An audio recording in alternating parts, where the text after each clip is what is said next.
I'm back. That's disgusting. You're right, I apologize.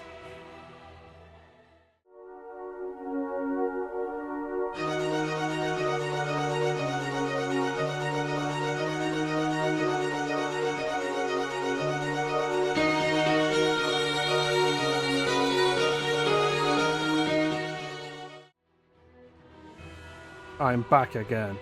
Who said that? Which one of y'all dead motherfuckers just said that shit? Welcome in. Mir, it's good to see you.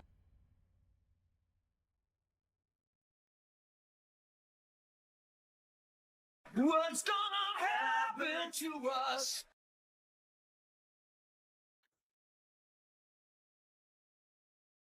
Are you also here to appreciate the Motoi Sakuraba soundtrack? As I keep haunting Chance with. But hey Chance, when are you playing this? I have a sword now.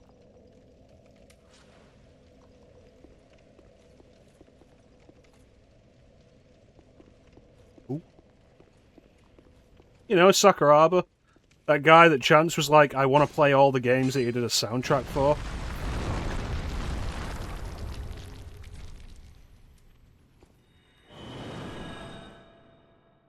Which is why he did Bait and Kaitos years ago.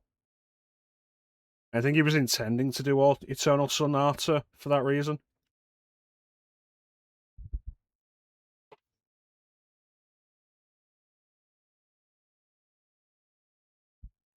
It was definitely a thing. We'll ask him if he comes in.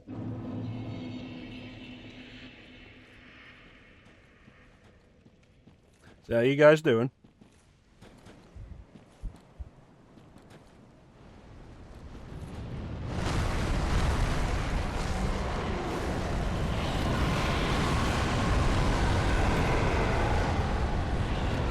Yeah, I remember your hatred of Eternal Sonata. I remember it quite well.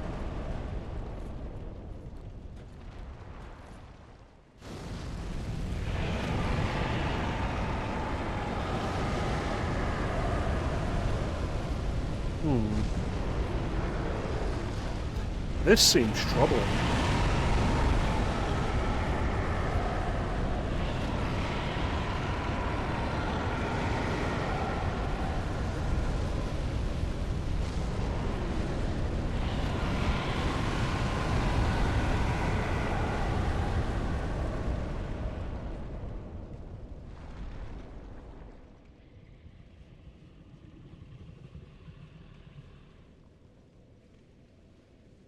Yep. Sure was. And we've really determined that the reason for that was entirely Dark Souls 2. Session 12 of this game, and you know what? I've enjoyed most of it. And it's been like 6 years since I did Dark Souls 2. Oh, you little bastard.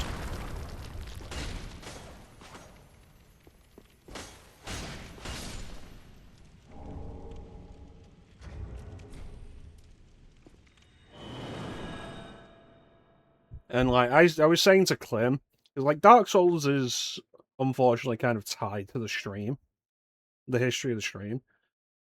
So it hasn't been uncommon for me when I celebrate the anniversary of the stream to be like something Dark Souls, because Dark Souls was the first stream I did.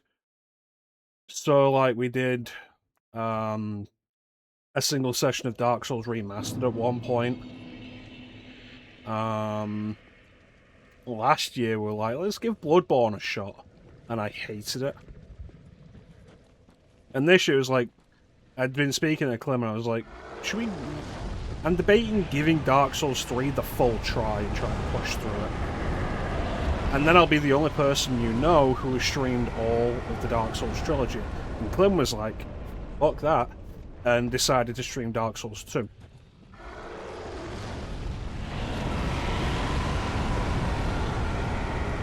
And having recently watched a playthrough of Dark Souls 2 anyway, and then watching Klim do it as well, and doing this myself, I think a lot of the problem was Dark Souls 2 specifically.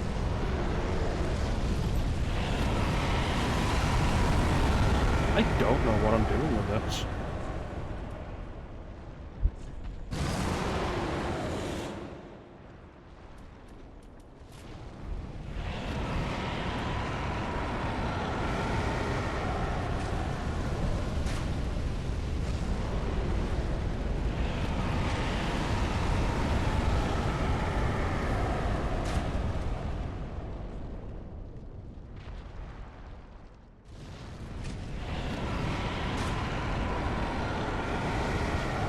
There's no way that didn't hit.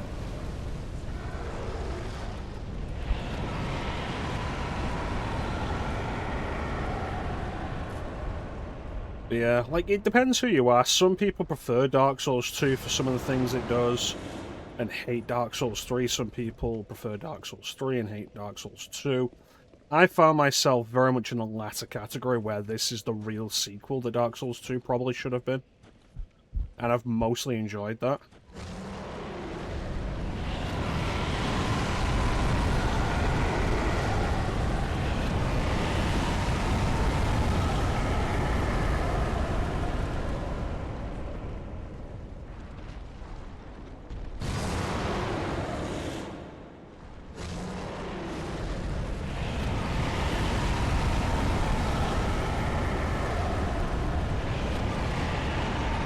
You say that, Klim, but you also, like me, took the opportunity to end it as quickly as you could.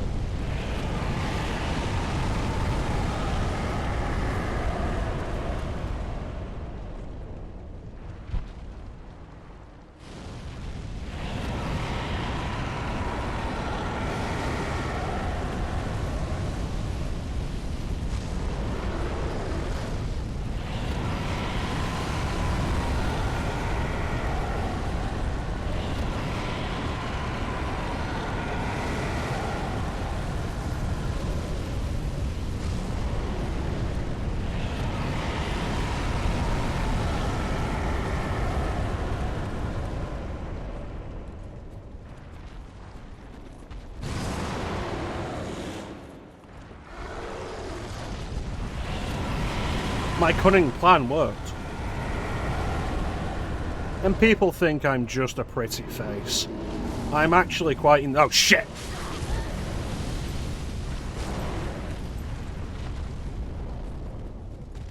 Let go. Thanks, Kip.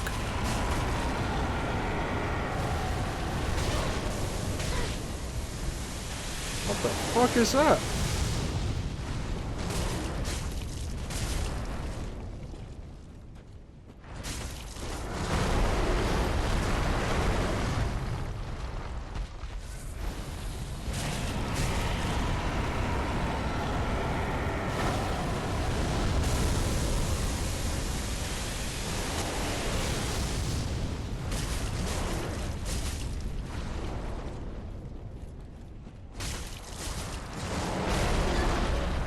I'm okay.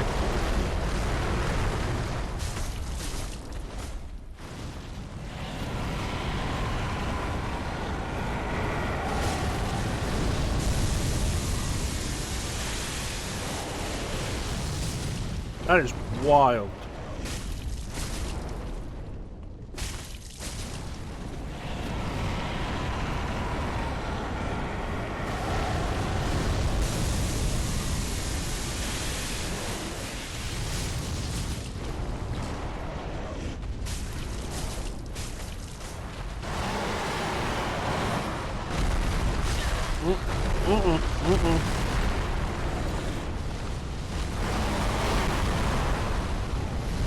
Oh, shit. Thanks, Clem. Appreciate you.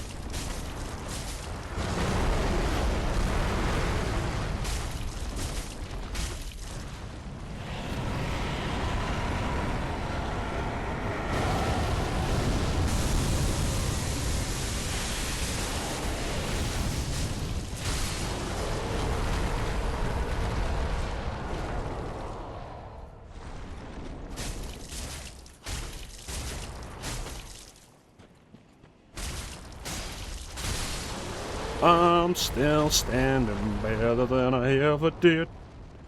Looking like a true survivor. Feeling like a little kid. Drinking acid was a choice. Yeah, they slow it down so goddamn much. Like, no kidding. Like, I do definitely really appreciate how much faster Dark Souls 3 is overall. I remember at the start when I had my sword and I was like, wow, that second swing is so fast.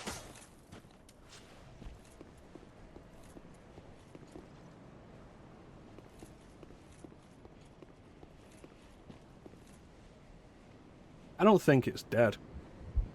I don't think I got any souls from it.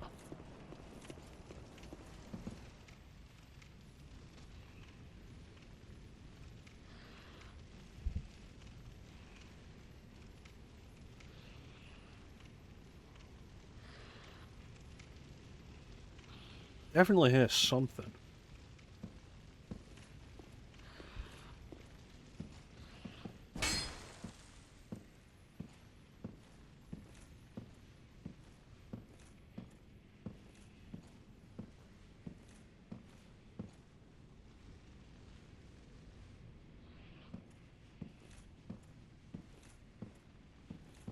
Like, it's faint, but there's definitely something there.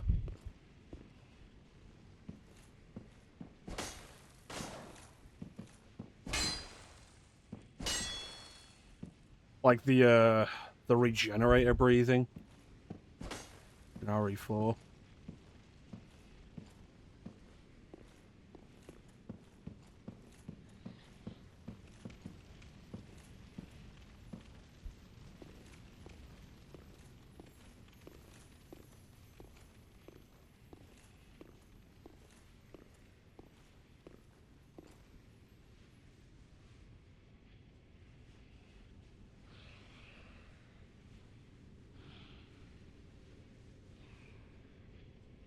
Huh. That's odd. My chatbot is turned on. Why am I not getting anything out of that? Welcome in, Flame.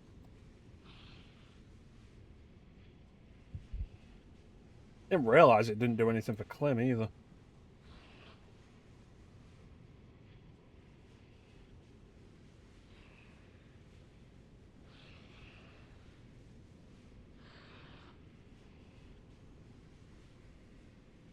Looking like a true survivor. Feeling like a little kid. I'm still standing after all this time.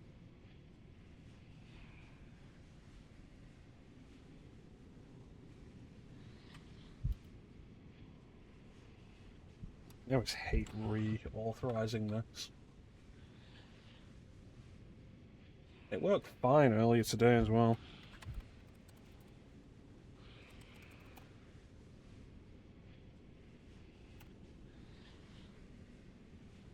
Dun dun dun dun dun dun dun dun dun dun dun dun dun dun.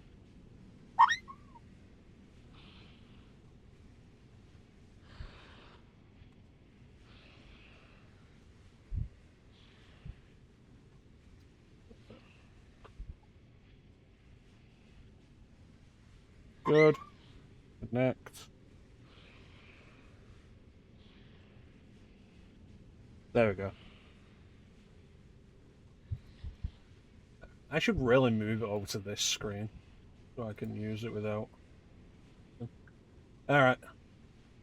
So you guys all have to say something now.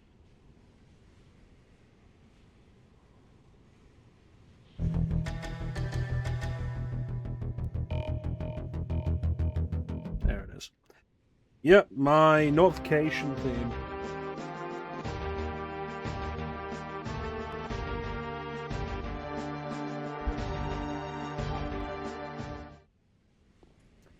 Is that the cool, cruel king and the brave hero?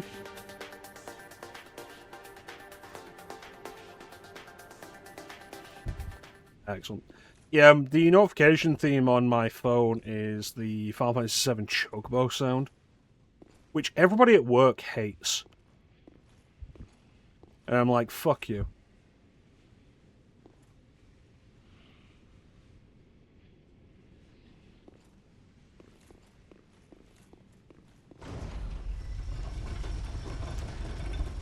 Had it for years. And it feels like years ago that Chance streamed it.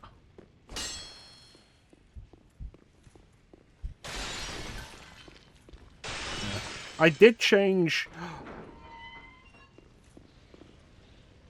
we back where I think we are? Yes, perfect. I did change my ringtone this week. But my notification tone remains the same. The second game you ever streamed. That would have been before I started following you, man. Probably. Probably. Welcome home. How much do I need? Very well then taken. 7741. 77415. What do we got?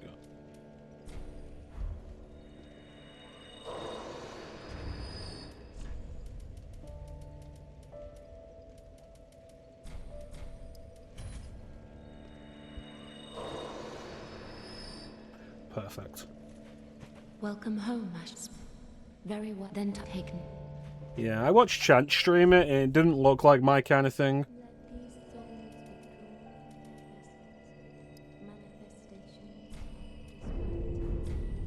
Farewell.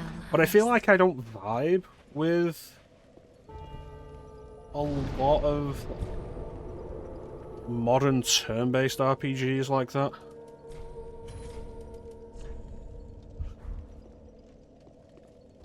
You only ever saw Chance stream Platoon. I remember when Chance used to stream so much. I saw Chance stream Splatoon 2 and Splatoon 3 and Bait and Kaitos and Skies of Arcadia, which he never finished. The bastard. And the Cruel Dragon and the Brave Hero.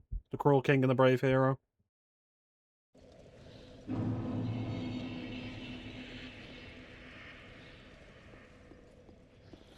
He assures me one day he will finish Skies of Arcadia. But yeah, currently my... Well, when the games are really good, yeah, like, who doesn't finish them? I want this at the bottom before I do this. Yeah, when the games are really good, like, who doesn't finish them?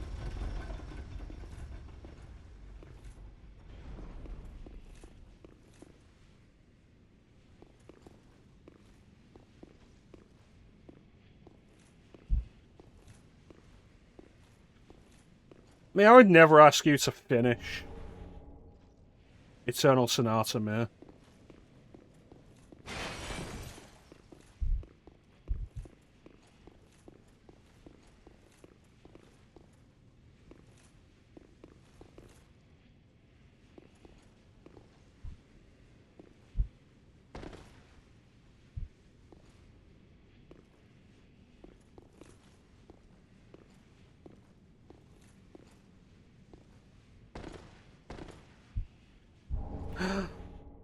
Chloranthy ring. Worth it. There's plenty on the list. Yeah, I've dropped stuff. I was honestly debating dropping Grand Theft Auto 3 earlier today. And being like, you know what, we'll do Vice City instead. There is a lot of stuff that I'm like... kind of tempted to go back and do a full playthrough of, though. Like Project Zero, which is Fatal Frame for you guys.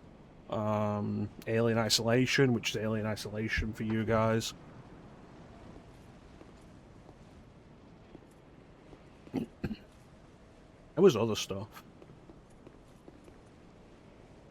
Not Castlevania Circle the Moon. Don't want to go back and finish that. I do want to go back and do the Reinhardt playthrough of 64, though. I never streamed Ace Combat Zero. The only Ace Combat I've streamed was 3, and I did all of 3. I did all of 3.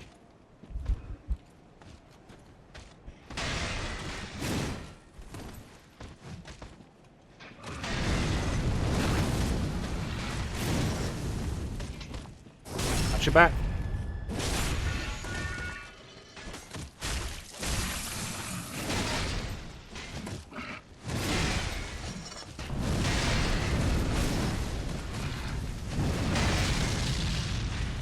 You see what I mean, though, about how Dark Souls 3 is faster? And I really like that.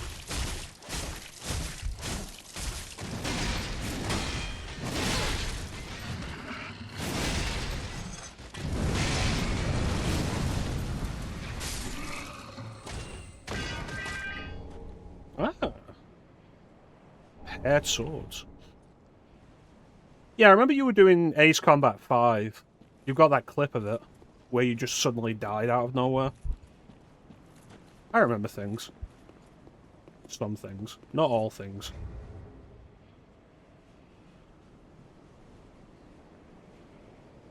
I was used to Dark Souls 3 the minute I started playing Dark Souls 3. Yeah, I'm gonna replace this with the Clarity Ring. Like, abso-goddamn-lutely. Beautiful. It's too funny not to clip.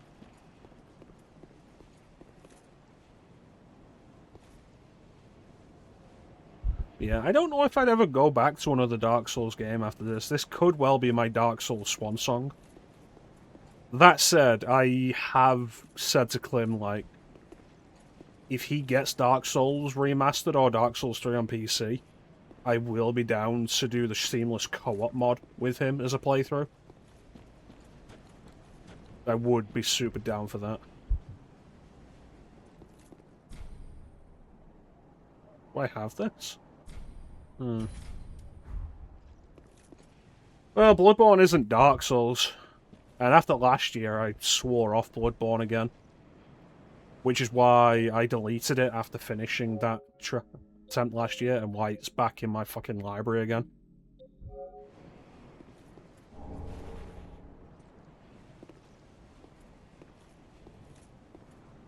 There's a possibility of an Elden Ring playthrough, but I've been trying to talk Chance into that.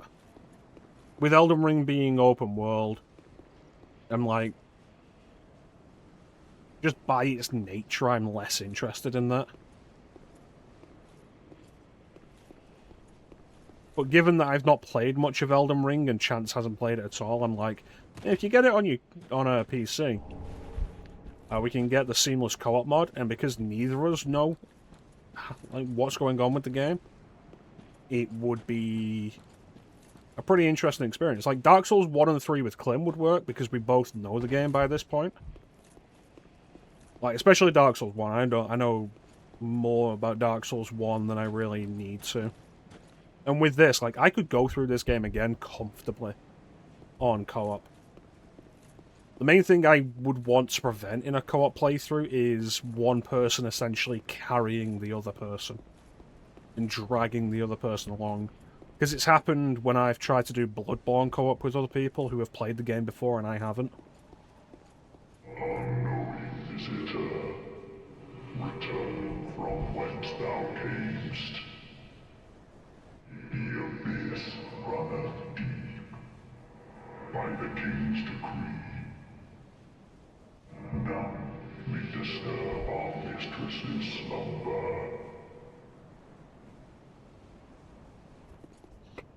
That can't stop me because I'm ignorant.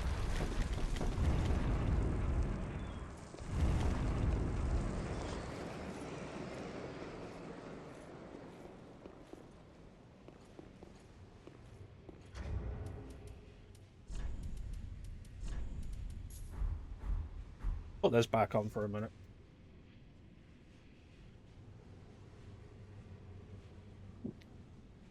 Yeah, so I think like the most likely return to Dark Souls would be with Clem. Listen, if creation ceases to exist, that means I also cease to exist. I see this as a win. You can't stop me. I will kill us all.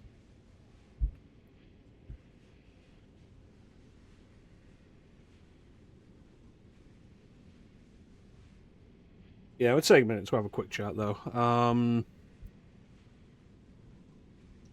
Yeah, so I think, like, doing Dark Souls 1 again, I would probably only do it again on co-op, and Klim would be a really good co-op partner with that. And And the same with 3. I think 3 would be really fun co-op with Clem.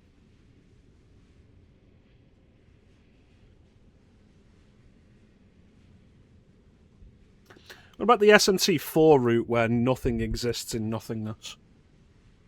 Right, here's Clem, I have checked.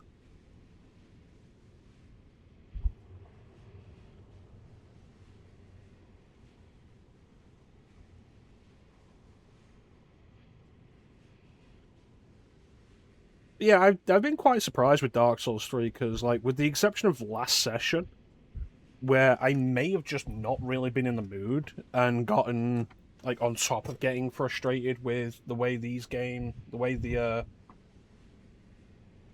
Ring City lines up its enemies. Like, just so many spongy bastards. One after another. And I just got really tired of that. Like, with the exception of that last session, I've really enjoyed this game, and I was quite surprised about it. I recommend 4, Flame. I really do recommend 4. One day I will beat Apocalypse, because I've tried to do Apocalypse several times and I've just not gotten into it. But SMT4 was one of the main games I wanted to pick up when I originally got a 3DS, and I did pick it up, and I played it, and I enjoyed it a lot.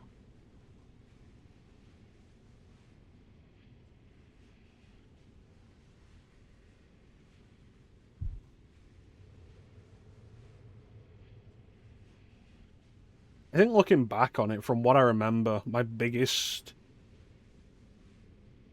criticism / maybe disappointment of it was probably the new designs for some of the monsters. I wasn't super into. Some of them were good, but a lot of them felt very generically.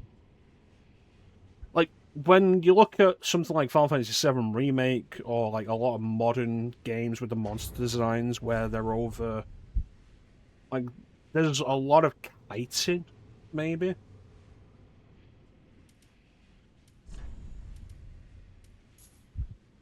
Or, like, there's a lot of, like, just the spiky bits, spiky elements. A lot of it felt kind of meh. Some of the new designs, like Lucifer's new design, wasn't into it when I first saw it, but I definitely get the appreciation for it. It's quite creepy. Though I was very happy when that first trailer of Shin Megami Tensei 5 came out and had classic Lucifer right there. That was awesome. Alright, let's do this.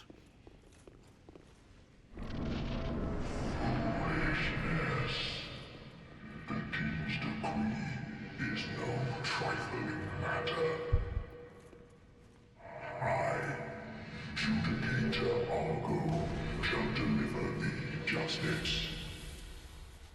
Spear of the Church, sworn defender of our Princess Filianor. Hearken to the call that summons thee. Make haste.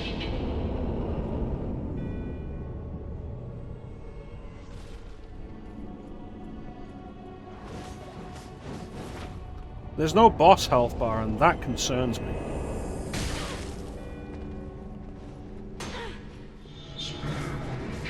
Oh, I see where this is going.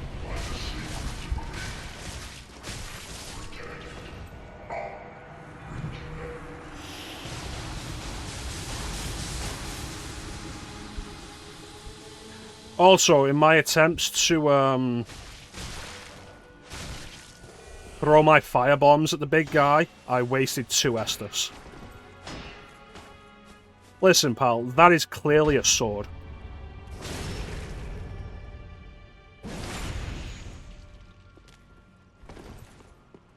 Alright.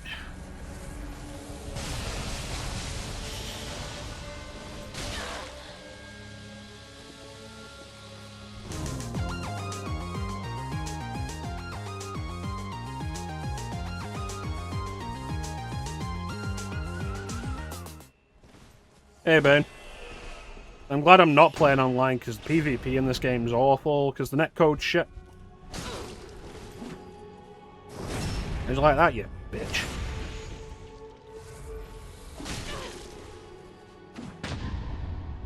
What, you think you're the only one who can do that?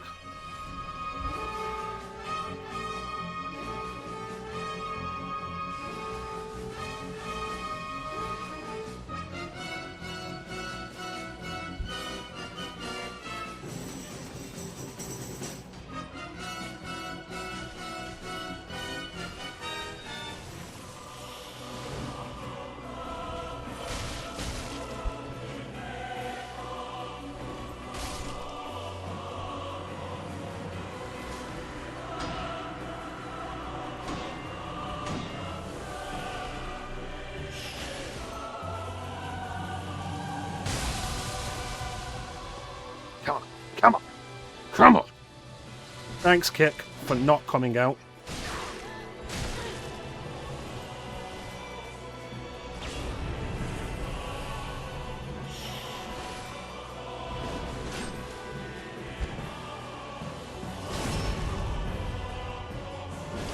This is the Covenant you belong to? I'll kill you.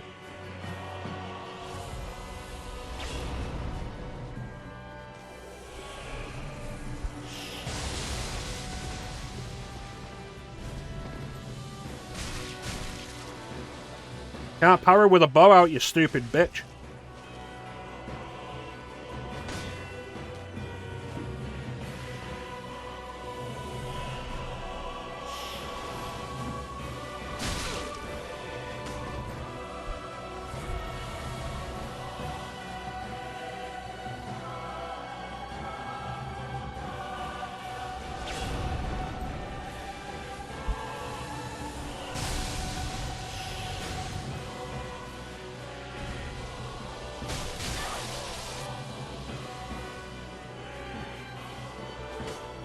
Come on.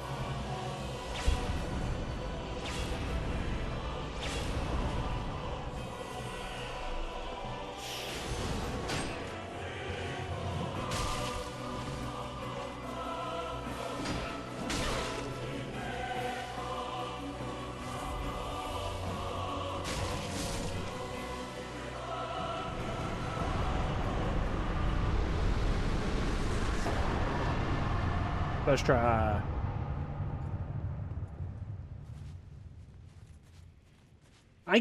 You know, conceptually, definitely really interesting that another player could be your boss in this. I think practically Dark Souls has never had the netcode to reliably support PvP. Because we've all done PvP in Dark Souls at some point, and it's awful.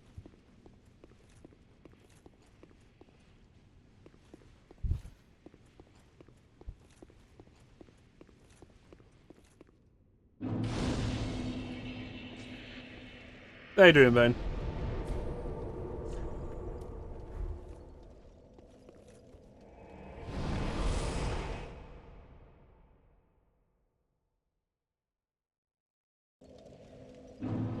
I found a Chloranthy ring. Welcome home, speak. Very then taken. Good. Excellent. I'm doing okay. I'm pushing my vitality to 40, and then I think I'm going to leave it. And focus on other stats. Farewell, Mace. You're there.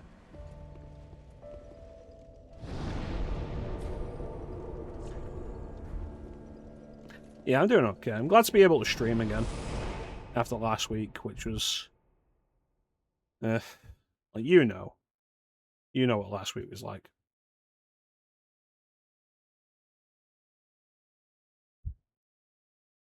First try, though. Got him first try. Hope everybody was here to see that. Flame left during it. Flame wasn't here to see it. Shun Flame. Shun Flame for his lack of faith. You were here, Clem. Good work. I'll make you a mod.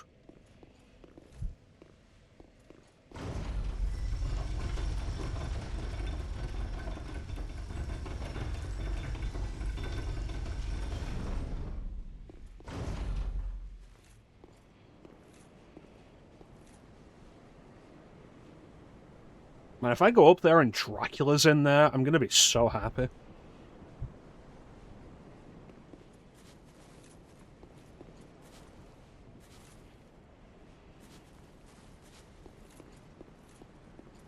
Because, like, at this point, I probably would be, if I was Konami, I probably would be like, you know what? What if we did commission FromSoft to make a 3D Castlevania game?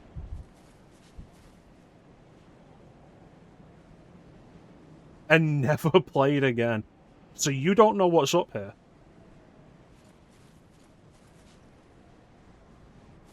So for all you know, it could be Dracula.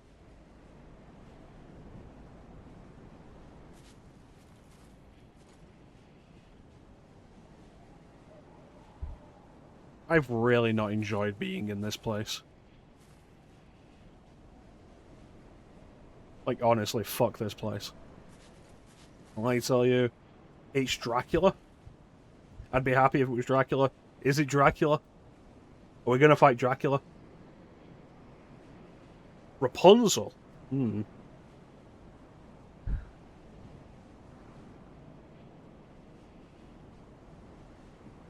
Very happy, and then suddenly not happy. Oh boy, was it Dracula with 3 phases? 3-phase Dracula, like the old days of Castlevania 3? I've been looking forward to this. I have that sound clip. But it's not set up.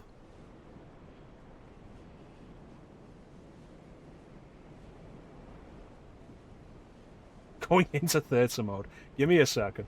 Give me a second, I've got this.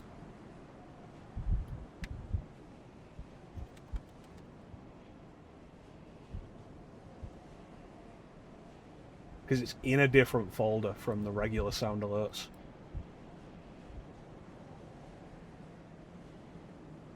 Do I not have it?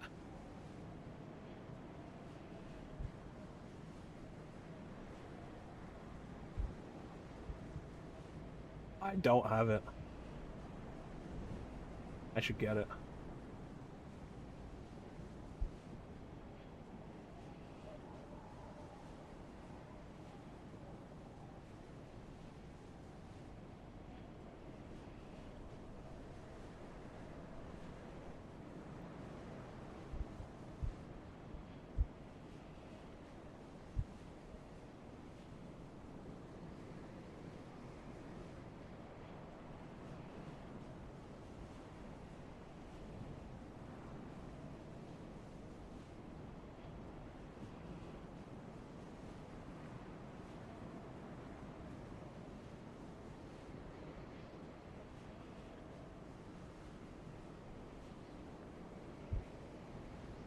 You know what, let's change this. Do I have anything for die? There we go. I don't think I have a die command.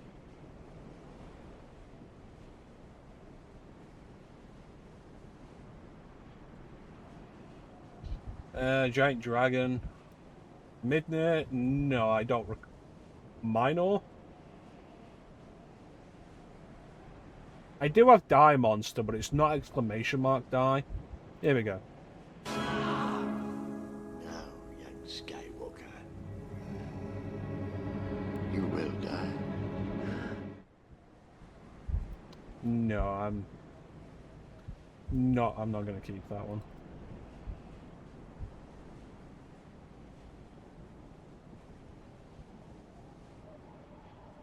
Midair, I did fight a dragon, Klim clipped it. Should I go and kill a dragon instead?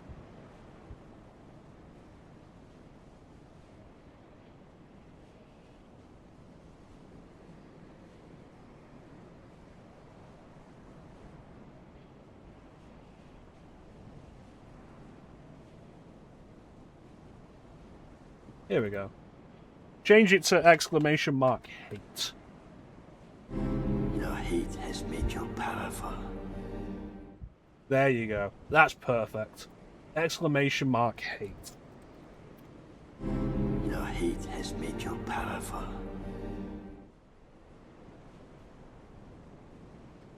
Alright, Dracula will have to wait.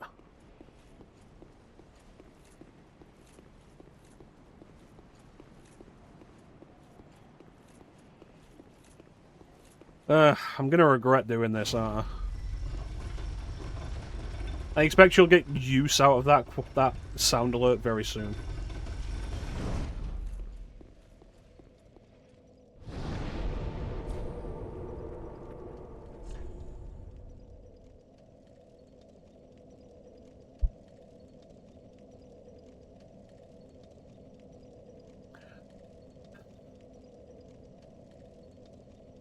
Well, I'll regret it more if I don't do it for you guys. The things I do for you people on Dark Souls. I remember when I did all of Blighttown for you people. And then when I had the audacity to not fight the Eiffel tree, you were like,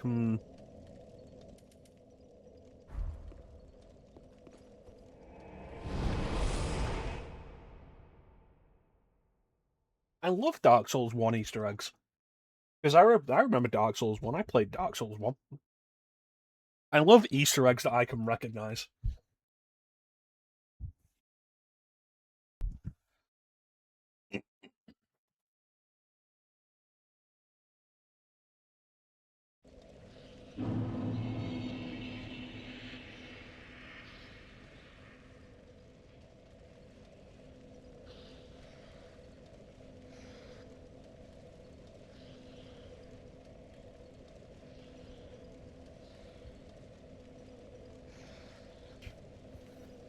You mean this one that I opened up and did roll off on the way down, and that's how I got my Chloranthy ring? I knew I should have examined that room more. Why did the screen go blurry there? Yeah, I knew I should have examined that room more. I was looking in the wrong direction.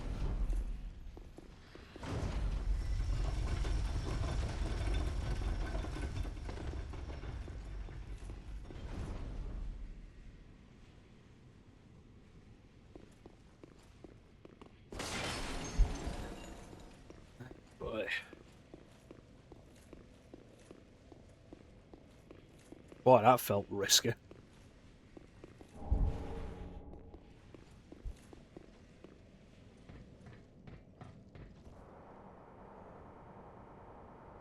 I know you can read my thoughts, boy. Meow meow meow meow meow meow meow meow meow meow meow meow meow meow meow meow.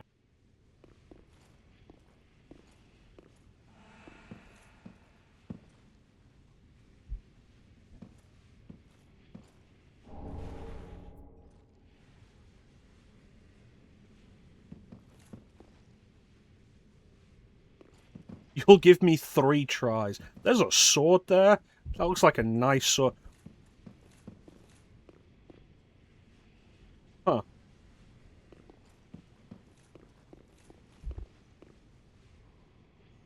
Well, I didn't mean to step right off, but,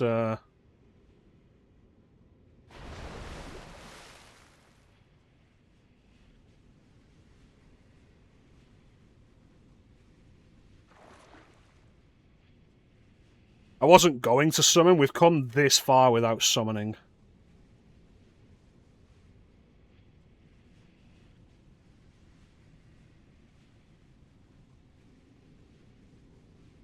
Is this Ash Lake? Is that what this is?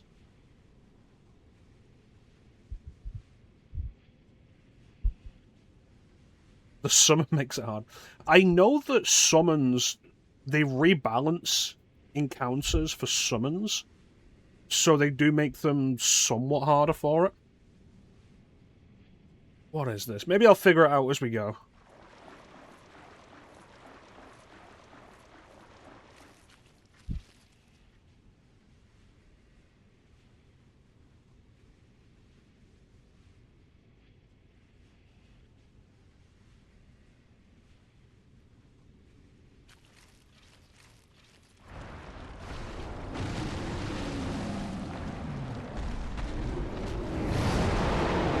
What up?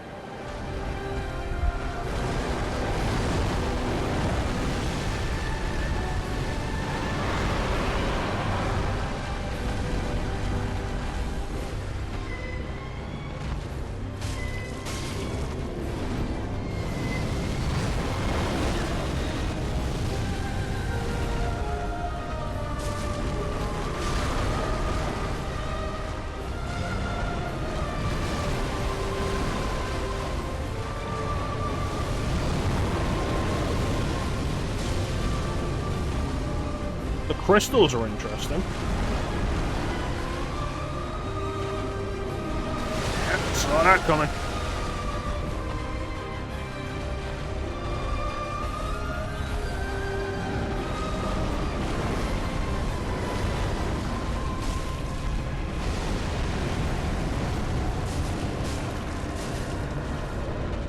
doable, but the head, once again, will be key.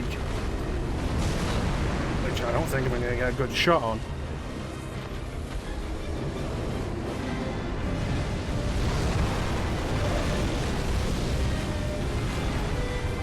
Excuse me, sir.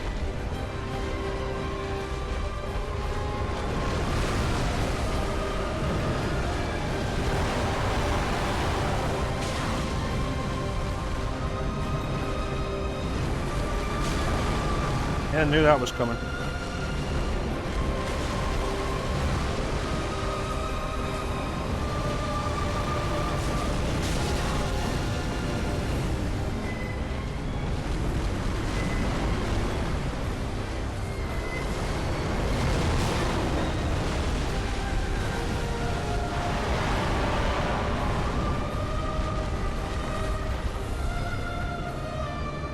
Come on!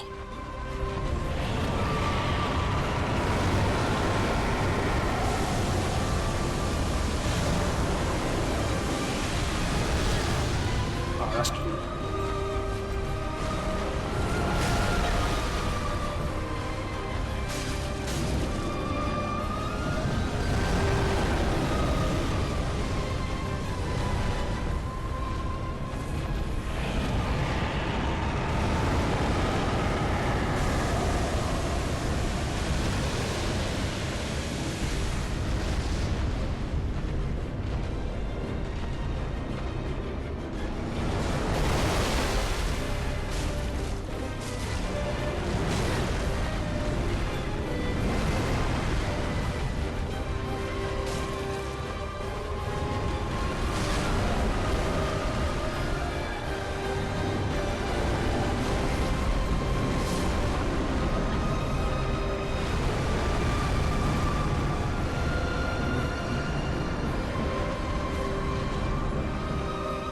Just to have the distraction. It's usually the benefit, yeah.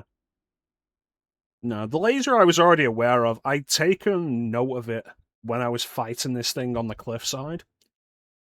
And paying attention there, it seems like at some point it just decides to spew fire to build up to the dark laser.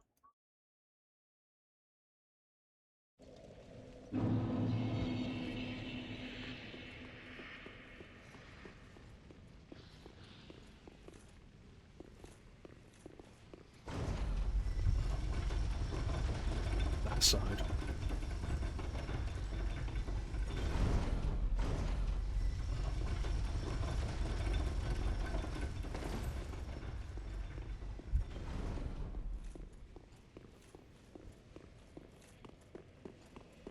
Well, this is the rest of the stream, folks.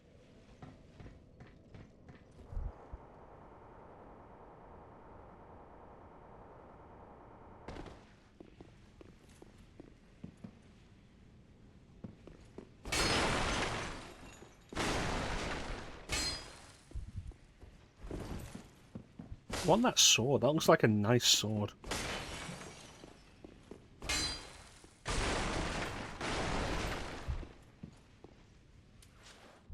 Gonna bring out my old stabby boy. Look at the difference on length in these.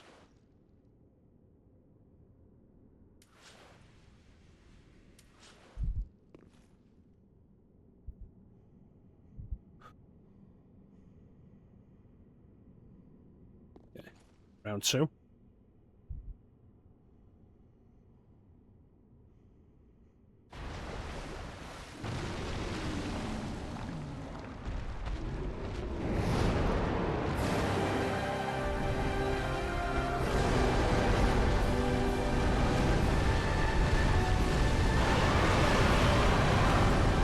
That's nasty.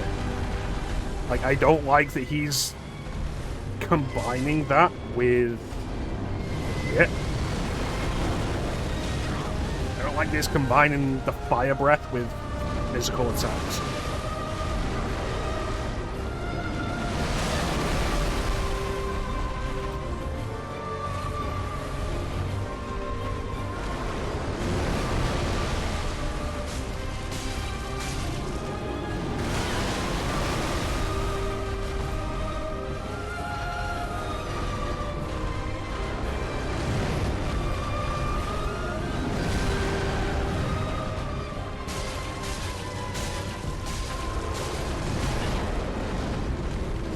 Well, it was stupid, but I got some good hits in.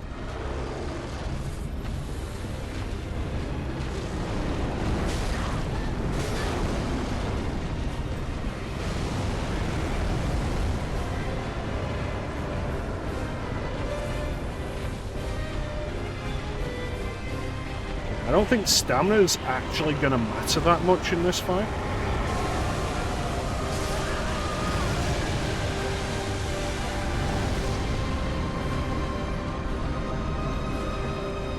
I knew he was going to shoot upwards and somehow did not realize I was stood right in front of him.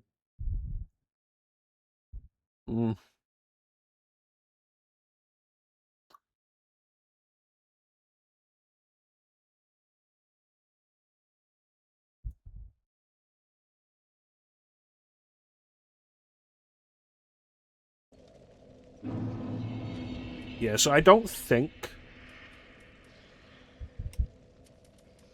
that increased stamina recovery is going to help me much. Over time, this might do me a little better. If I'm able to stay alive long enough to get anything out of it.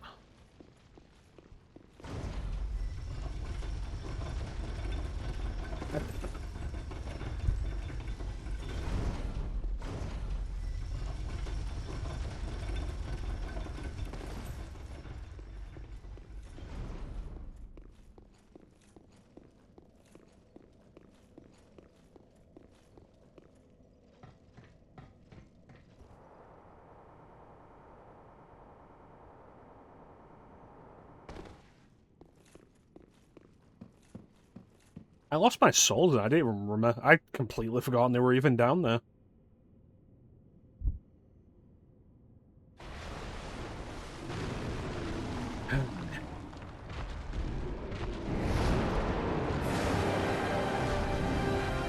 Come on, big guy. See, that attack, that combo chain worries me. It's one of the first things I've ever seen that genuinely I do not know how to deal with. Like, I don't think dodging could work, blocking will not work. If it does that, especially while I'm at close range, in any capacity, I'm fucked.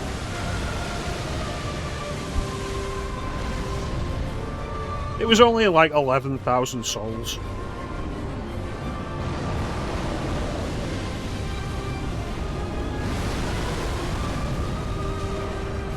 Shut your mouth. The stamina. You know, I don't think the head is the key.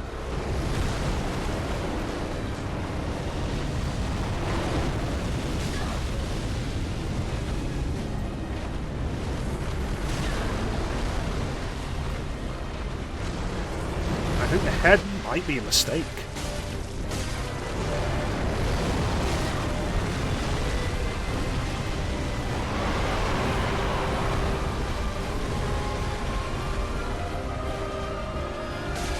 Like, it's a little more damage, but I don't think it's enough.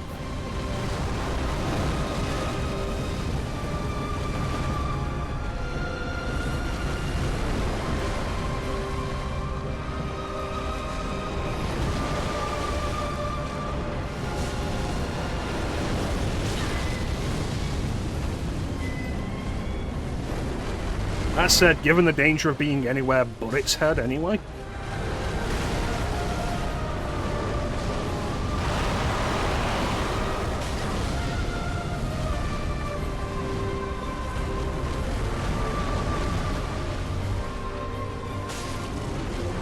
I'm sorry, was that insulting to you?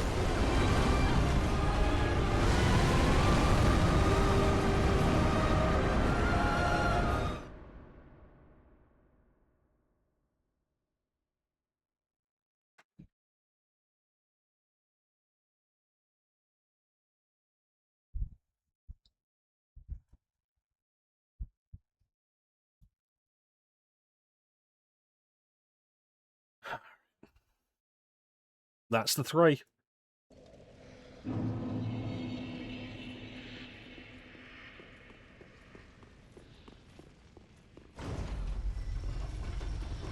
Pressure's off now.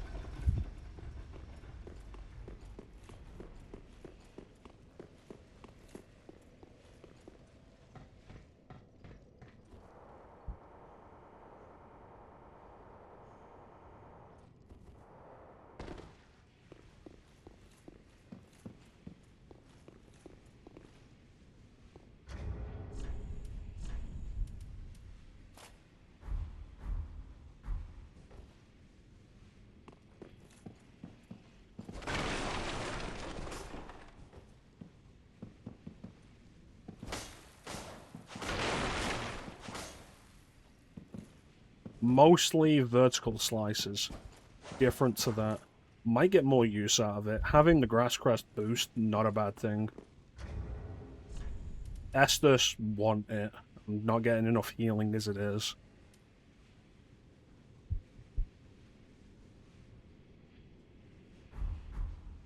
Alright, let's see how we go. Let's equip 4 berserkers in the party.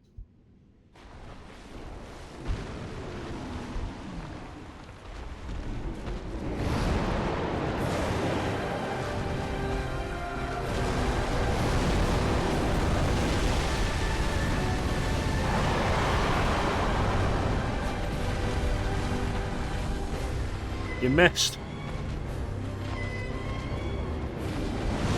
I think you took exception to that.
Yeah, fair enough.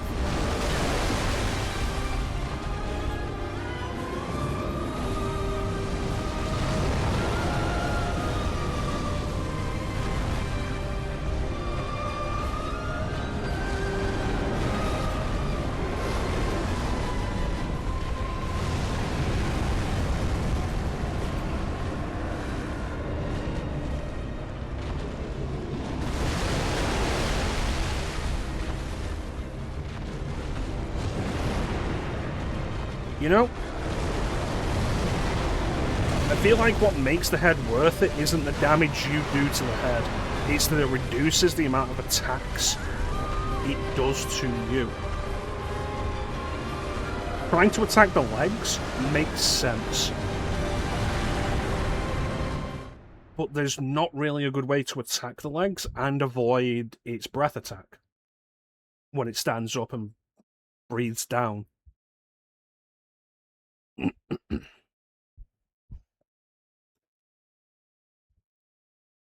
Alright, so change back from the grass crest shield. Got the idea.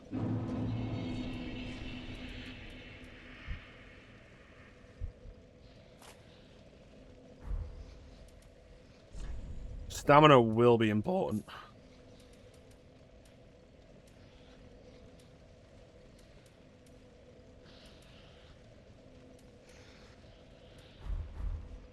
Hey, Star.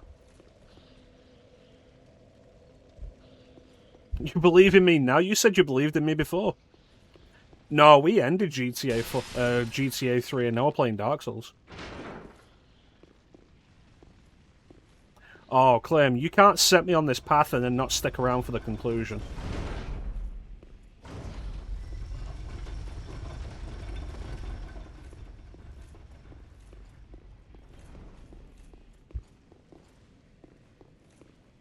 Tell your mother you're busy. You'll listen in the car. I can't believe you'd do this to me. Hey, Mecha, why don't you go and fight this boss that's like one of the hardest bosses in the game? Bye.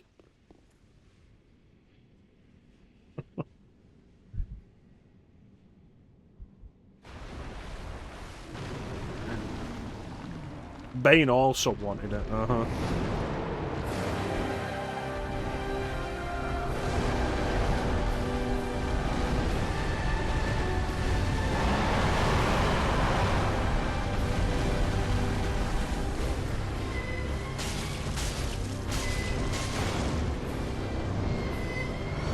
That's new.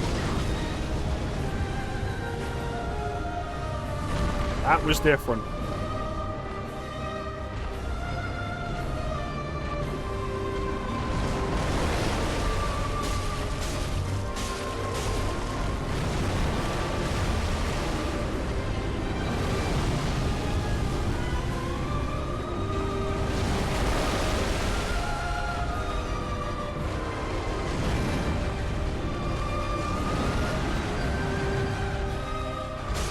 I appreciate you being here, Clem, you know that. Give yourself a good lunch with your mother. Or I said hello.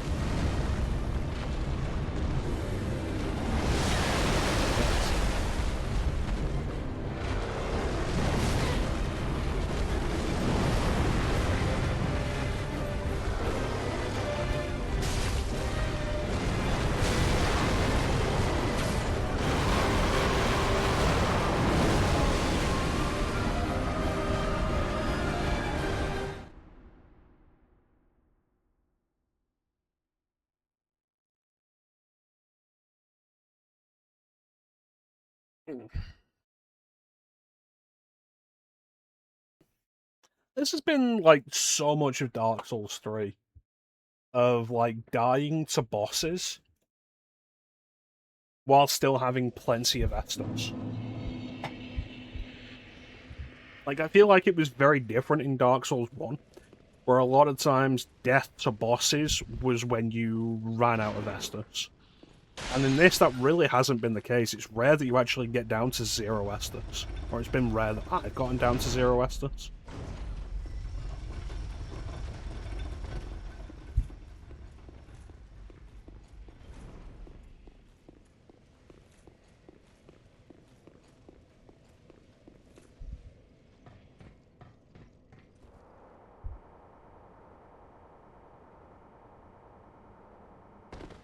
How's everybody doing?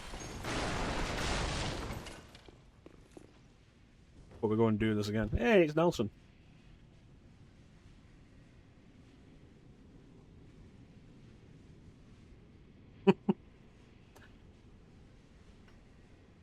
Listen, man, I played some wild shit.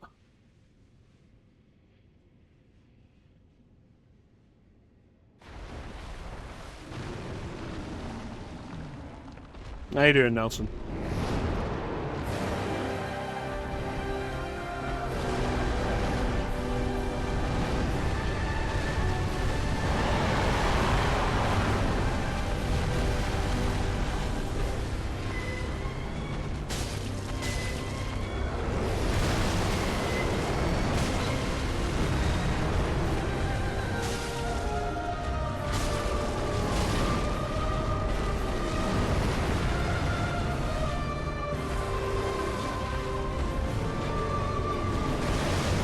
Well, this is my first time again, like, doing this whole game. I've never done any of this before.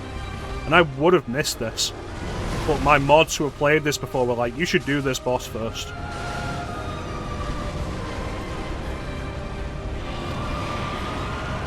There we go.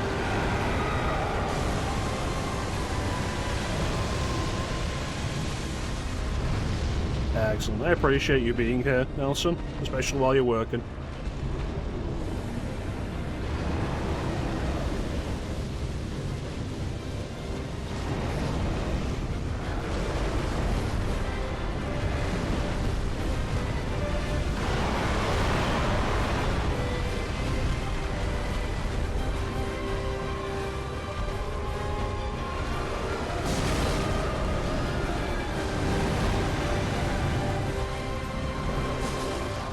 Thanks, Kit.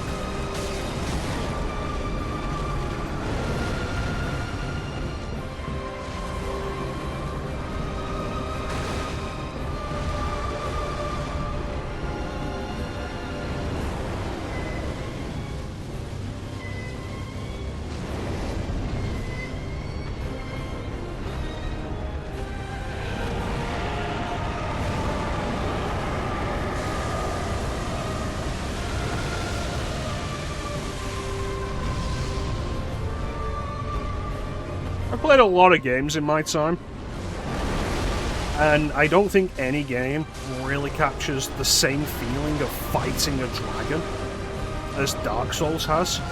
Like, it's really interesting.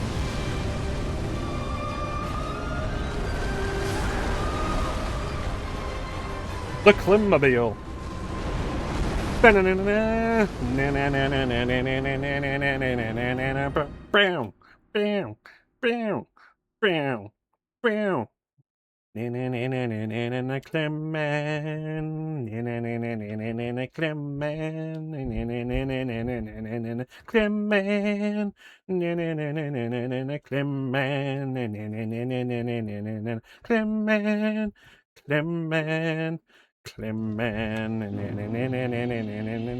Clemman. Hey there.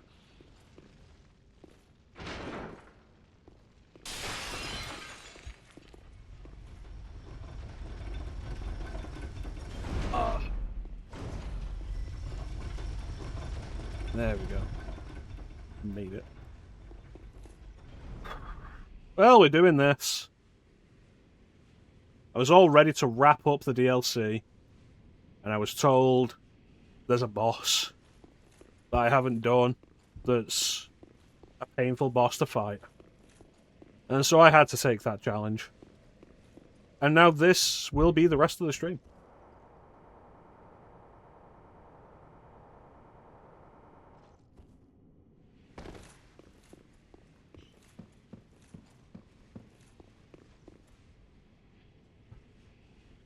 We have a little over 15 minutes.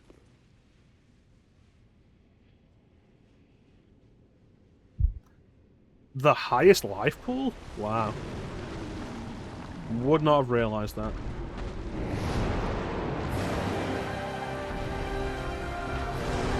Come on.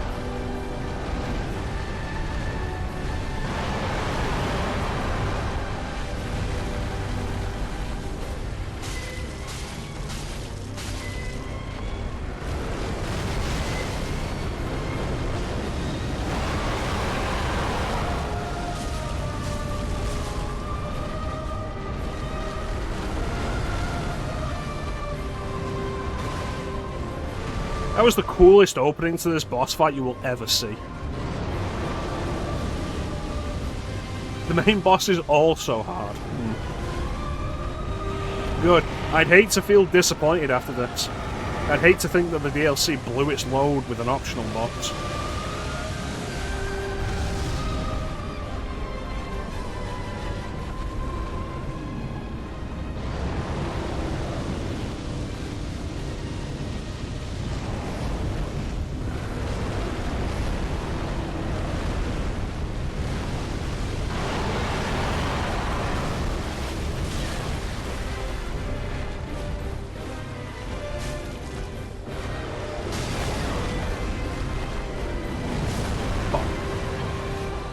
It was such a good opening as well. Like, I dodged everything and delivered a full combo to it.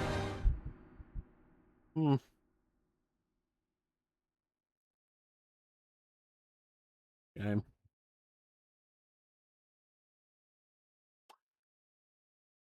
Game.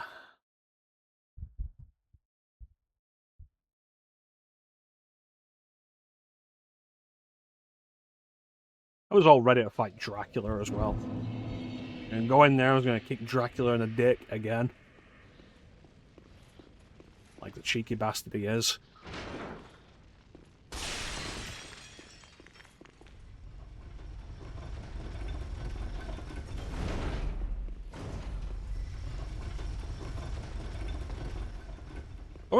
Going up those stairs though to that keep, and like thinking about how it parallels the Castlevania Dracula keep. And think about, like, when people say, oh, FromSoft should do, like, a game in this series or whatnot, I don't usually agree. Because I don't care.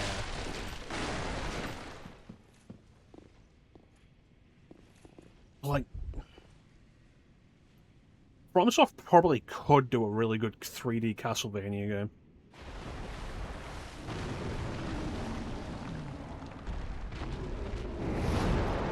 At least environmentally. They have yet to make a game with a good whip in it. And I will not accept a Castlevania game that doesn't have the whip. Because, hey, we're going to make a 3D Castlevania game. You'll play as a character who uses a sword. No. Get out of here with that bullshit.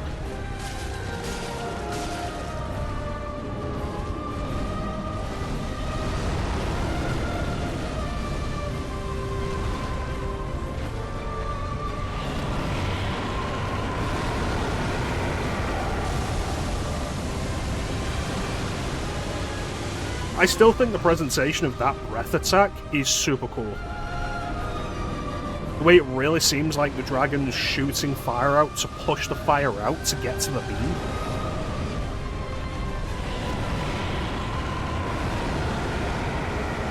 Like we have to pressurize the fire.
Ah, shit. Didn't realise I was far back enough for that.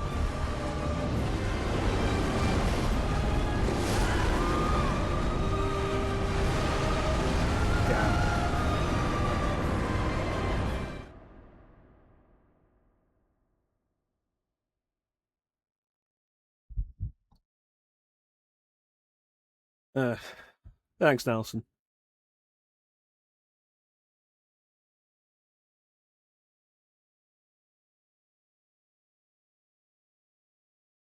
I think if there's one thing this game's definitely pulled off very effectively.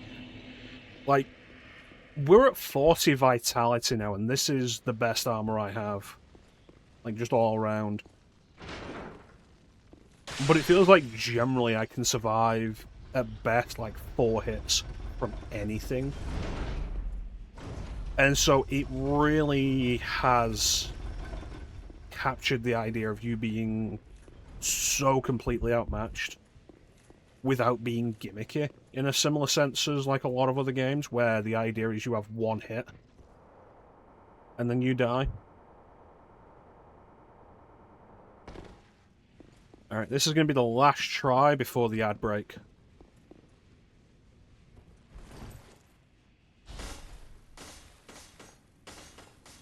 That looked cool.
I might as well just not even lock on. The way the lock-on keeps breaking like that, I might as well just not lock on.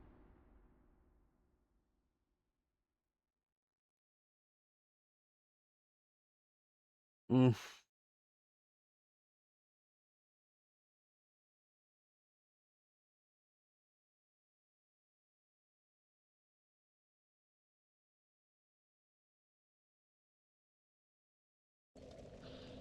Alright. Time for a break. So we're going to run this ad, and then we'll come back and keep throwing ourselves at this fucking thing. It will die. The self-destruct sequence has been activated. Because I've Repeat, activated the self-destruct sequence. has been activated. This sequence may not be aborted. We may both All die together. employees proceed to the emergency car at the bottom platform.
And we're back.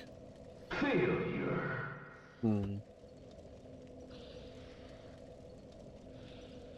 Like that one comes up a lot. So you see, you saw 2 ads within the last 20 minutes, Nelson. That shouldn't be happening.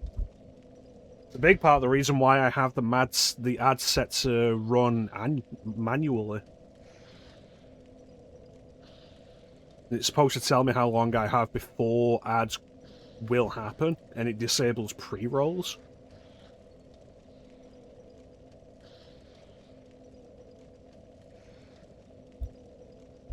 So that you can just come in and watch. God knows I always feel... It definitely keeps me from checking out streams that I've never been in before. When I go in and I have to sit through like a 3-minute ad before I can see what the stream's even about.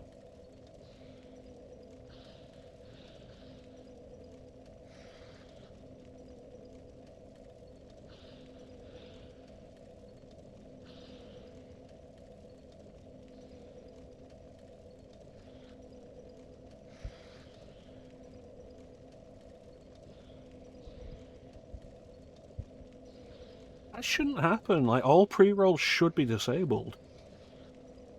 Looking at settings here. There's a setting here to turn off letting subscribers watch without ads, which... That's shitty.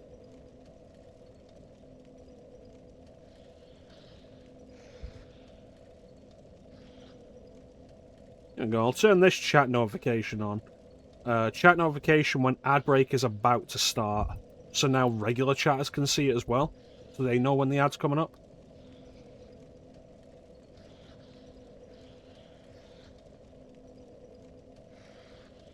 Yeah, like, there should just be no pre-rolls. Like, the way it's set up now, there should be no pre-rolls for another hour. Well, there should be no pre-rolls at all. Yeah, pre-roll ads for incoming viewers fully disabled. Run 3 minutes of mid-roll ads per hour during the stream to fully disable pre-roll ads, which I do. And the stream is set up. Disable pre-roll ads when I run ads, yeah.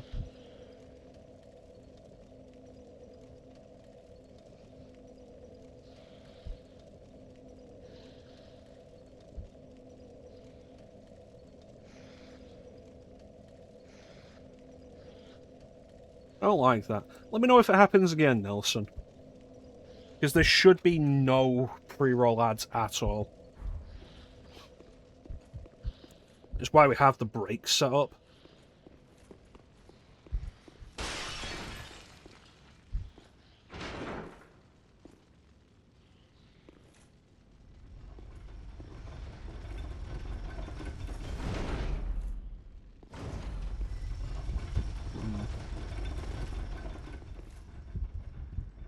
Well, a bunch of what I've got set up in this stream is specifically for you guys to be able to enjoy it more. It's like, okay, so we run 3 minutes of ads every hour. And it's like, it's kind of disruptive, yeah, but it also means that at no point are you getting just randomly blasted with ads, or shouldn't be getting randomly blasted with ads. Or getting hit with ads when you come in. Seriously, that looks so fucking cool.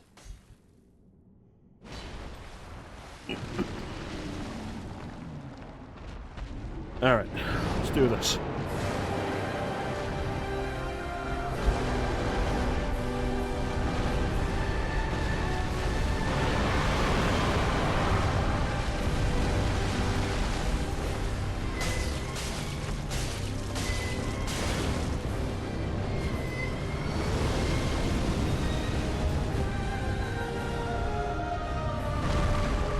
Like, at the end of the day, my focus in streaming is to play games and enjoy games, but I want you guys to also be able to enjoy it.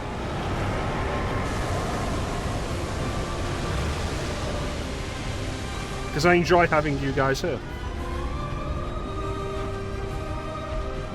Go on, do it, do it. Do it, you pussy.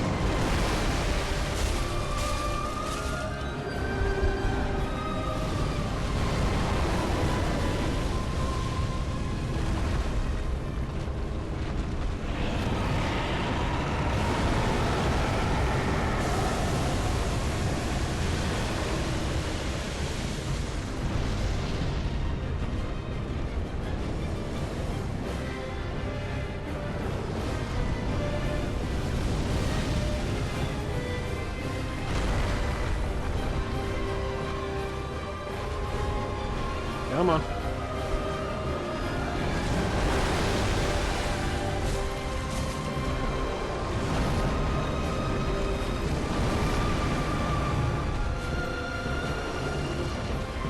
So at this point, we're working against the instincts that I've built up with Dark Souls 3.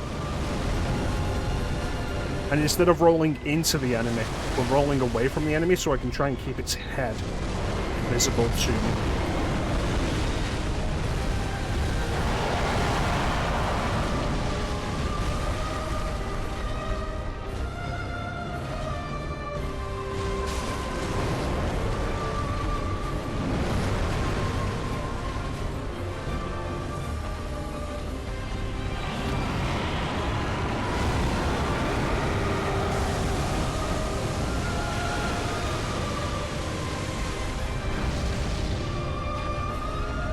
The range it chooses to fire that at is inconsistent. Concerning to deal with.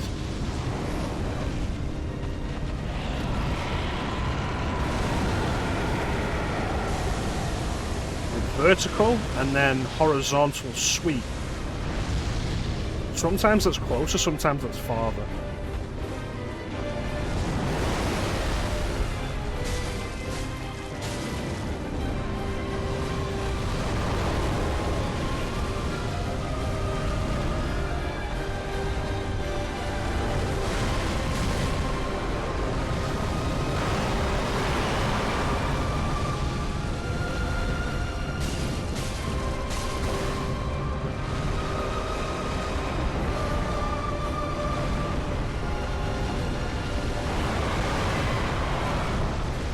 Tail.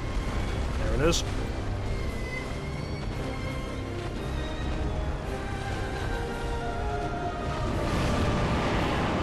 That's new.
That seemed angry.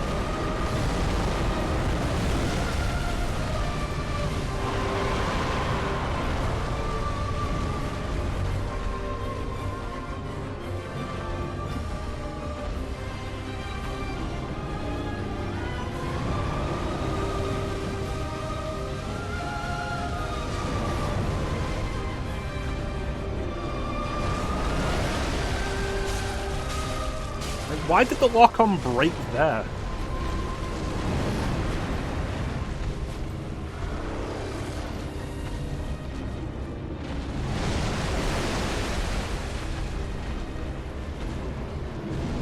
I really should not be missing swings against an enemy this large.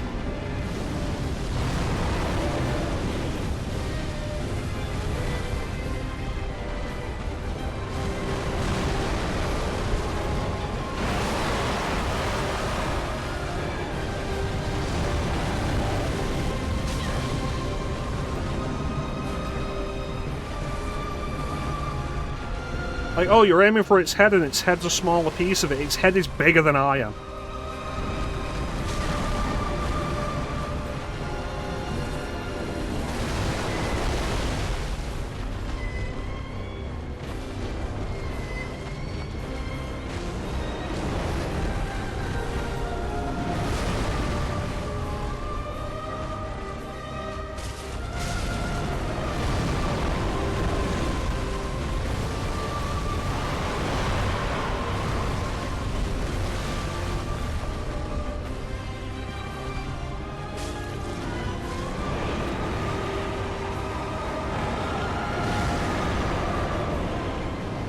Phase 2.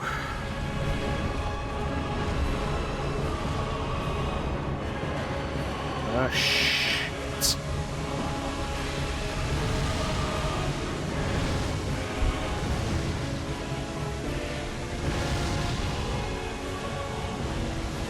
Ah. Fuck.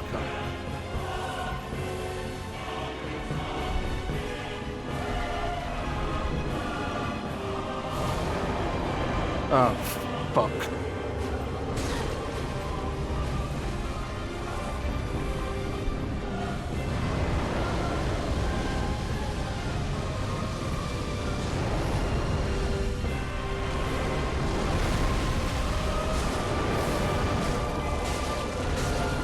No, no, none of that.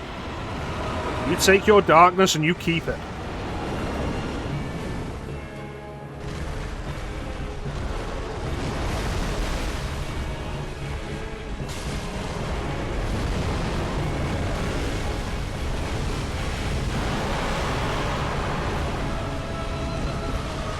Maybe I'm going crazy, but it seems bigger.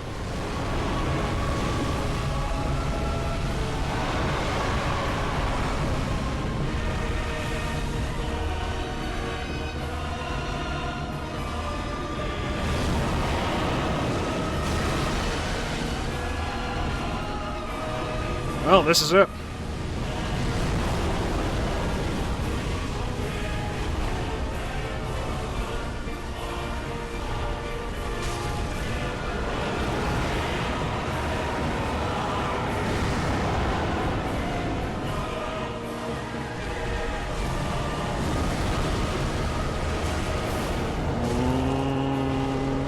No, thank you. Excuse me. Nope, sorry. Pardon me.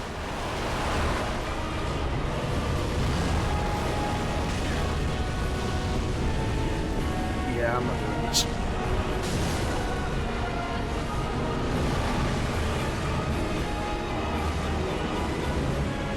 Alright, now we add on all the hits that I made that should have hit and didn't.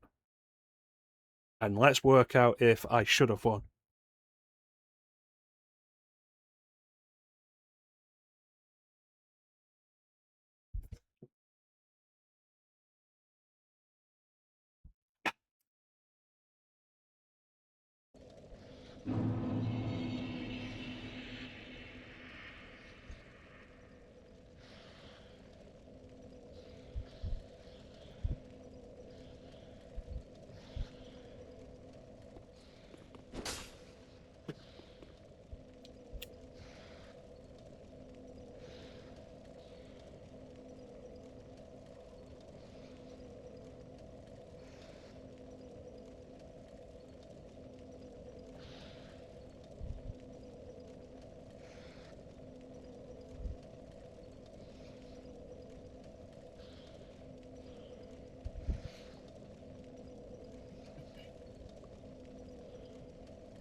Okay.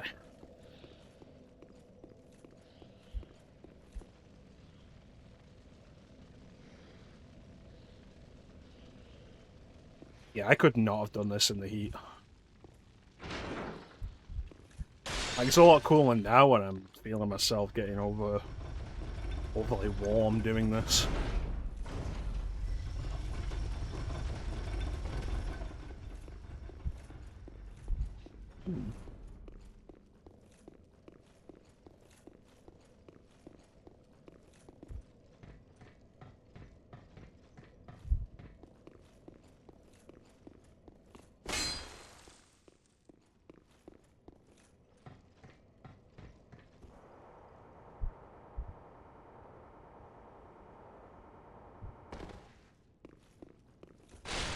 Good work, Clem.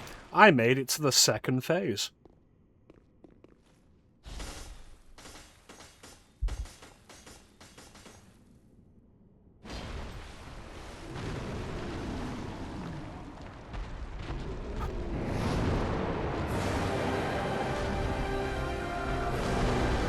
It's unlikely I would have gotten it the first time on the second phase. Especially with how nasty it was being.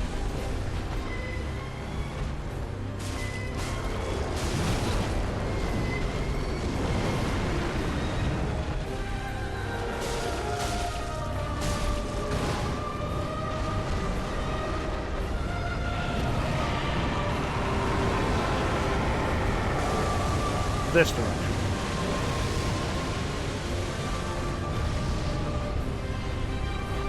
You think I'm getting adrenaline from this?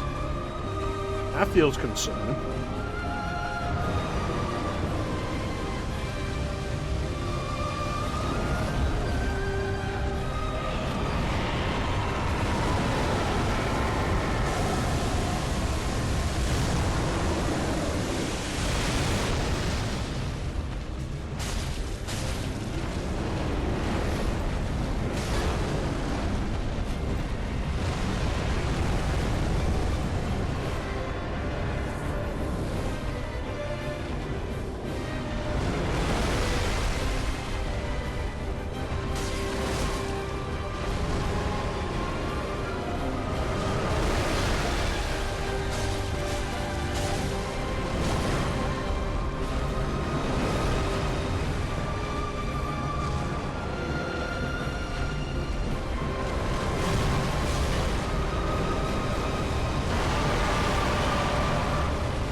Yeah, I think I started standing there during its opening combo, like from the second or third time. I'm just thinking, like, does it feel embarrassing if this is giving me adrenaline just playing a video game?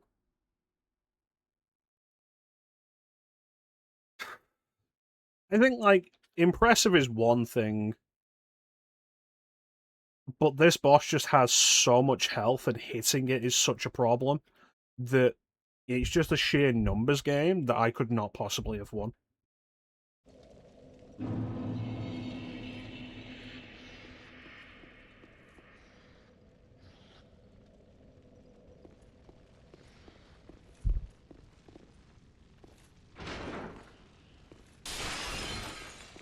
Really? Maybe I need to play more fighting games.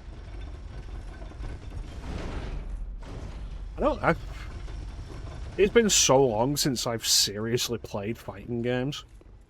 Like, I know I've talked about it before, but, like, I bought Guilty Gear Xrd Rev 2 years ago. And it's like, great, I'm finally getting Guilty Gear Xrd because I love Guilty Gear. I spent so much time on Guilty Gear Zex. And then I've played maybe an hour of it. Because you skip meals. Right. Alright.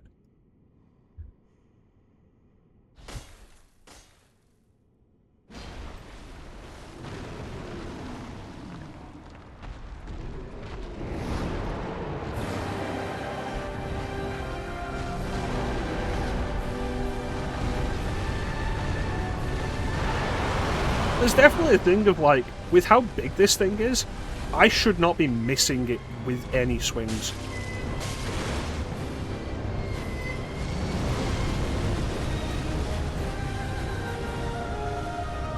And also, like, the inconsistency of the lock-on sticking.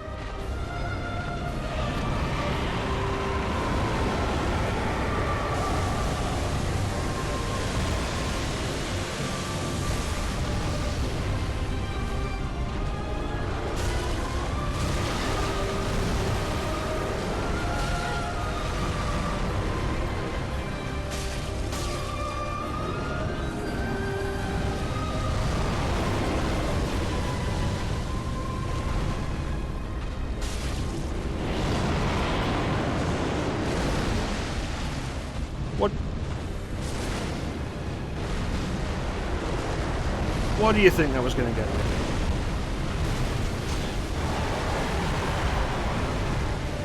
But no, this combo, not as scary as it looks. You just need to be inside it.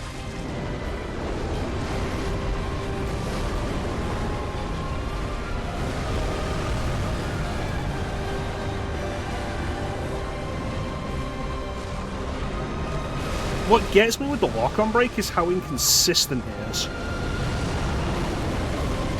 Like, it'll jump to the other side of the arena and I'll still be locked on.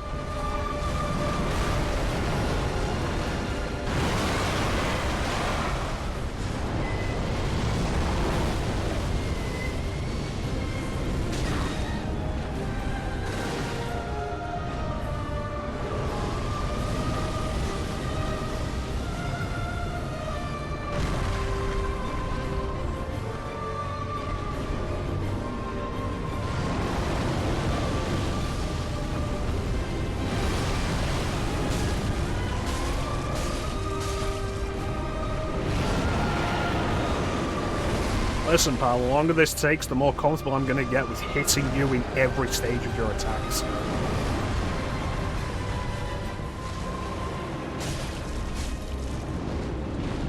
Because there comes a point where I'm not fighting to win anymore, I'm fighting to fucking kill you.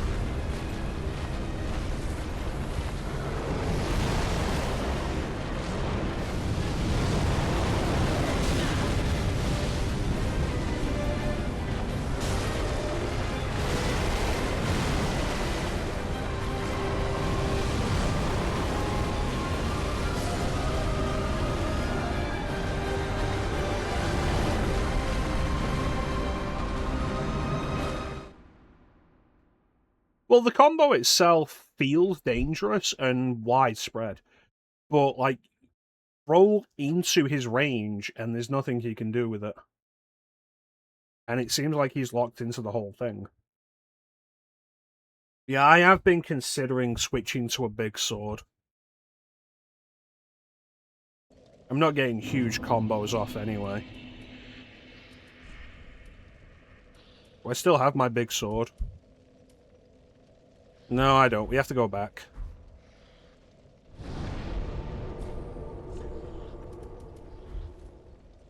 Why am I going back? I can access my storage box just from a bonfire, can't I?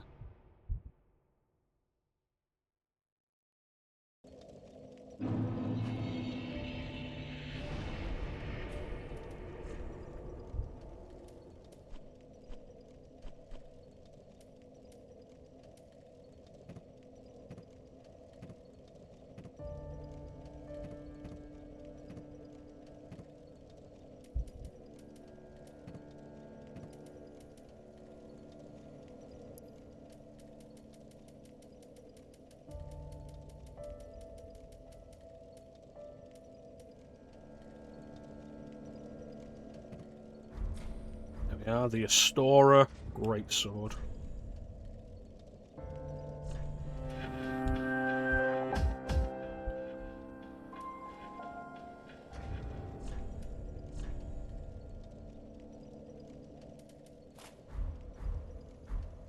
Double stamina regen. Hey, Panda.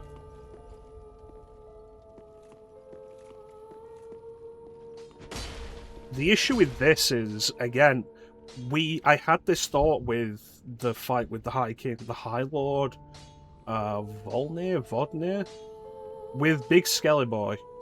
I was like, okay, I'll hit him with this. But it's horizontal.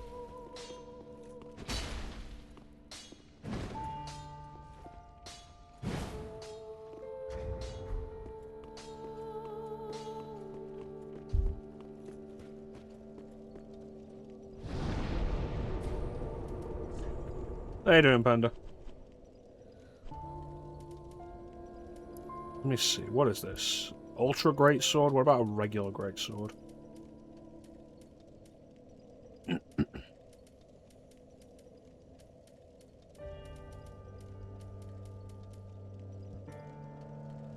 Right.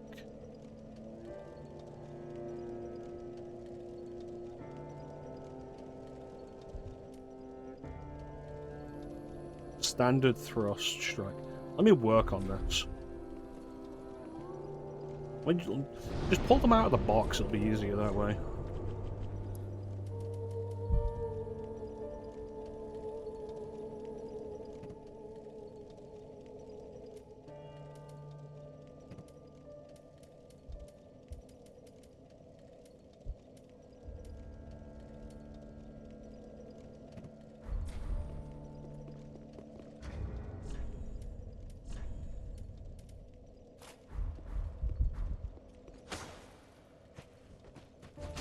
There you go. That is what I want.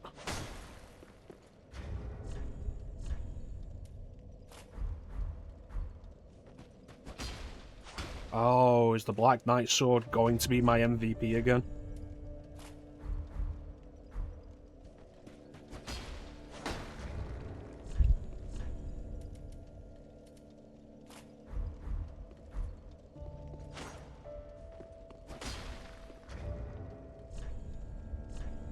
One of these is going to be easier to upgrade.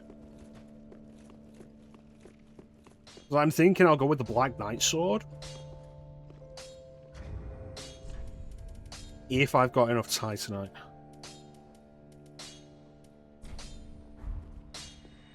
Because it'll probably take Twinkling. Just wasn't he?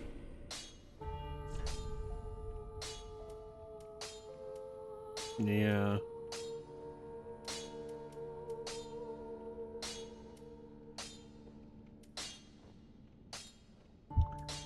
I think Black Knight is generally better.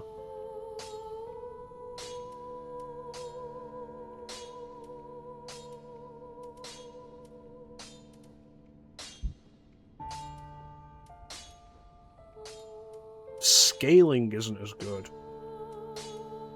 but its base attack is much higher.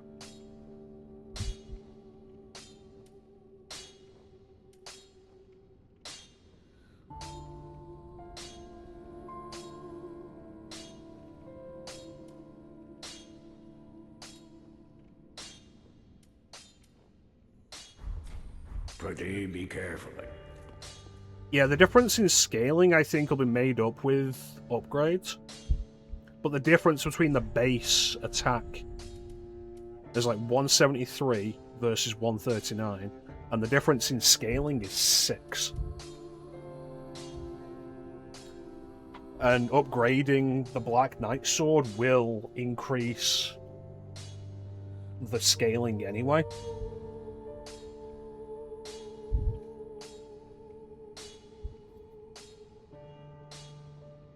No snacks for me while playing video games, thank you, Panda.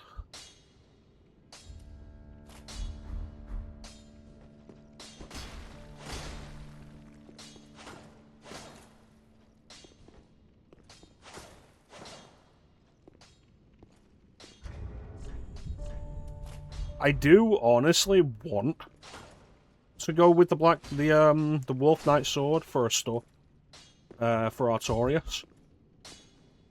But I think the Black Knight sword will be the better choice.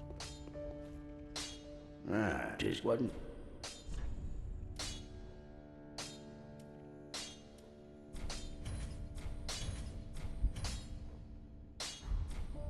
Pretty be careful.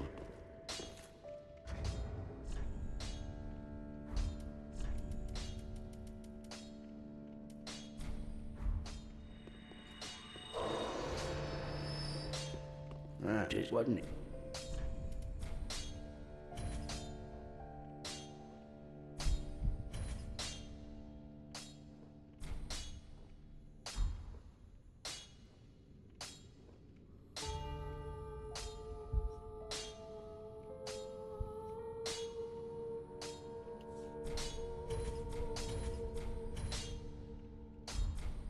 Pretty be careful.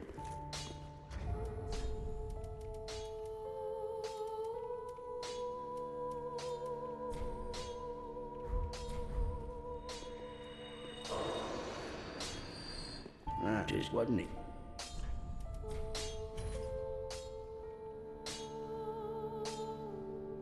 That's scaling plus 238. Pretty be Priming it.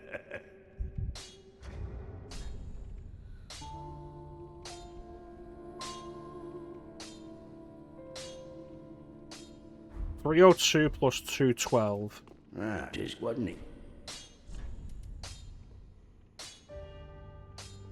Yeah, overall, the Black Knight sword does end up better. I could make this work out better because of the stronger dexterity scaling overall. Pretty be careful. But at this point, this deep, it just won't be worth it. Hey, Spunk. Grand Theft Auto 3 started to show its true colours. That being that Grand Theft Auto was never very good at action.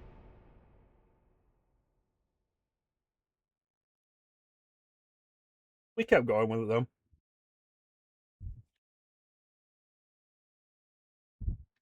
It does make me more interested in going through to Vice City though.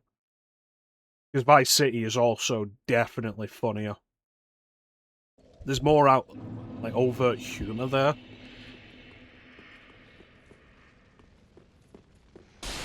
Whereas GTA 3 is funny, but not as funny. Well, it's good to go through it. It is good to go through it.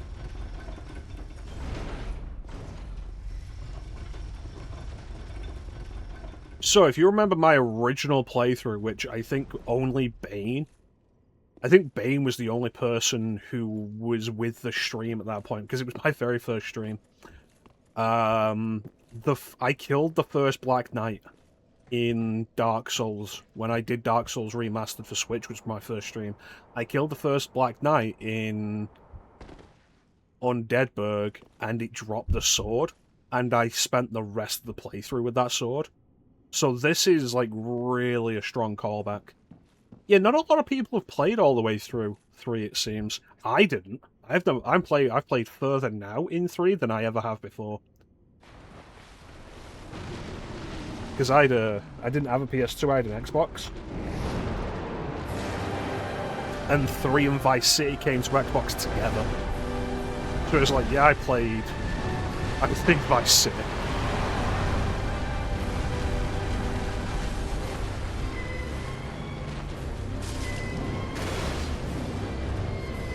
That's right. Mid there. Dark Eater Mildred.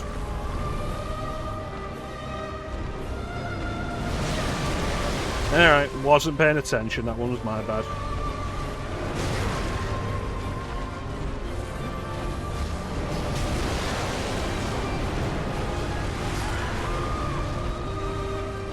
Yep, that's about right. Yeah, so I had an original Xbox, and like GTA 3 and Vice City came to Xbox together, bundled together. And so like we had them, and Vice City was always just more appealing. So I never did much of GTA 3.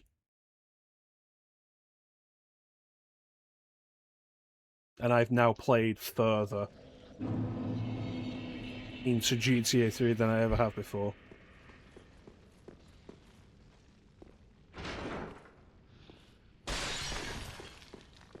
Why does that keep blurring there? The camera's getting caught behind the cobwebs.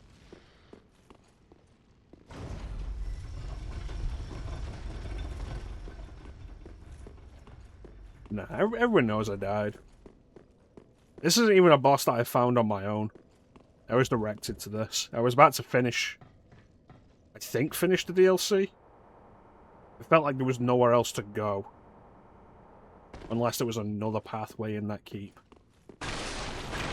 And my mods were like... You should probably fight Mildred before you do this. Dark Eater Mildred. I was like, okay.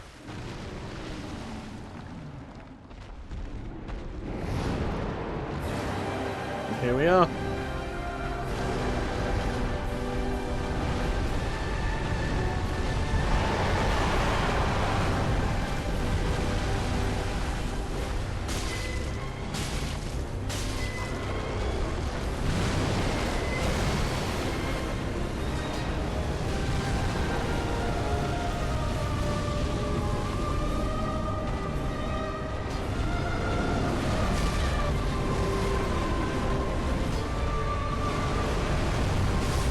Fuck.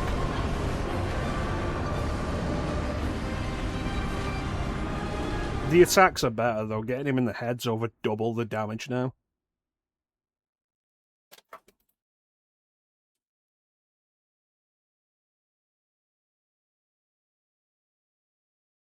Yeah, that's what everybody was saying. Not a fun fight. I was like, we're doing it, though. We're doing it.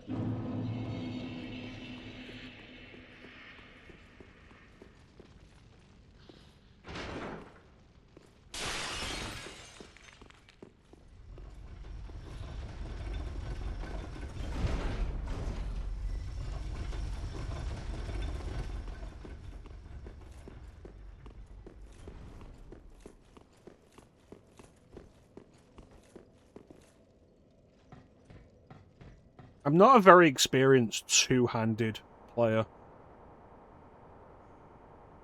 Like, I don't generally do two-handed.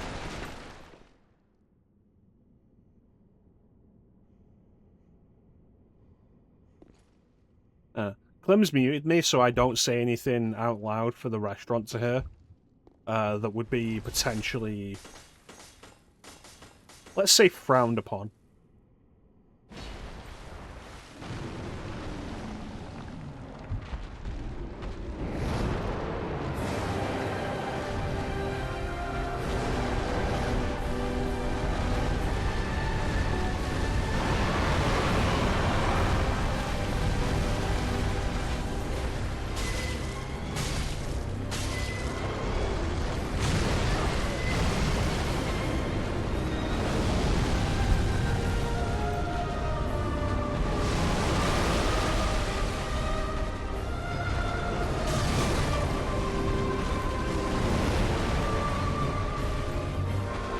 It's a numbers game.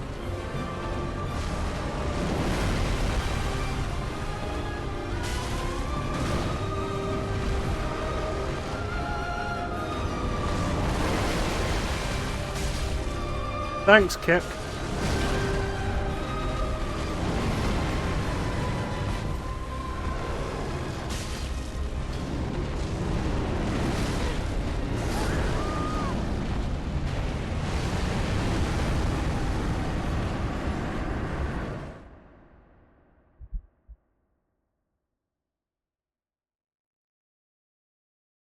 Clem, you fool. Clem, you absolute fool.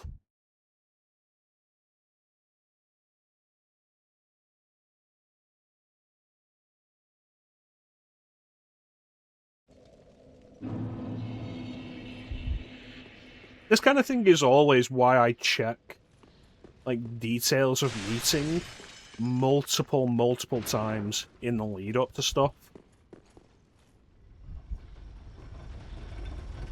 What, to have enchiladas and beans?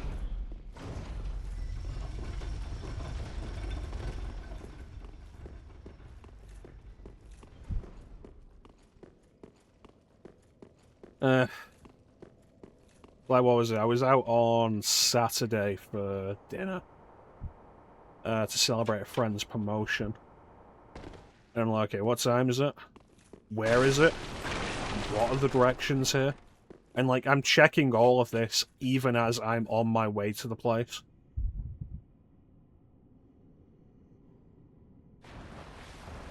Just constant.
fighting the camera.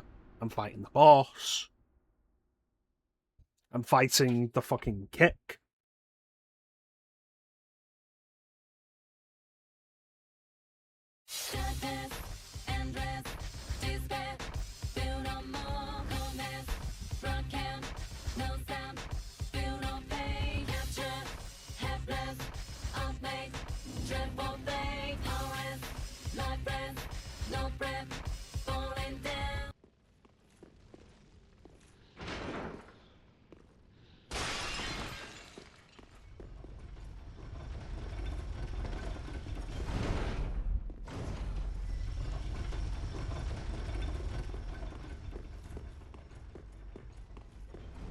Brings up a very important point about Persona 4.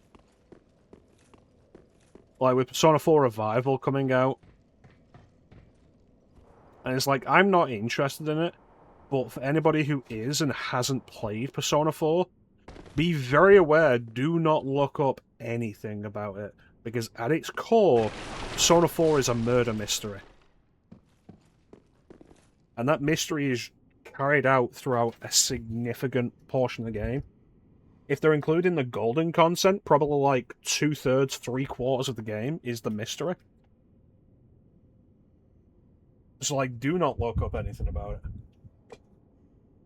You know what the internet is like.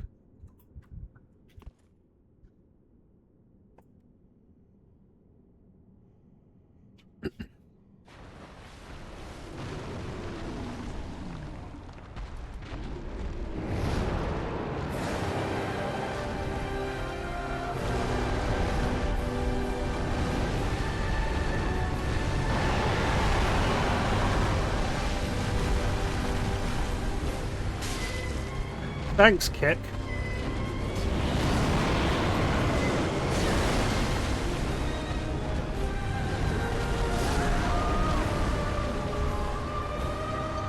Amazing.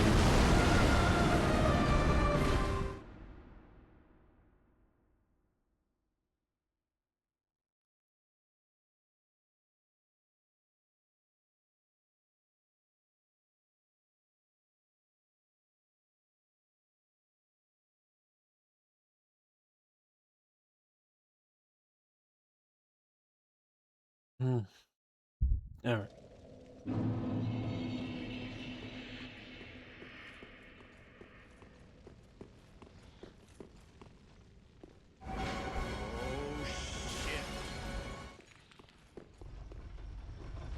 I feel like the two-handing the Black Knight sword is definitely the way to go. We're getting so much damage on it, so much faster.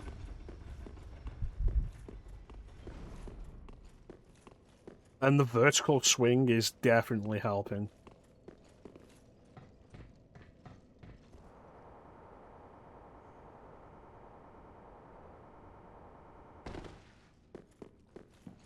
Plus the stamina regen boost from both Chloranthy Ring and the Grasscrest Shield.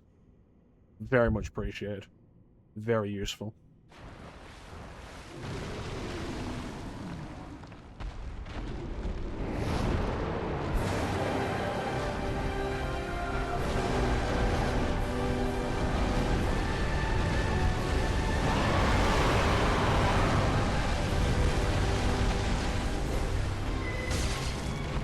Thanks, Kit.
the biggest problem with the way this fight is working is far too often I can't see enough of the enemy to know what attack it's about to do.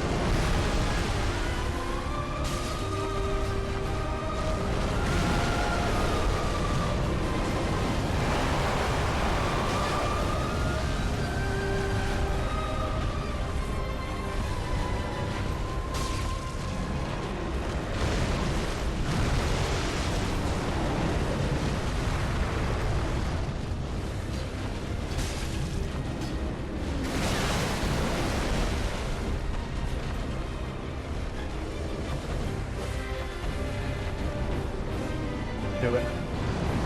Howard.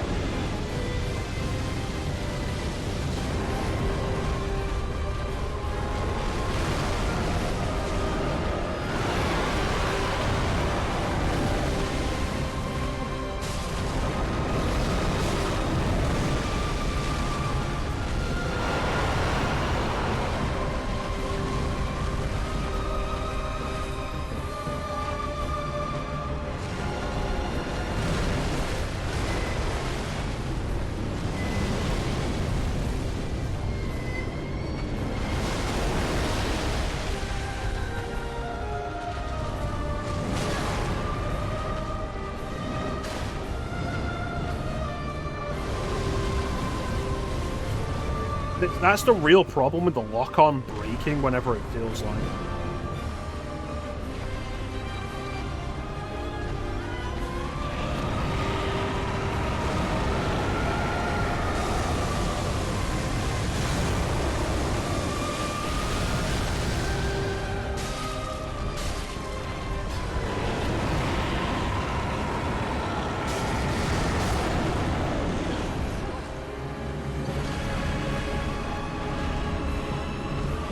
Because at that point, it's guesswork.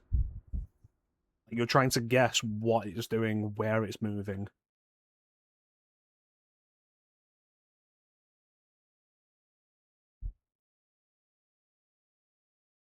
The death was my fault, though. Should have moved away.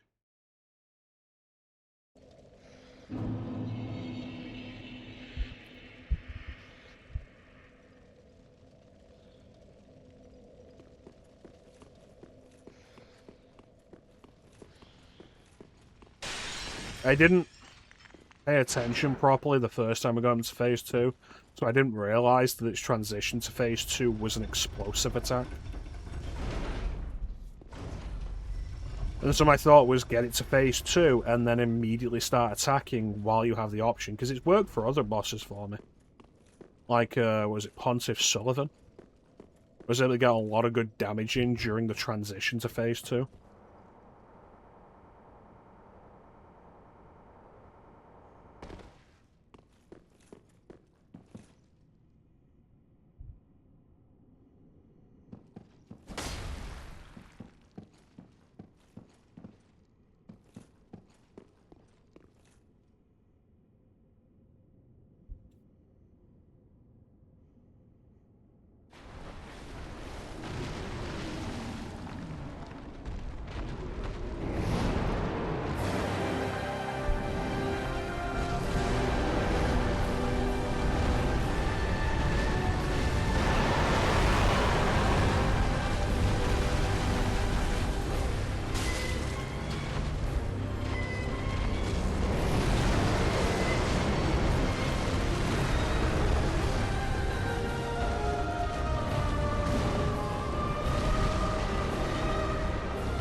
Primordial serpents, that's what they are.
You know, I think you're right, this isn't a fun fight.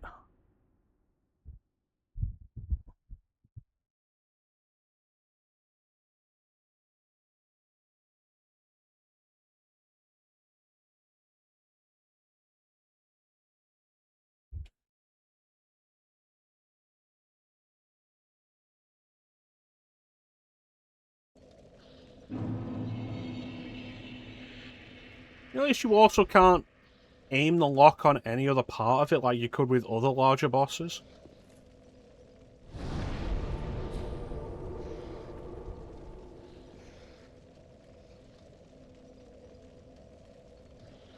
Yeah, we're less than 8 minutes away from the next ad break, so we're gonna have to run this. And then we'll be back and we'll keep throwing ourselves at this guy. It will die. Rules of nature! Those are the rules of nature.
And we're back. There is no way I can lose. In the long run, yes. In the more immediate short term, I'm probably going to lose quite a few more times.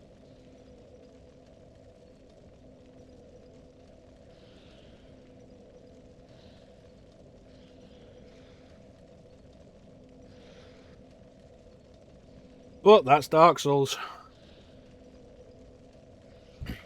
We knew it going in.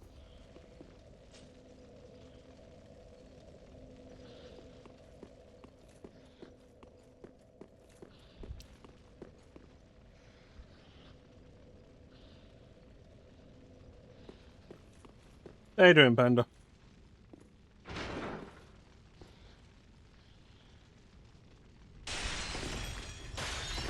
You missed my mention of Persona 4 Revival.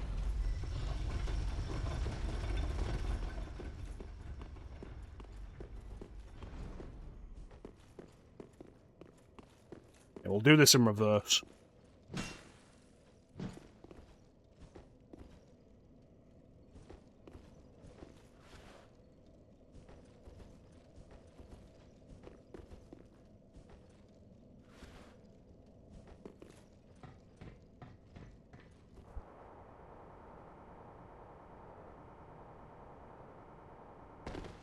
Your meal is complete.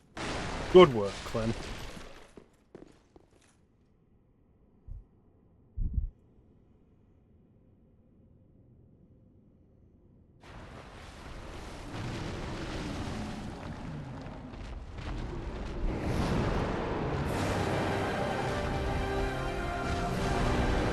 Excellent. Hopefully this will be dead before then. I'd hate for you to have gone out to get a meal and fucking kick. And like still be on this.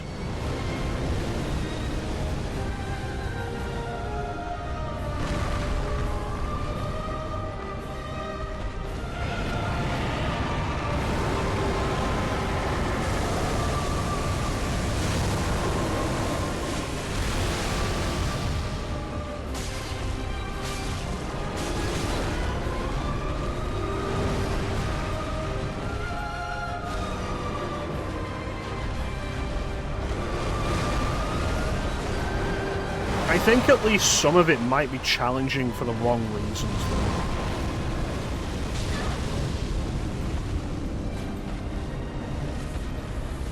Like, this camera is absolutely a problem.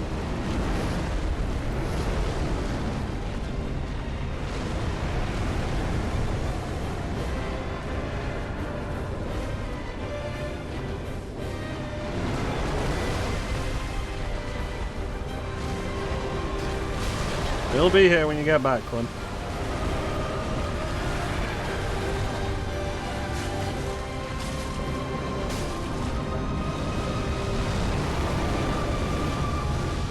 Alright, I've got another plan.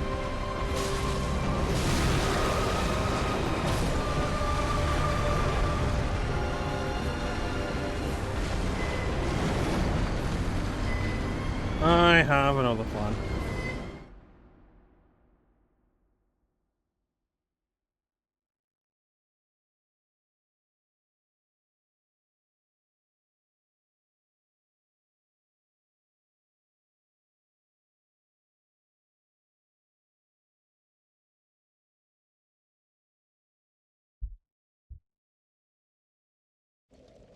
Alright.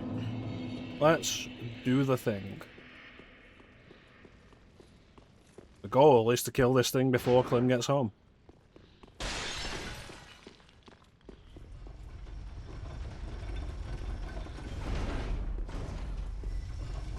So I was talking about putting a new ringtone on my phone earlier, and I never mentioned like what it is. It's video game, because of course it is. Previously, for like a long time, my ringtone had been the battle theme from Digital Devil Saga. I got a new phone, and I needed to change it. Well, I got a new phone, and I needed to set it up, and I was like, I might as well change it. So I was looking at like what I had, and I set it to Link's theme from Soul Calibur 2, but that wasn't a permanent intention. And I decided last week, I think, what it was going to be and set it up.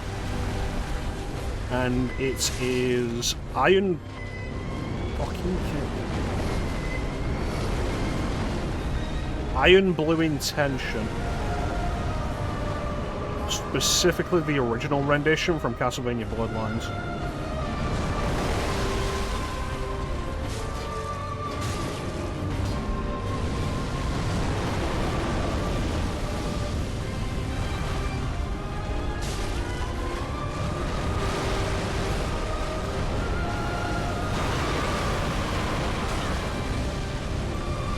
Good song.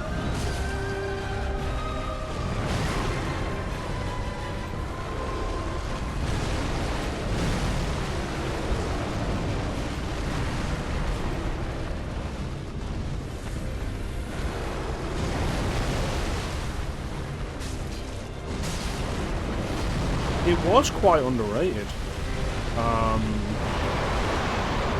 It was in Bloodlines, and I think it disappeared from the series and didn't appear again until I think Circle of the Moon.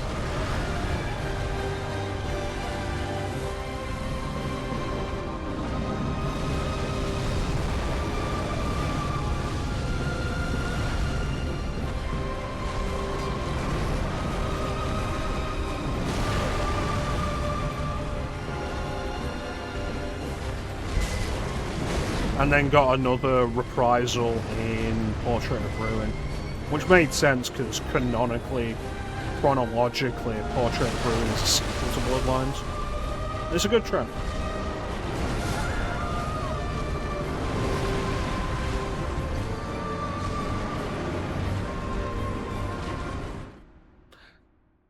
I think Bloodlines might have one of the more underrated soundtracks of the series.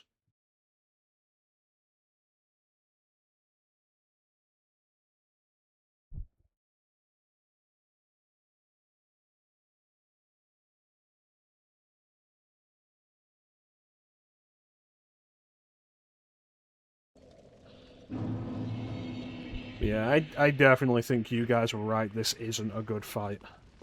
This isn't a fight to be enjoyed.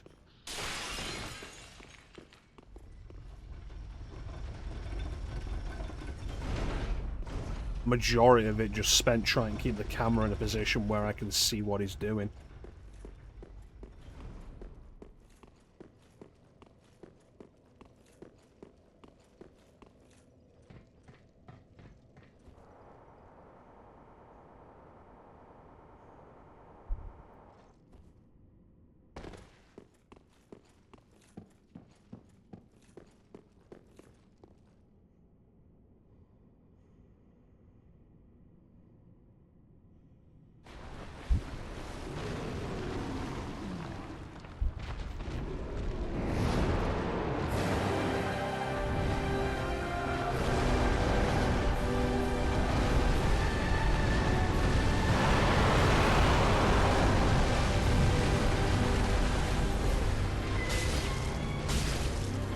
Why did the lock-on drop then?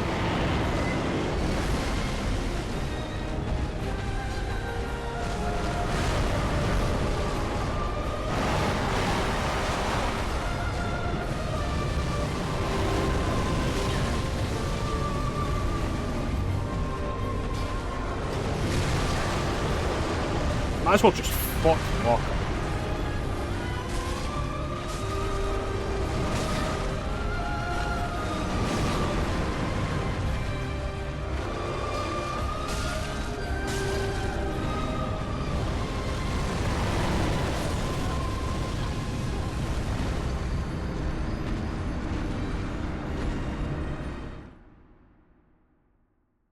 I could do with dodge being mapped to like one of the left shoulder buttons for this, so that I can move the camera and dodge.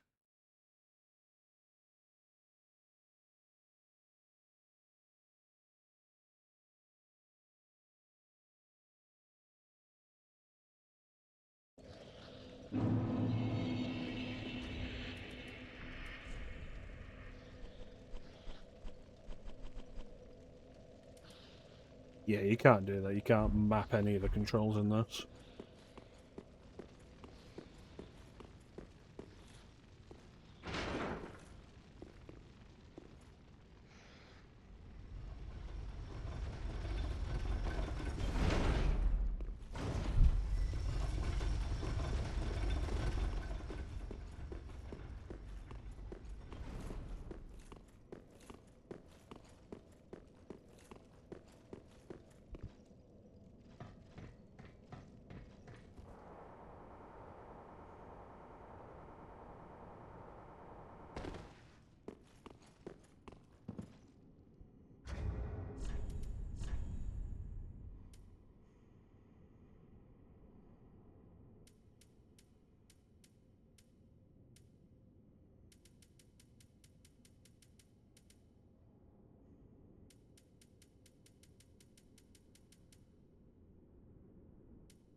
Fascinating that there's only one piece of equipment I have that has higher fire resistance, and that's this hat.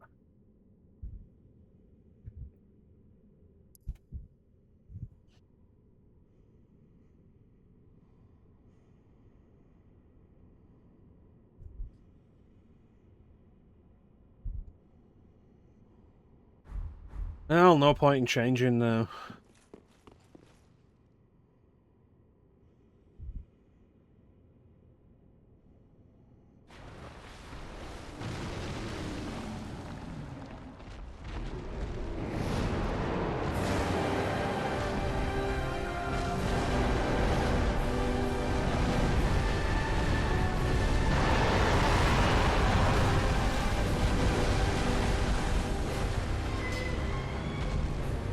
Amazing.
Alright.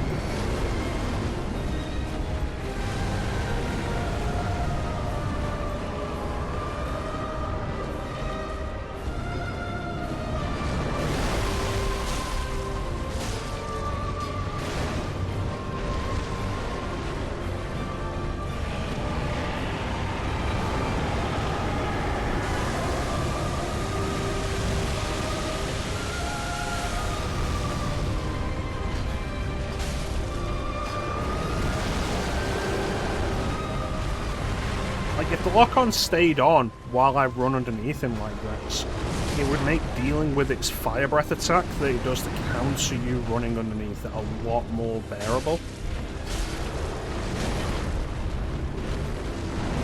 Like, yeah, the lock-on's gone, and there's no real consistent reason for it.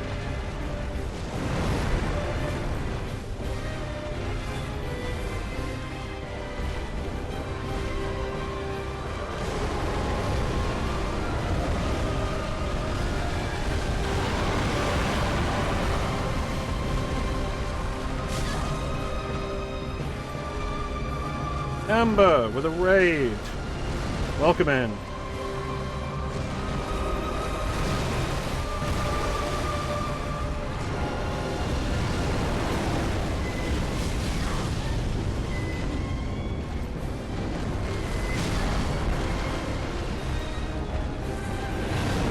Bear with me a moment.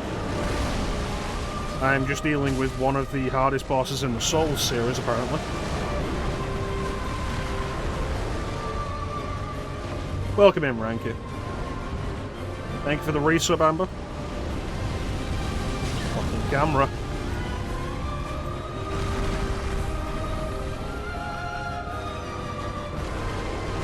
How was Resident Evil 2 Remake?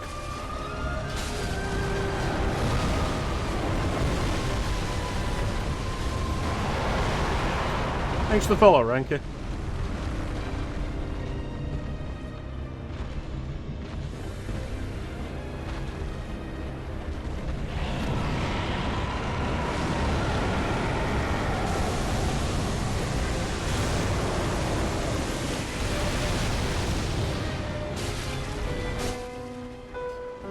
There it is.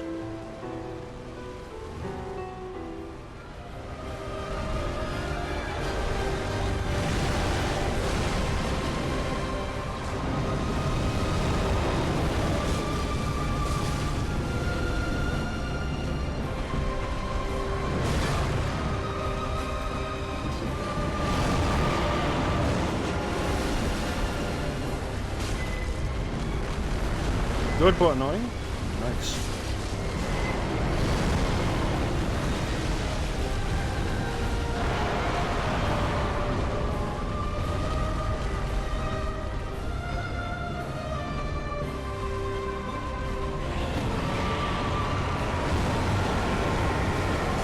Bear with me until I beat this boss or die, and I'll be right with you for proper greetings.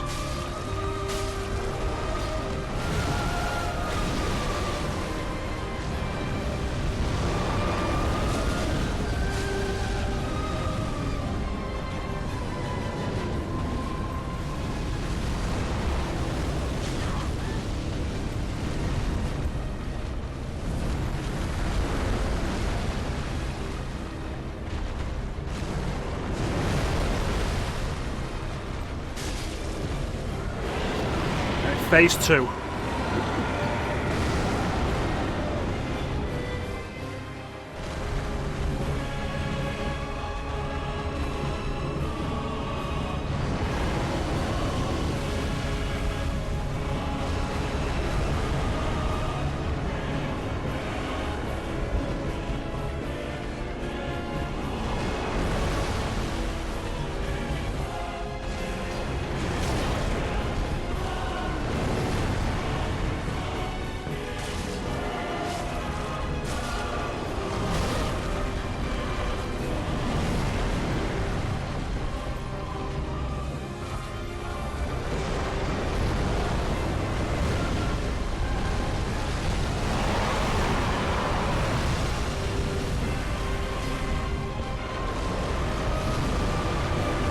Really? Straight into another one?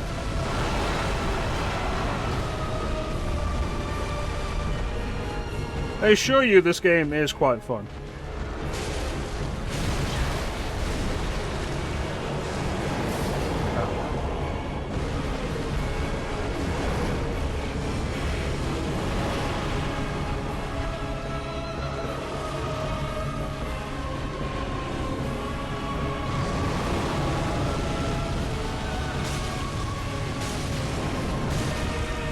Good hits. Good hits. Go again. Amber, you might just be a lucky charm.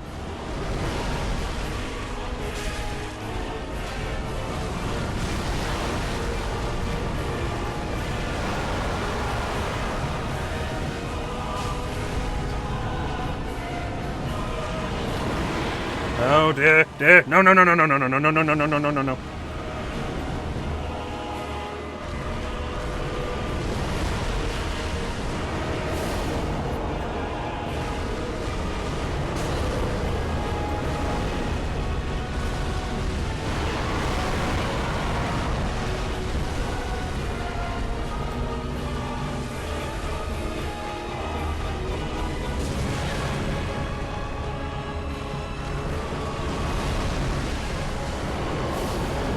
Please, why would you fucking kick?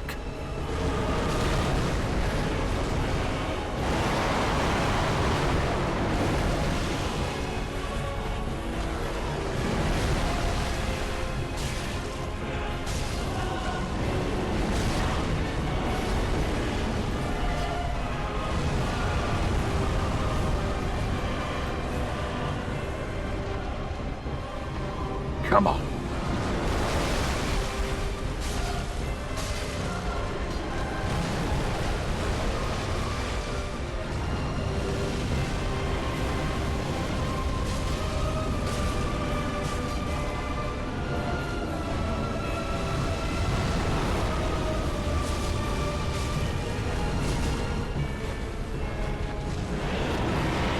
No.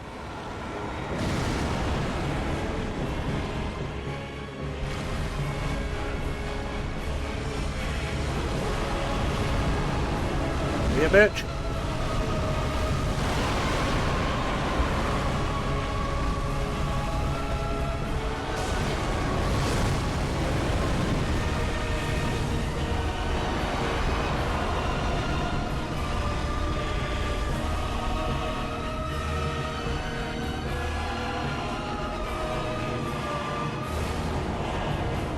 I don't like you.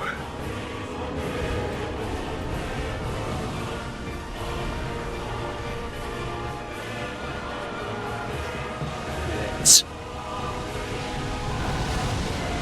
No!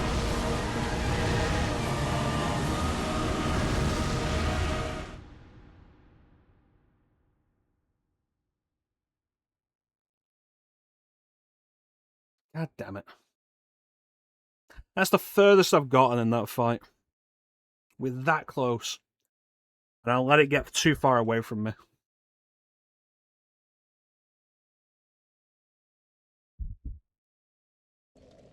That's the problem. I knew immediately what the problem was as soon as it started doing that attack. It'll do that attack when it's far away. That is what I figured out immediately when it started doing that. Thanks for the raid, Amber. Welcome in.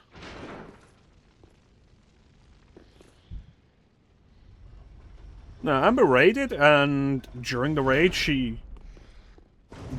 that's the furthest I've gotten in that fight.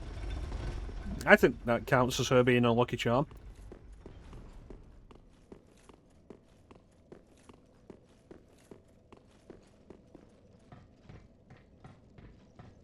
So close there. We've been at this for like 2 hours. I'm told this is one of the hardest bosses in the Souls series. I've never done this game before. This is the last Dark Souls game for me.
son of a bitch.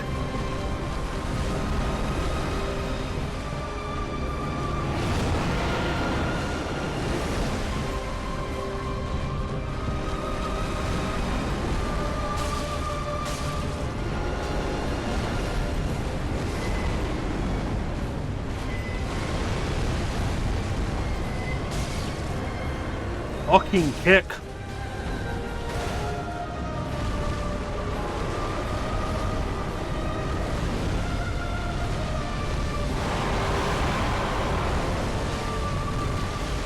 Let me show you the meaning of aggression. Jesus fucking Christ, this kick.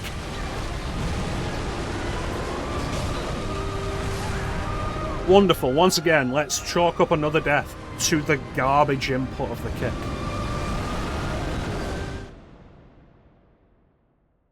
We should have put a counter on for this stream of how many times the kick has come out when I did not want it.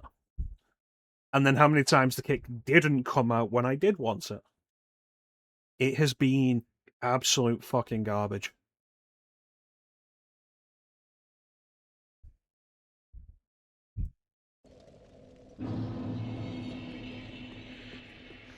Anyway, this is Valerie, my character. You can't see her. There you go. Valerie the Girthy. I am in fact playing as a woman. You could not tell. Except when she walks. You can tell when she walks.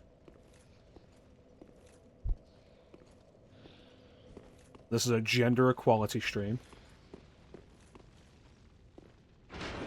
Sometimes women can do things.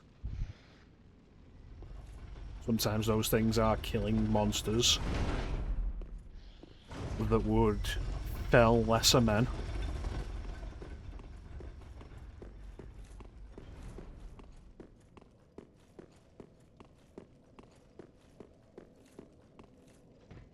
And when we're done here, she's going to go and kill Dracula.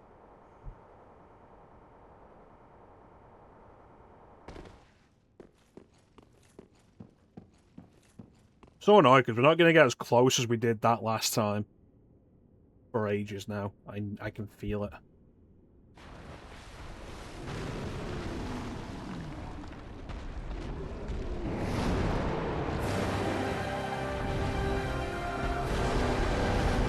Alright.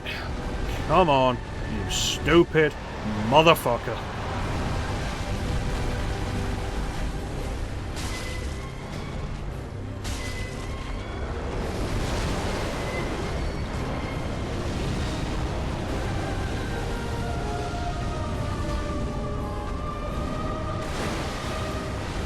Appreciate that, Ranky.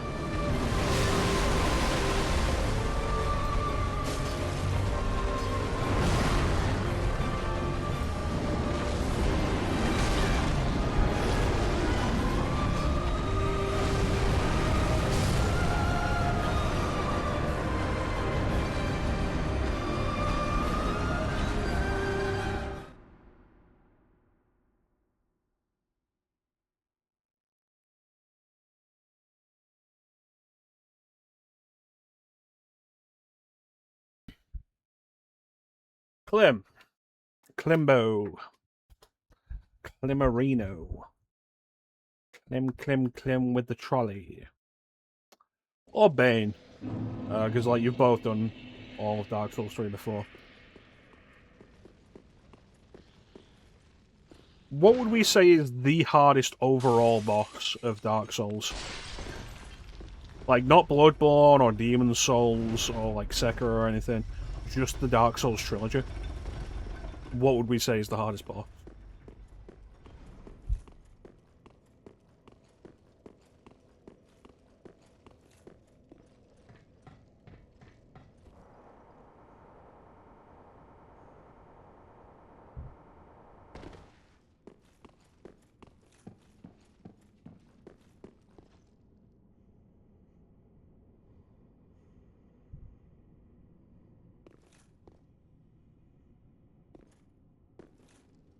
Here we go. You'll answer soon.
I have the damage output for this now.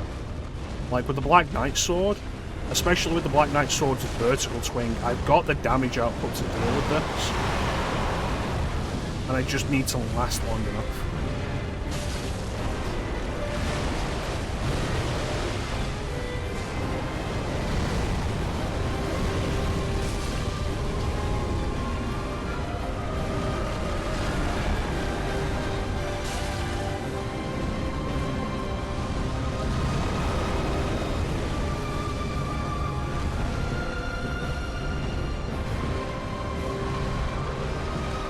Come on, do it.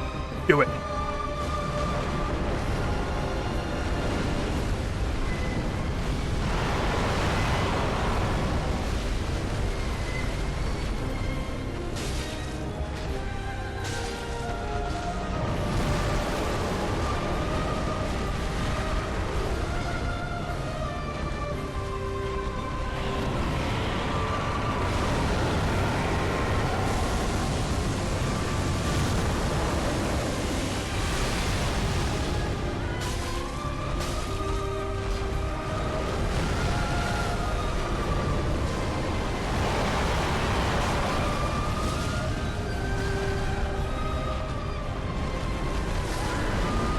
Fuck you, take off that much of my health with one attack. Fuck.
Right.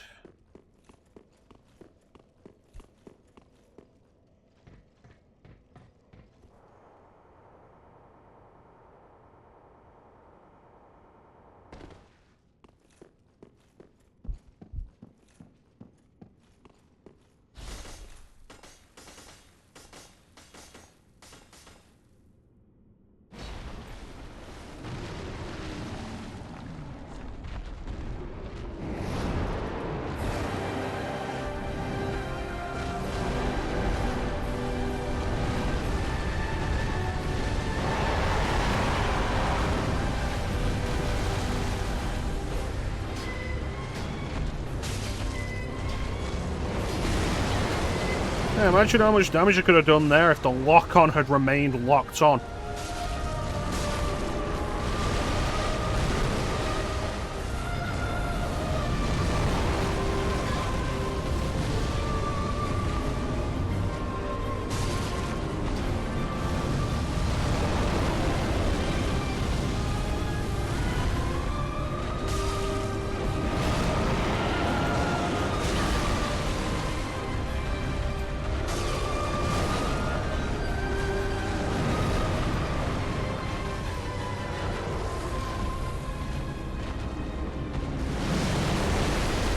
Welcome back, Panda.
There it is, phase 2.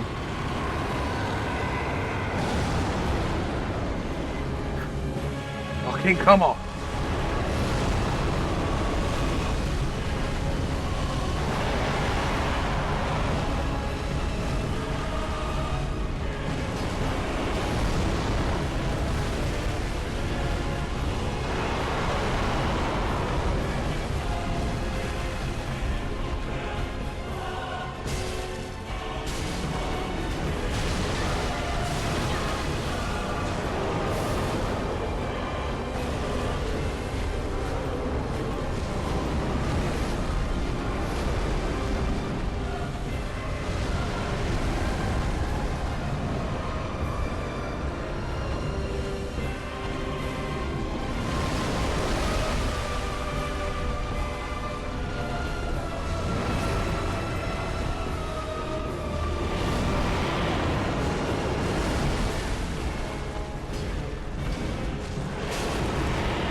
Last one.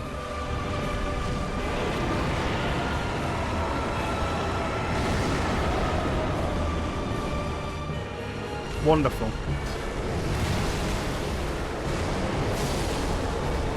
What the fuck just happened?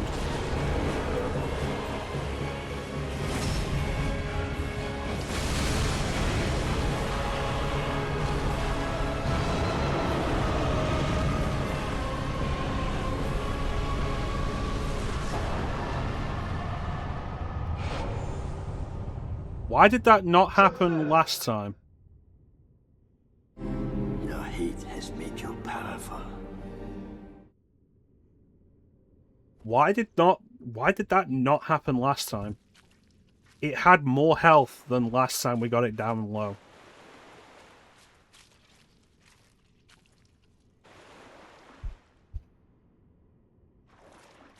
Like, if that had happened last time, I'd have won.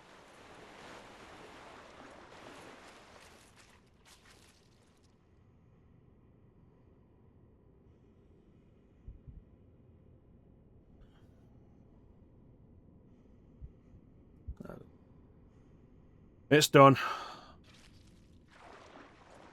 Ugh. Alright, this place is Dark Souls 1 Easter egg. Is this the Abyss? Is this where we fight Manus? Thank you, Clem.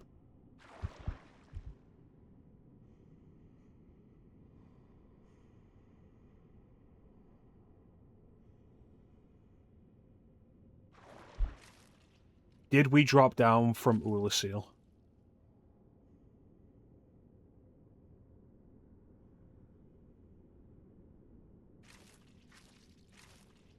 All I'm thinking is either the Abyss underneath Ulasil, the opening cutscene. Jeez.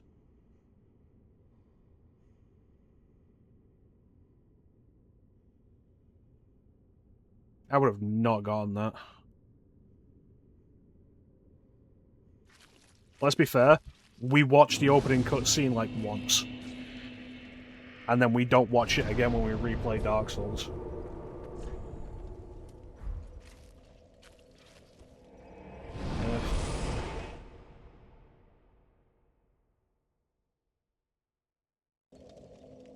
Thank you, Ben. I think there's the making of a good fight in there, but like the lock-on detaching whenever it feels like is a problem. Very well, then take note. The way it swings around, like maybe with a wider field of view? I don't know.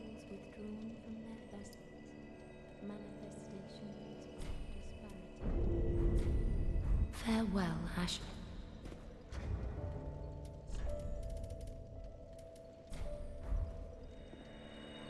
Kilometers and no. I don't have any intention of going back to Dark Souls 1 generally anyway. If Klim does get Dark Souls on PC, Calamete's the Dragon in the Artorias to the Abyss DLC. Like, if Klim does get Dark Souls 1 on PC, Welcome, and we do it co-op, like full seamless co-op, maybe. Really, Calamete's harder than anything in this. Farewell, Ashmate. Calamete's the only boss that I didn't fight. No, that's not true. I didn't fight the Fire Sage Demon or the Fire Centipede.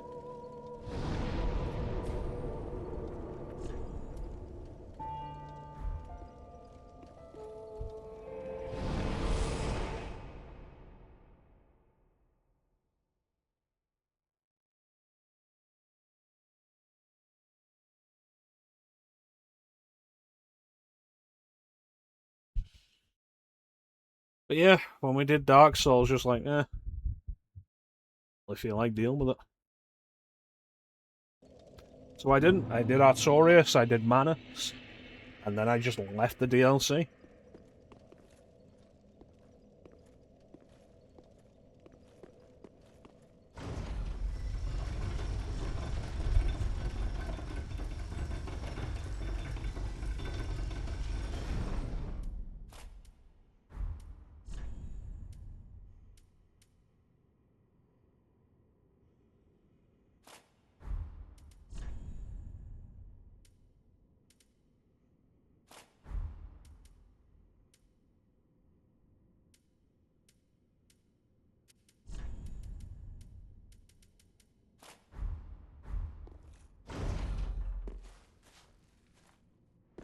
I don't think Manus is necessarily that bad, but I've not fought him without summoning Sif, so... There it is. Dracula's Keep.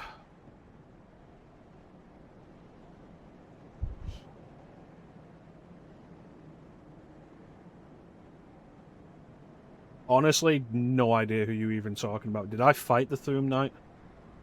Yeah, you can summon Sif during the fight with Manus. Sif is hidden behind a wall. It's also part of the way of getting that bonus cutscene with Sif. Sif is hidden behind an illusory wall in the Abyss. You break down the illusory wall. It's a DLC boss. Didn't do it then. And Sif is being hounded by a bunch of humanity sprites, but is protected by Artorias' shield. And the idea is that Artorias gave up his shield to protect Sif.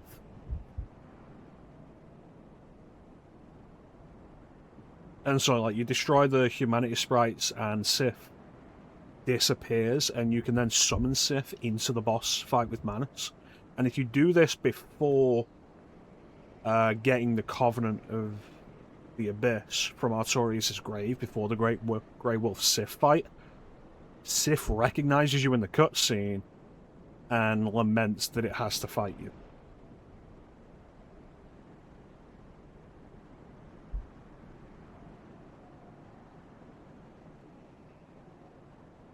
Which is a nice touch.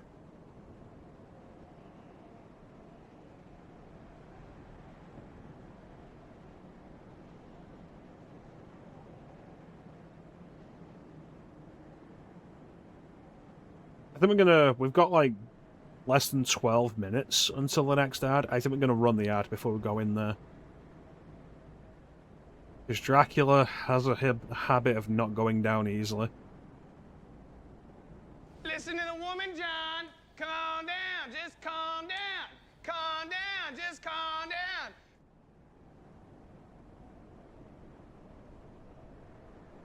If you go back into the archive and like find that specific session, which I don't even know what session it was. I don't remember how many sessions Dark Souls 1 took. But like, I'm pretty sure I did summon Sif for the fight with Manus. Because in Dark Souls 1, I've done it before, I've got nothing to prove with it.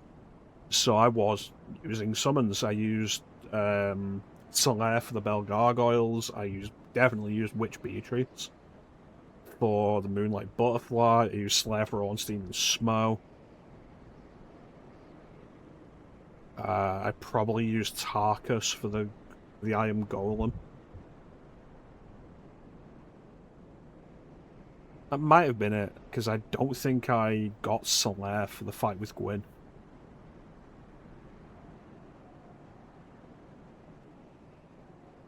But yeah, we're going to run this ad, and then we'll go and... I did? I didn't remember that. Excellent. Clem, watch the archive, you can see it. Thank you, Bane. I don't remember, it's been over 7 years. 7 years of this nonsense. No, you don't need Solaire for Gwyn, but it's also the only other summon I can remember for a boss fight. I mean, I didn't need Solaire for Gwyn, I beat Gwyn. And I'm pretty sure I didn't actually finish the Solaire questline to get him. So... like, I don't remember any others.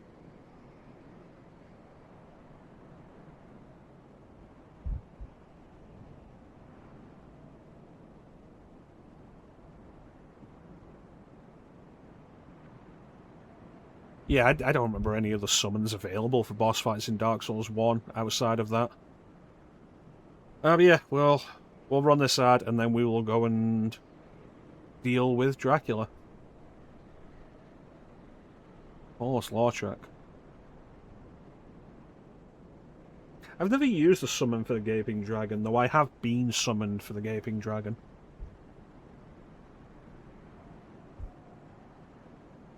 I don't like that fight, it takes too long. What a thrill. not a thrill.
We're back. Oh my God, I was wrong. Like, I'm looking up at this thing, and I'm thinking, like, of Castlevania.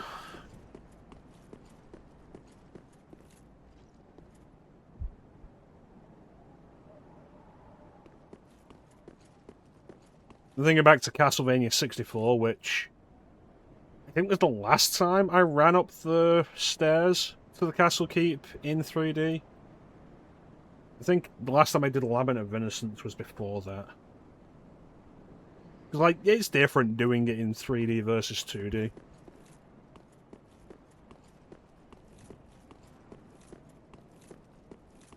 want to do Season 2 of Castlevania.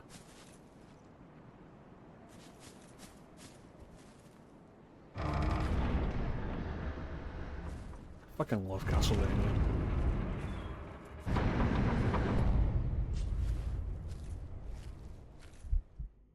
Humans! That's right. Dracula, you look different since the last time I saw you.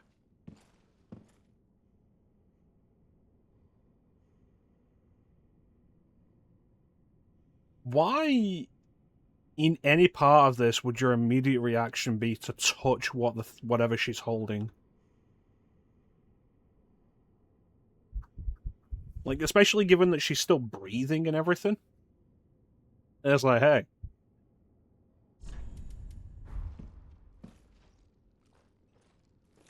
It's like, no, walk up and just poke this thing. Like, no, like, tap her foot. Tap her foot with your foot.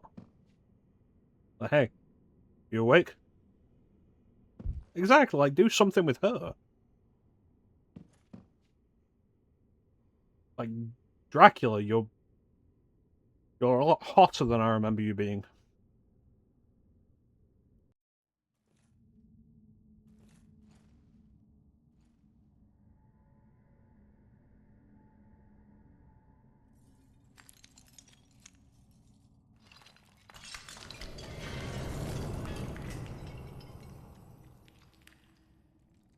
See, now you broke her thing.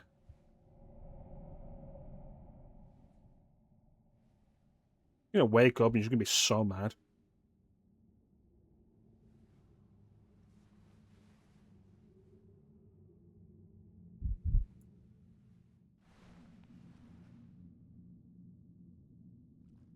Hey, sorry about that. I'll buy you a new one.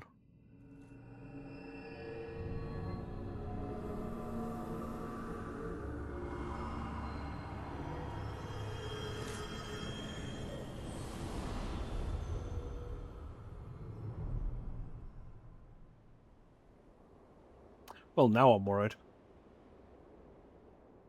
You're right there, love. You did not happen. You did not hesitate at all.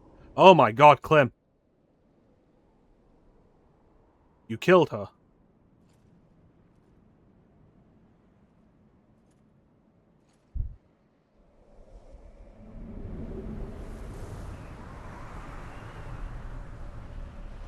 Holy Jesus.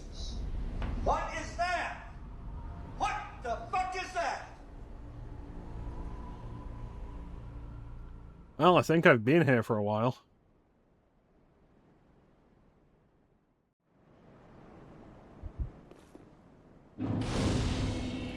Well, I was expecting this to be a boss. Can I go back?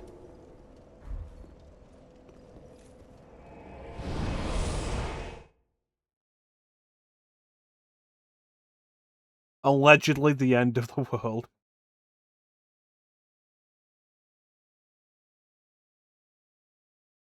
It's okay. The world isn't over anymore. I went back. The end of the world will be sand.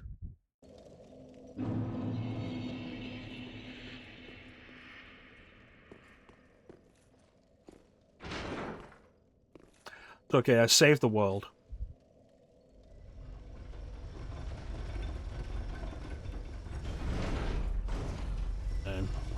I have The World Ends With You final remix on Switch, and Chance has played it and says, like, it doesn't control as well as the DS version.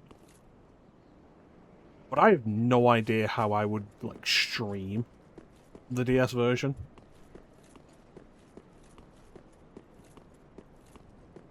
Oh my god, she's gone.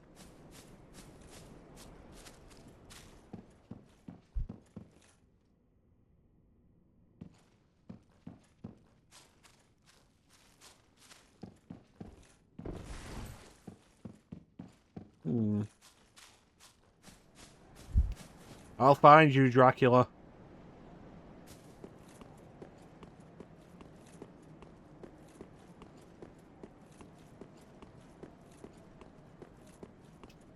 I can't read.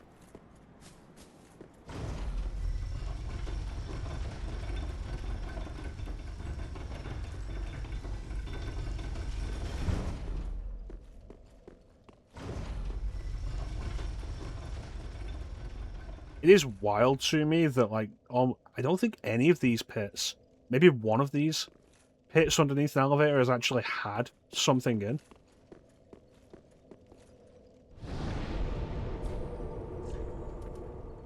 No, not yet.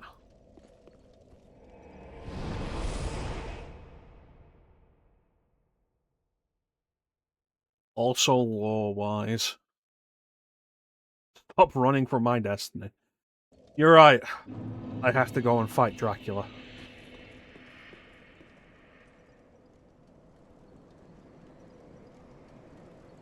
Twin Princes and final boss after this. So 3 more bosses, and then we're done. Dark Souls forever. Of course the end of the world is sand. There's light, though, which means there's still fire somewhere. The Age of Fire may have ended, but...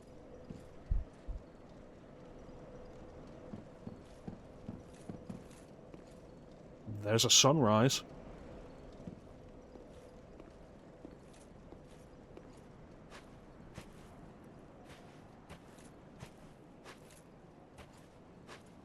The morning sun has come to vanquish the horrible night. Perhaps I was the morning sun all along.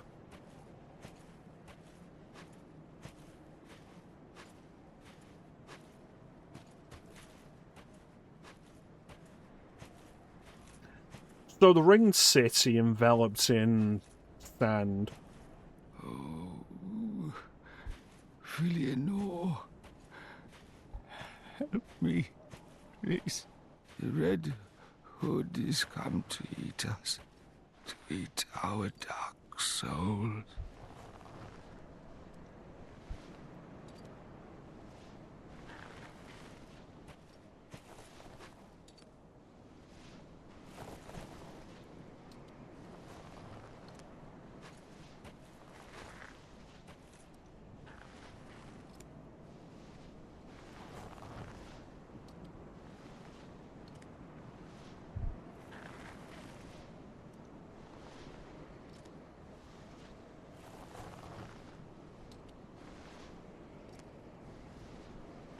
How much sand it would take to envelop the entire city.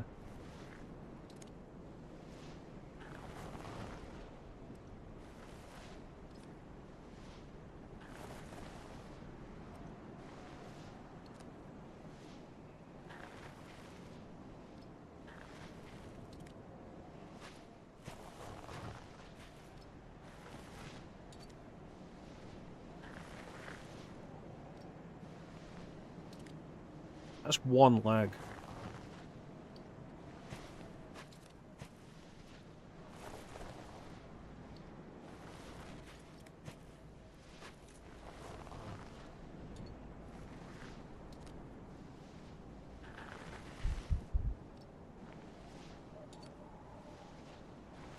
I don't know if there is such a thing as mercy for this.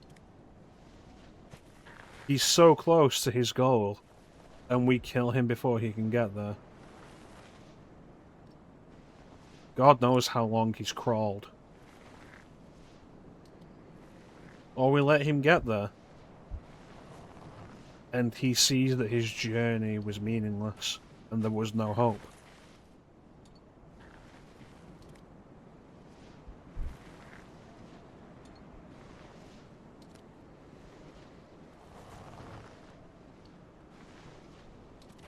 Whatever's left of his skin.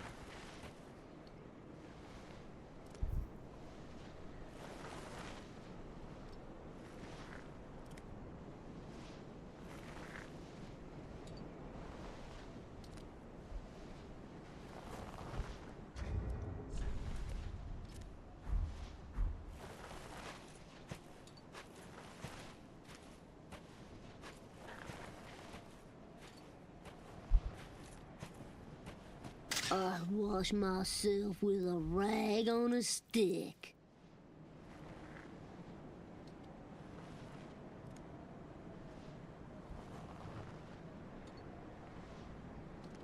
No, I don't think we would have, Clem. You said it's the end of the world. And there's one thing left alive here.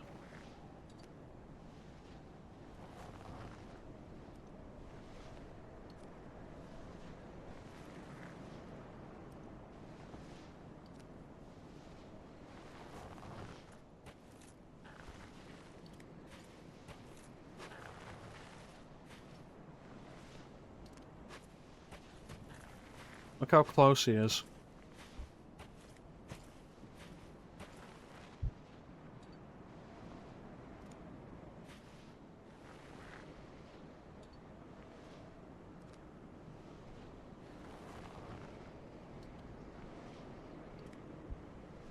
Well, we hear the word dark soul. Just not dark souls, plural.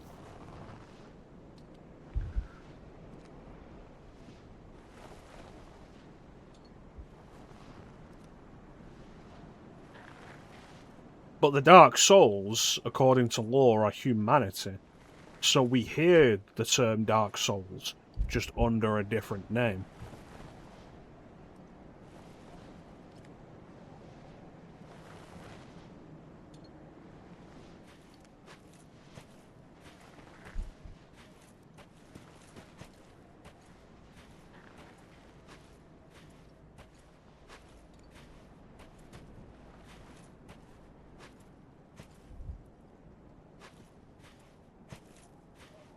What does he expect her to do? What could she have done? Who was she?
Who knows how long he's been crawling?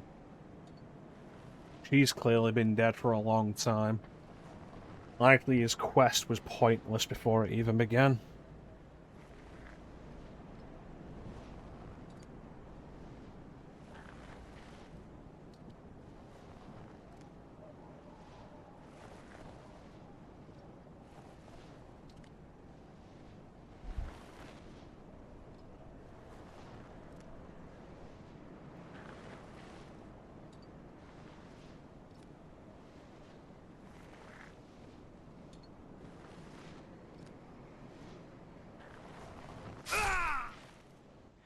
Eleanor, help me.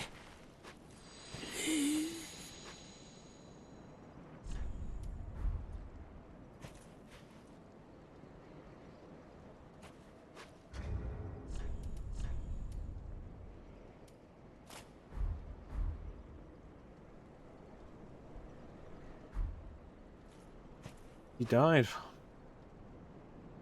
It sounded like he was hit with an attack.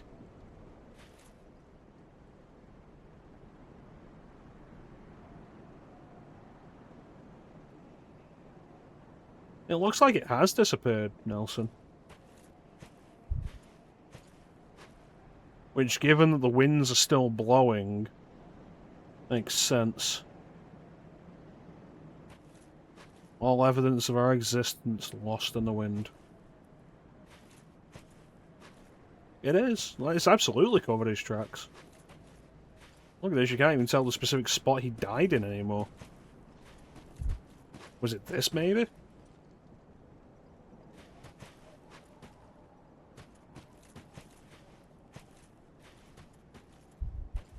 Tracks down there haven't disappeared. I expect there's something else to them.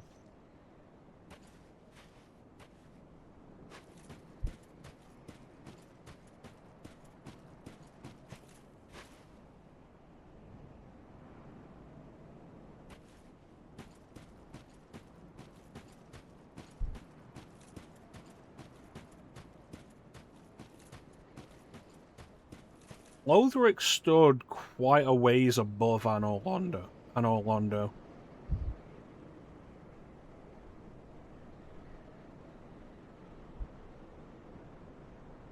Presumably that would be Anor Londo, and that would be Lothric.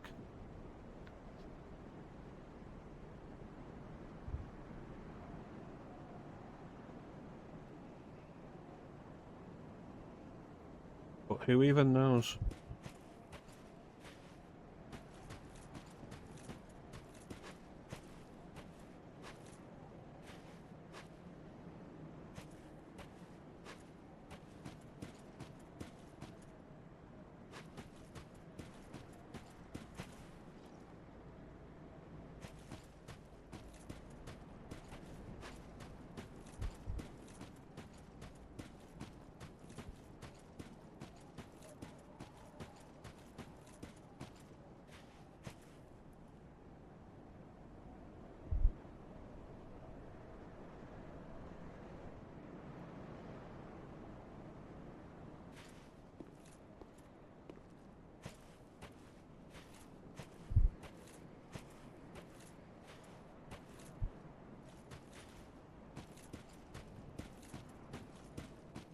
I've searched for thee, dark, stricken creature.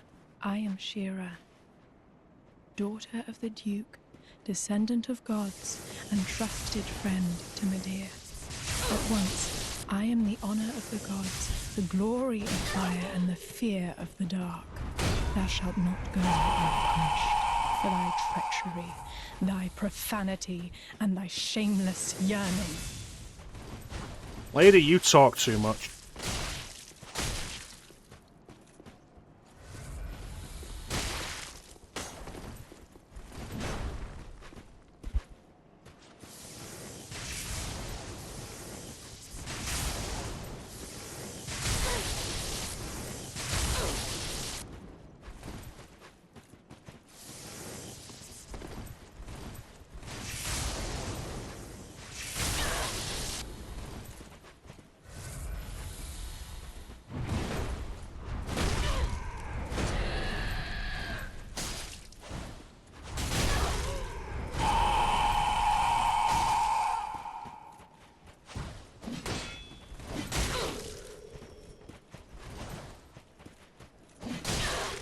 Remember this, creature, ne'er will I forgive thy kind.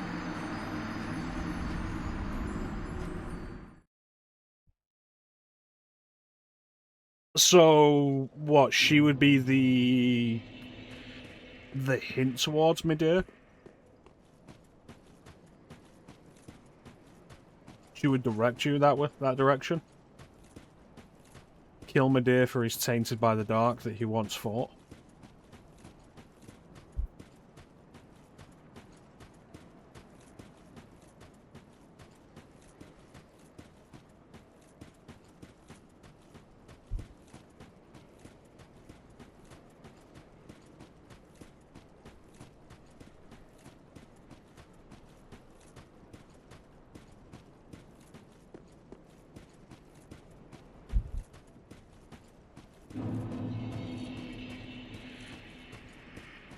I've searched for thee, dark, stricken creature.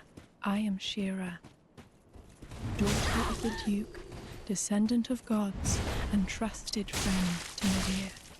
At once, I am the honor of the gods, the glory of fire, and the fear of the dark. Thou shalt not go unpunished for thy treachery, thy profanity, and thy shameless yearning.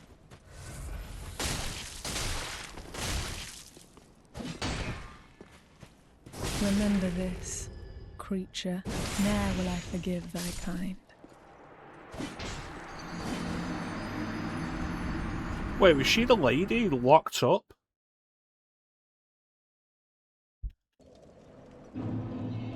Huh.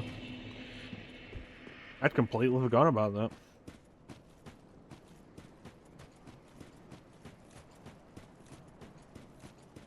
Too late to get that Titanite slap now.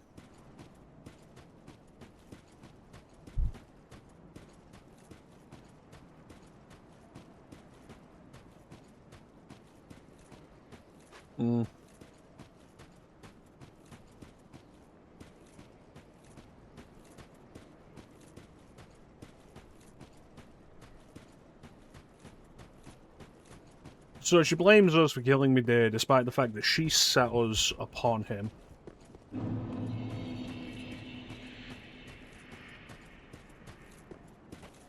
Because if that's the case, I've it's searched likely for that thee, Medea's death had dark-stricken unintended creature. consequences. I am Shira, daughter of the Duke, descendant of gods, and trusted friend to Medea.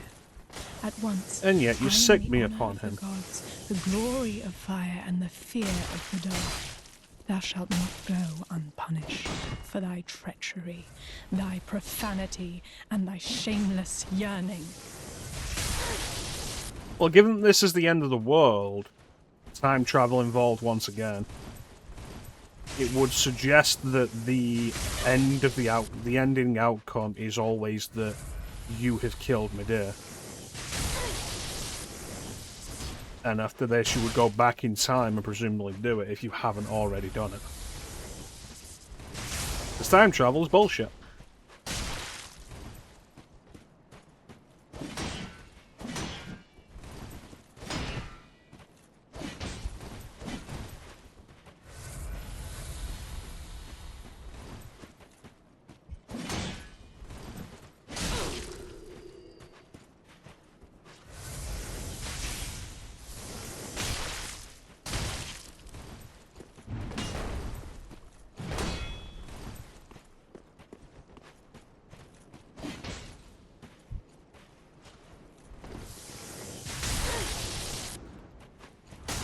Really don't appreciate how ridiculously accurate she is with that.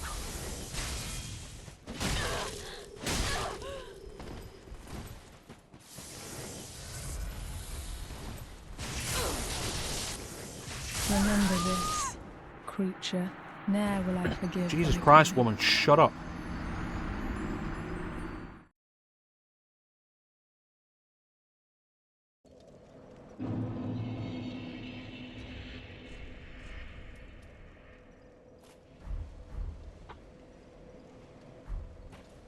Yeah, well, she's gonna be cold and dead in a minute.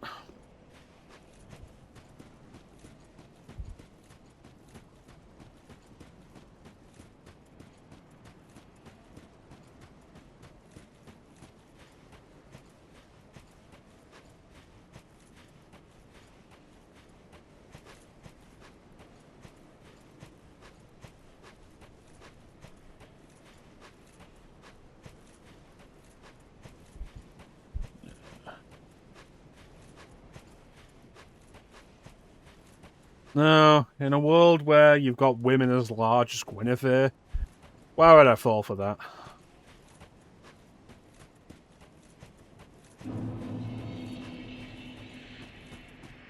I've searched for thee, dark-stricken creature. I am Shira, daughter of the Duke, descendant of gods, and trusted friend to Medea. At once, I am the honour of the gods, the glory of Shut fire, up. and the fear of the dark. Thou shalt not go unpunished for thy treachery, thy profanity, and thy shameless yearning.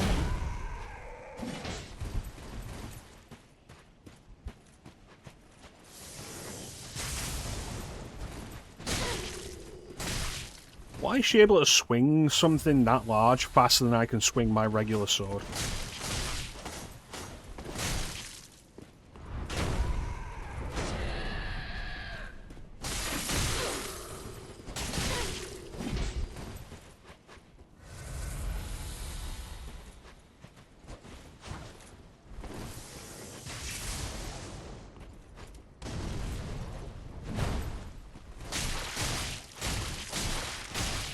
If Frostbite wants to kick in anytime soon, that'd be nice.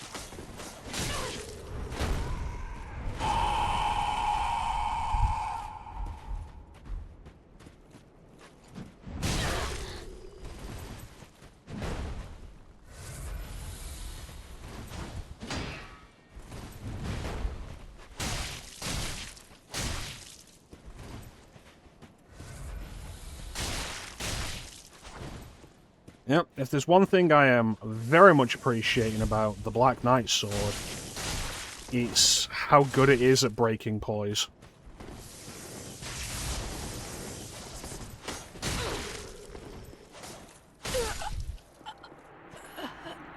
Never would I ever forgive thy lowly kind. Eat shit, you sanctimonious bitch.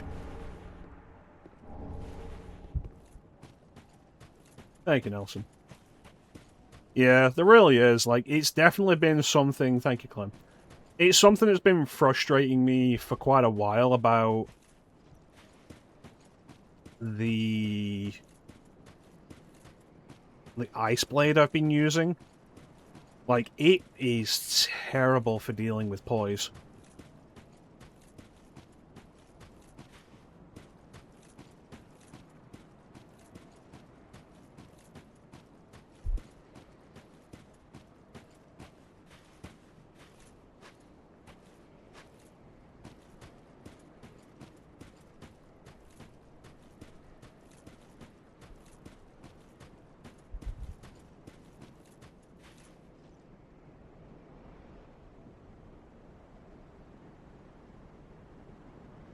Yeah, I should have stopped using it after I fully upgraded the broadsword.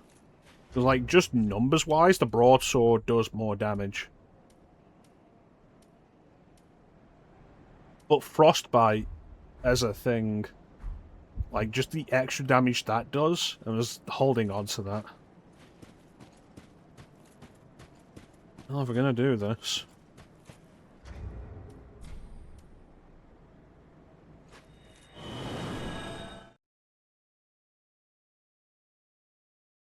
Slight speed decrease, yeah.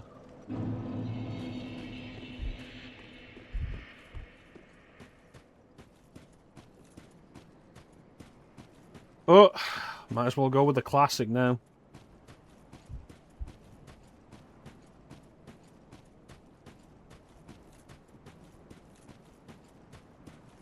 I've thought about the idea of doing something like that, Bane. And it would be a learning curve for me. Because it's just so antithetical to how I play.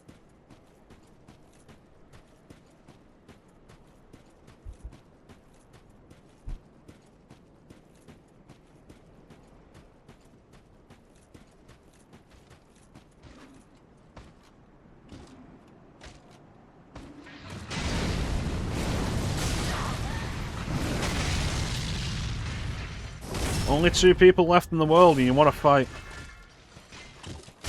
See how well that works out for you. Look at that. The poise break there would not have happened with the ice sword.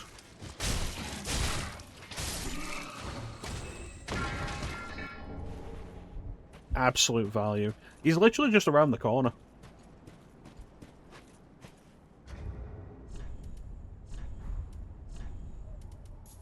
I'm looking around before I go through the gate.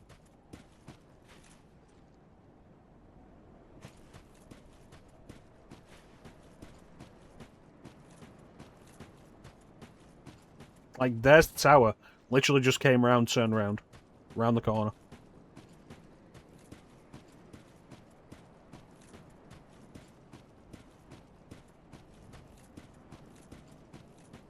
Because it's looking like this goes off infinitely in a couple of directions. And I feel like it can't do that, obviously.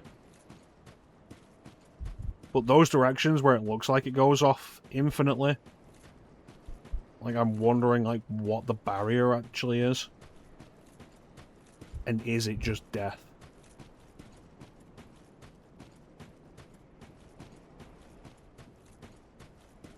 Decided you don't care. We're gonna have to at some point. For the sake of the stream.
This looks like very fine sand.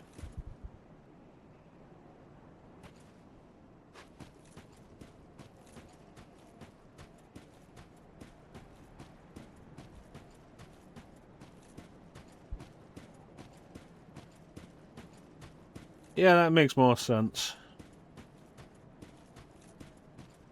Everything returns to ash.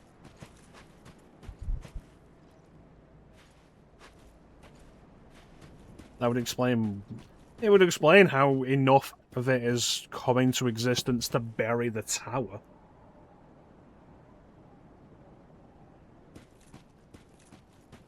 All living things return to ash.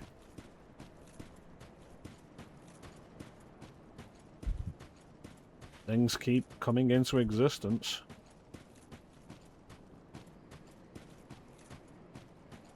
Eventually the remains will overrun the world.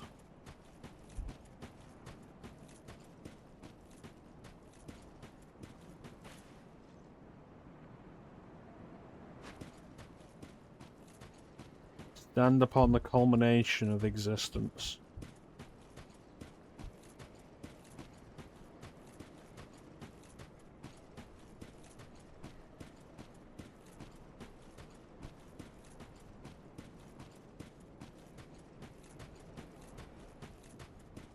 Ask them if anything. Ask them if any of it was worth it.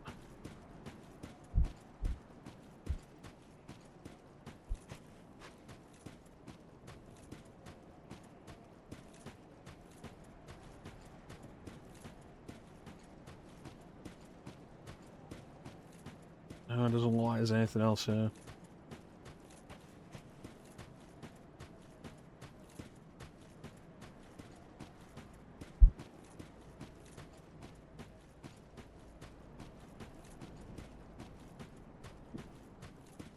Whatever that lady was here for.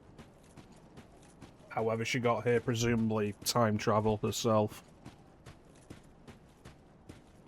One ring night.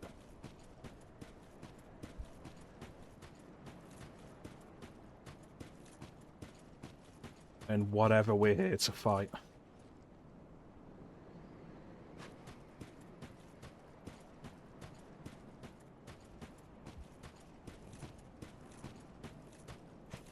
The idea of being the last living thing in existence. Like, the last of your kind is terrifying enough.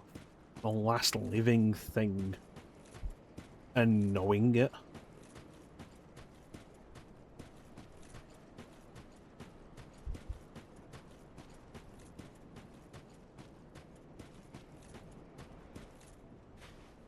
This is where he came from.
What? Still here?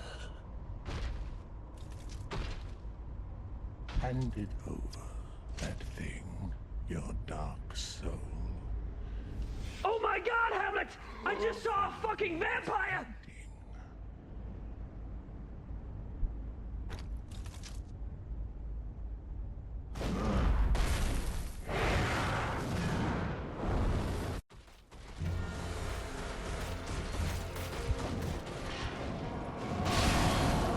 Well, this is the most interesting ground I've ever fought on.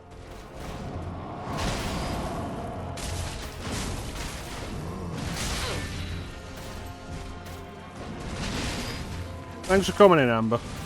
You have yourself a good sleep and you take care.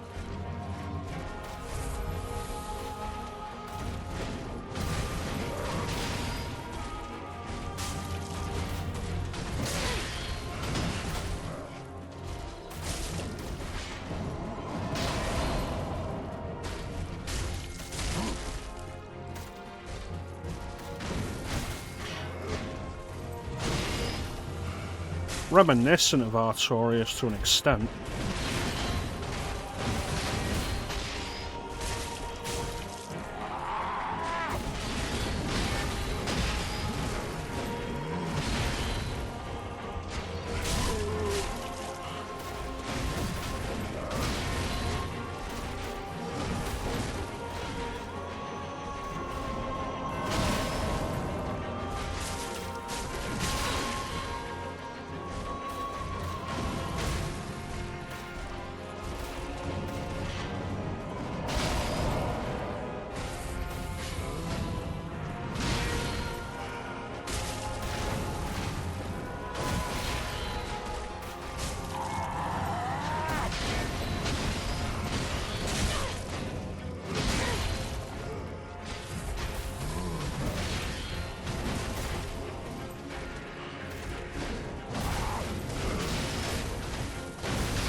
Thanks, Kick. So right now I'm waiting for the other shoe to drop. Because high damage? Yes. But this is too easy. Play it cautious, this is too easy. This is doable.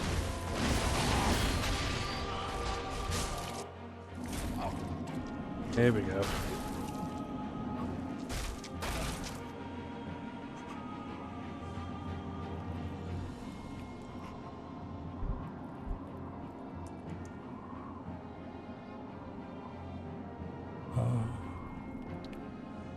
Is this the blood? The blood of the dark soul.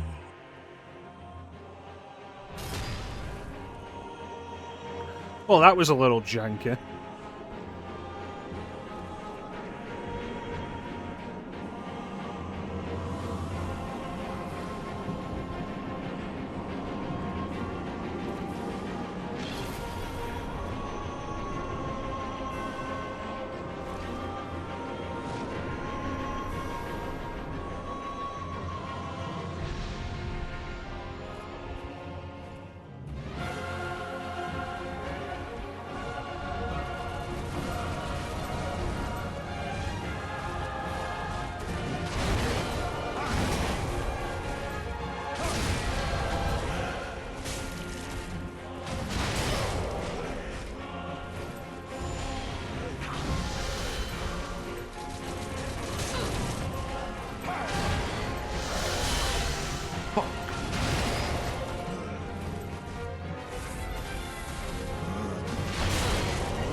What is that?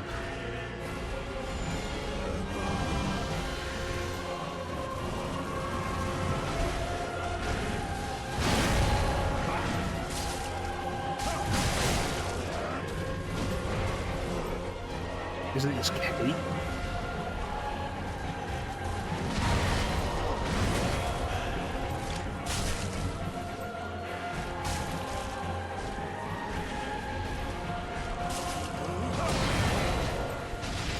You know what's probably the most wild thing I'm noticing about this? Is his sword... Fuck. His sword is only physical.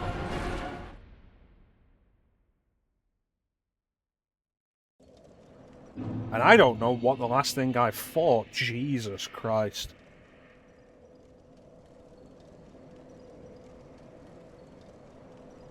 That's concerning. I don't know what the last thing I fought was that only dealt physical damage with an attack like that. Alright, what do we miss?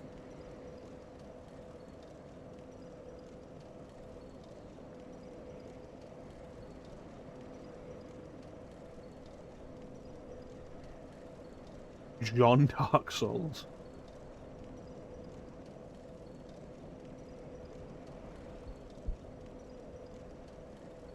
Crossbow. You know what this is actually making me think of more than anything else?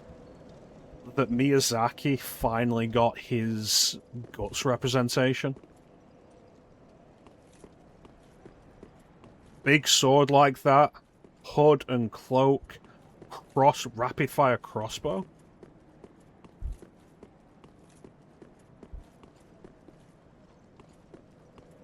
But also, like, the entire area is the arena.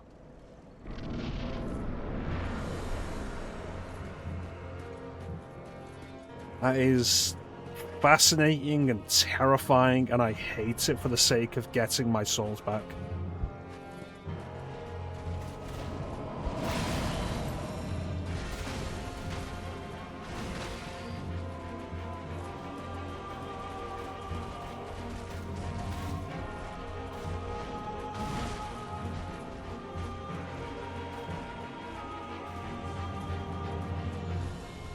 So we're taking care of this right now.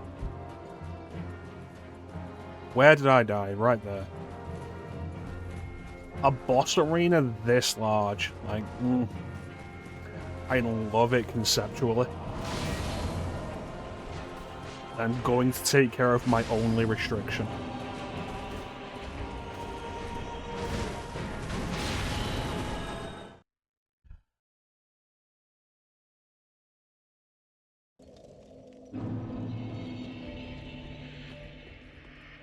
Welcome, husband.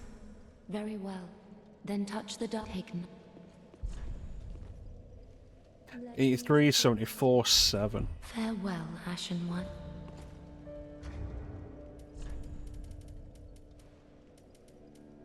I don't think I have enough. I do not have enough.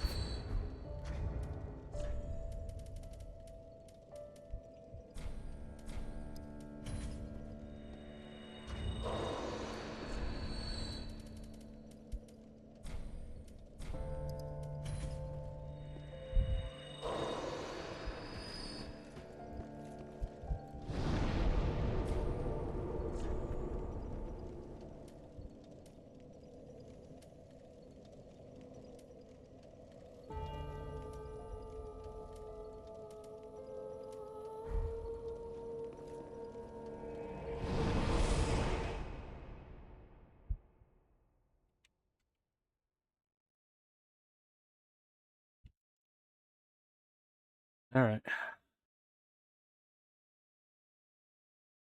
We're going to play this a little bit, and then we're going to remove all restrictions.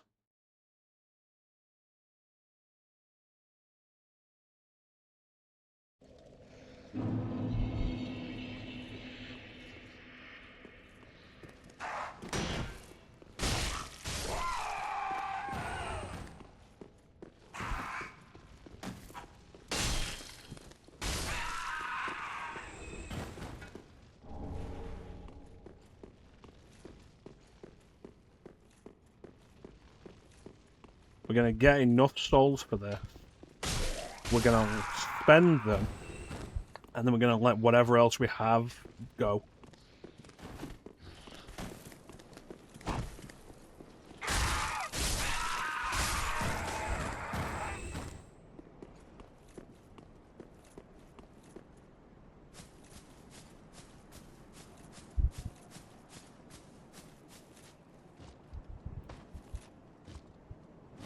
Come on.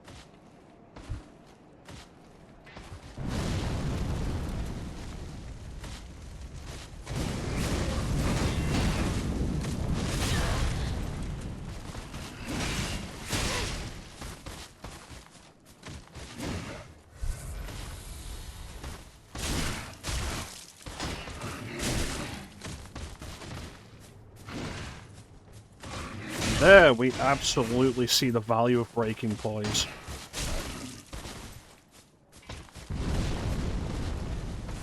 I should have switched out of the ice sword sooner.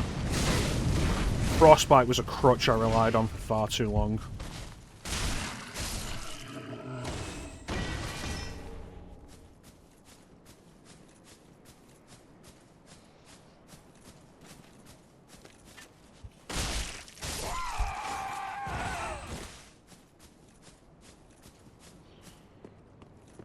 Like for bosses?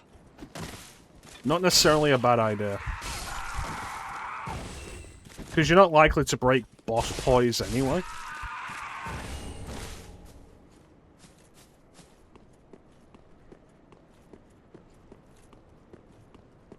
But for regular enemies.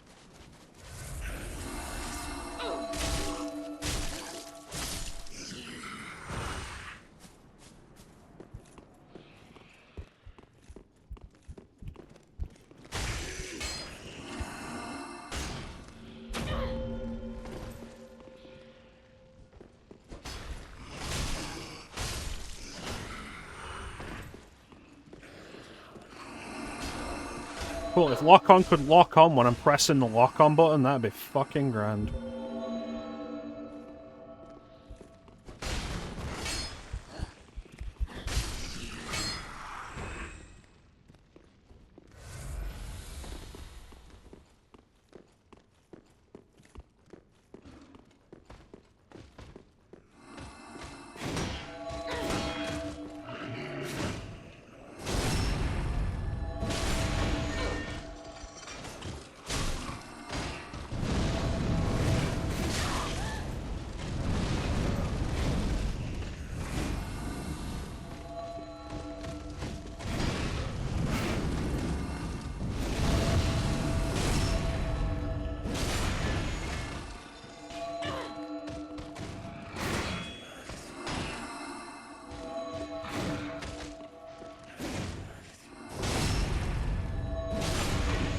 You know what? I was gonna move on. You've been pissing me off too much. Now you're gonna die.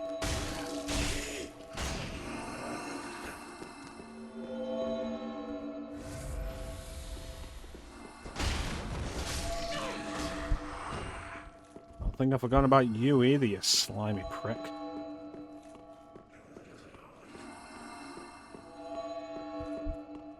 All you had to do was keep your stupid mouth shut. No, you're too stupid for that.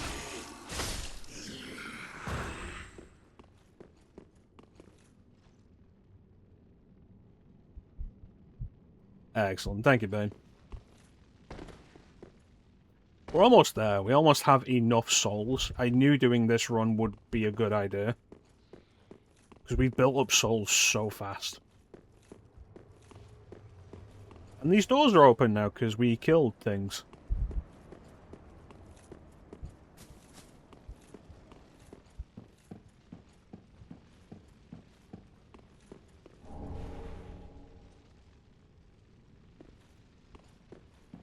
Right in hell, you stupid bitch. I'll make it clear that's not a misogynist thing. Sometimes people are bitches and it has nothing to do with their gender.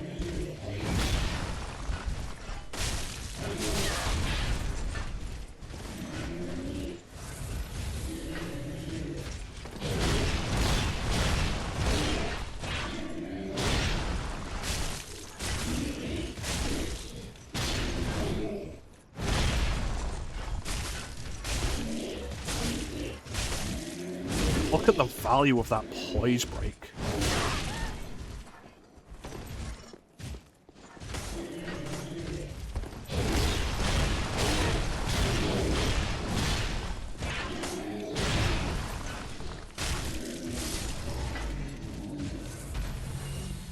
Dogs are bitches too. Only some dogs. Not all dogs.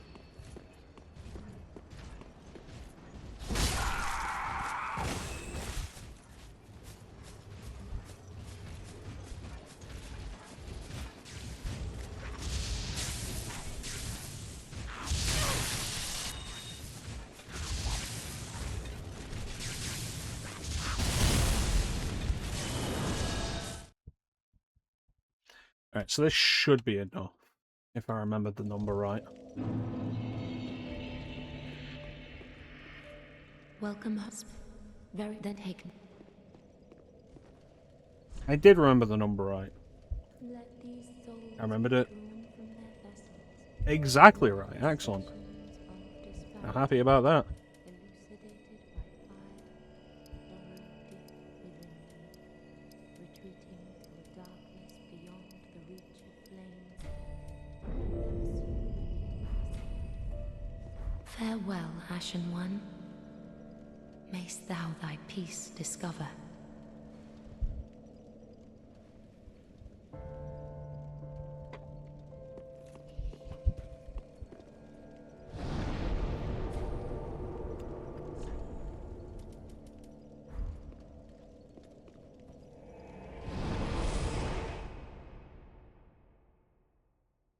I'll be surprised if this boss takes as long as Midir did.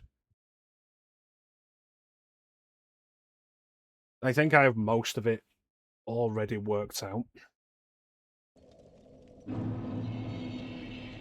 That said, the fact that the arena is that entire area, there could be more surprises waiting for me. But we are a little over 10 minutes away from an ad break, so I'm going to run this ad now. And then we'll come back and we'll do this. Who said that? Which one of y'all dead motherfuckers just said that shit? Stage Gale can be bullshit. We'll find out.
We're back. You're too late. Right. The end of the world. You're too late.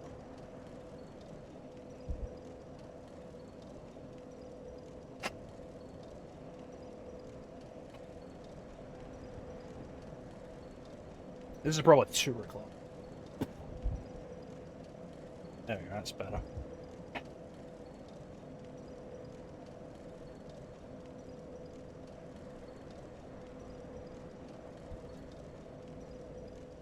So we've been going for 4 hours, over 4 hours.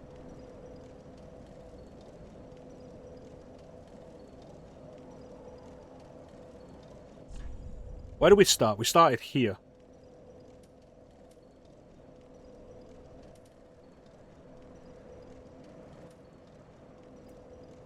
You ever think about how, like,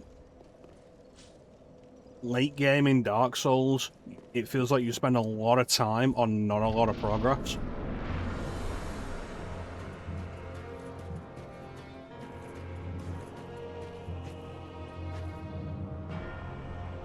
Seriously though, this is wild. The idea of this entire area being an arena. Well.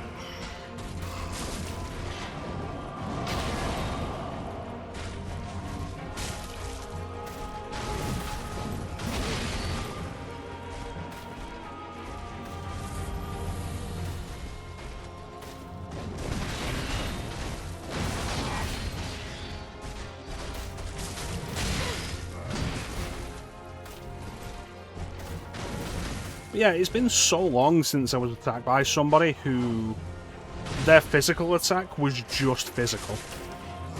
Because, like, look at that. I'm blocking it and taking no damage. What a refreshing change of pace.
Glad I got the Chloranthy ring. Glad I got the Chloranthy ring.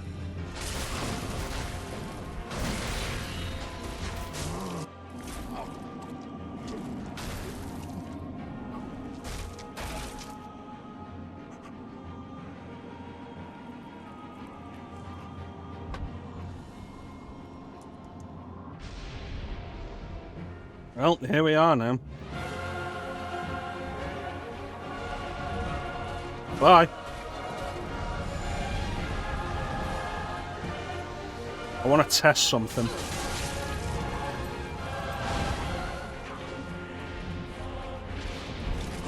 Oh, interesting.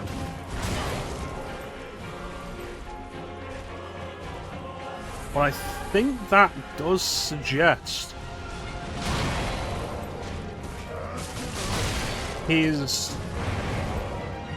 whatever those spinning chakra things are do dissipate when they hit the ground. So use the uneven terrain to my advantage.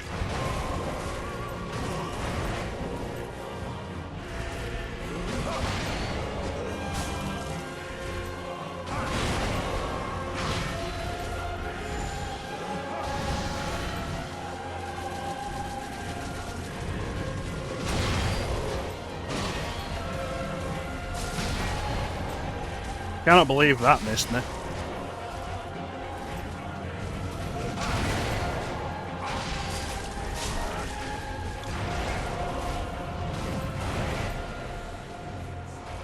Man, I wish I had a cape that attacked people.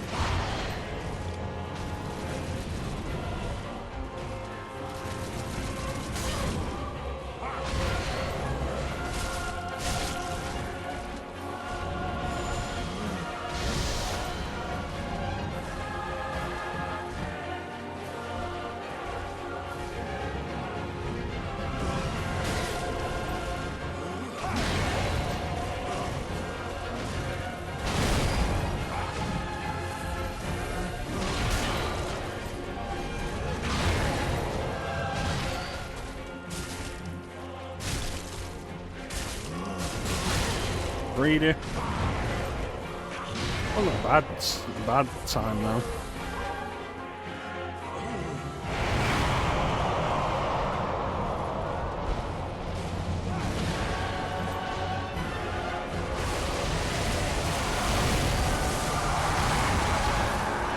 Excuse me, sir, there's lightning striking. Oh, God.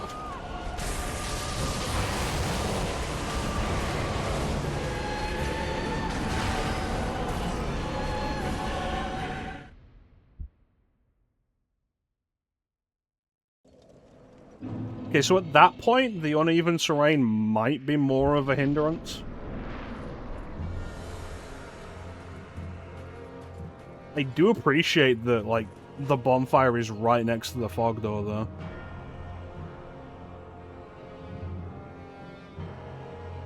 Like, that feels so good.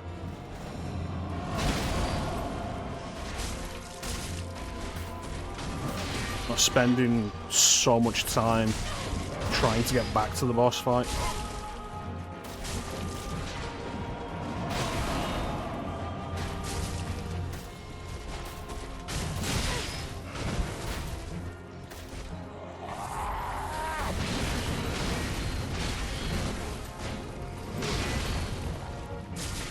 Gotcha.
Take this carefully, patiently, and I think we'll have it.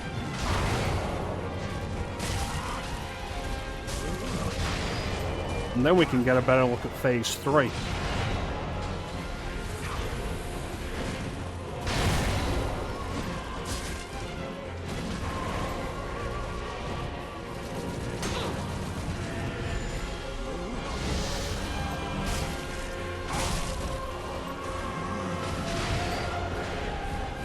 No, they do still come back through the ground. I don't think their elevation changes. I don't know. There's something with them for sure. Welcome back, Clem.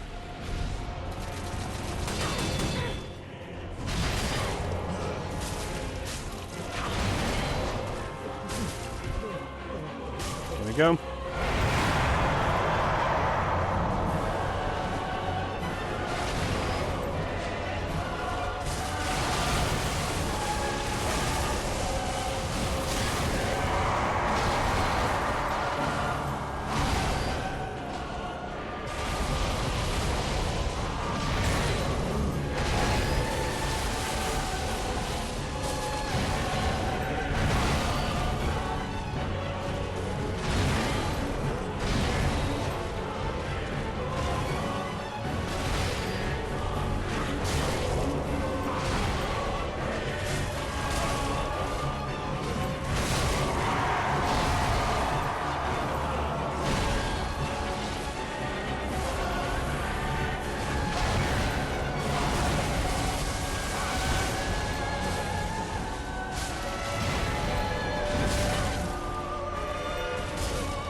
You know, for a second there I was worried it was going to be a phase 4. There's still time.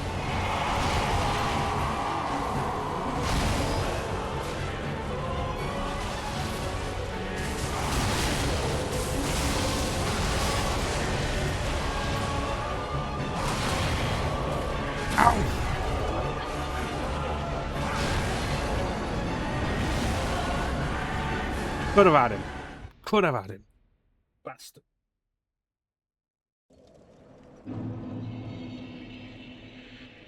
Again.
Getting too greedy.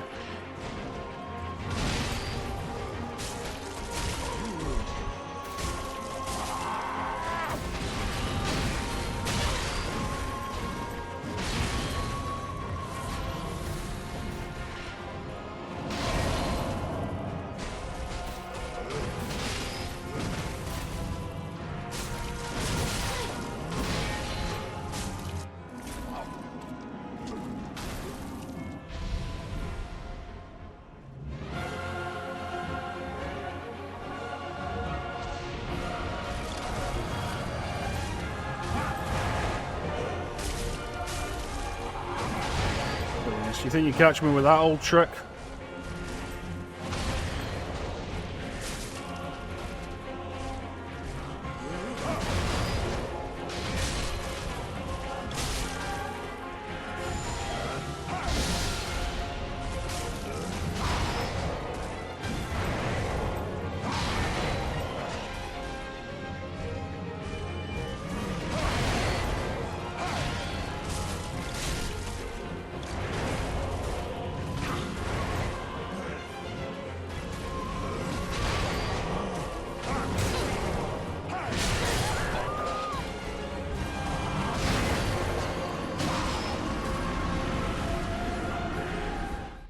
It's the same thing that gets you. It's not being worn down. It's getting caught before you can heal. And it's not like in Dark Souls 2 where the Estus is so much slower. It really just means the bosses are so much more aggressive than Dark Souls 1.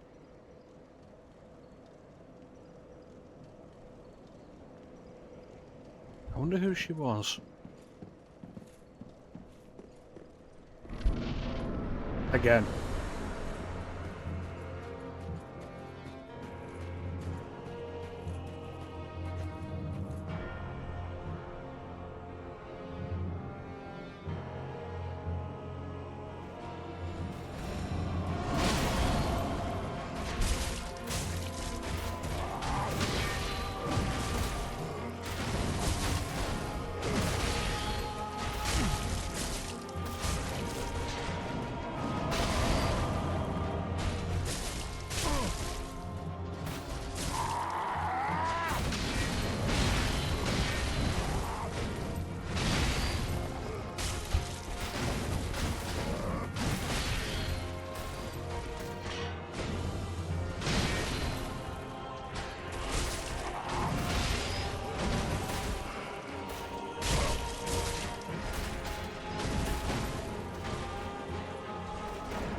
was the blood.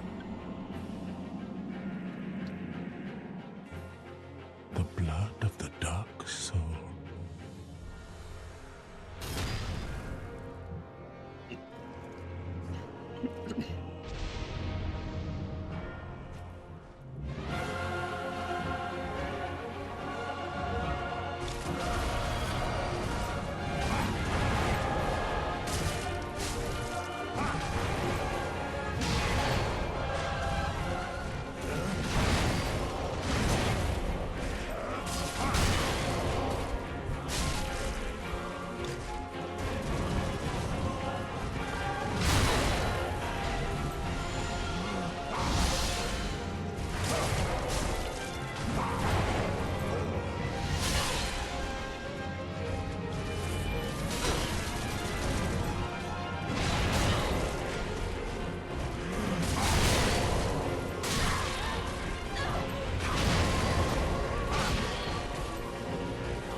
Success!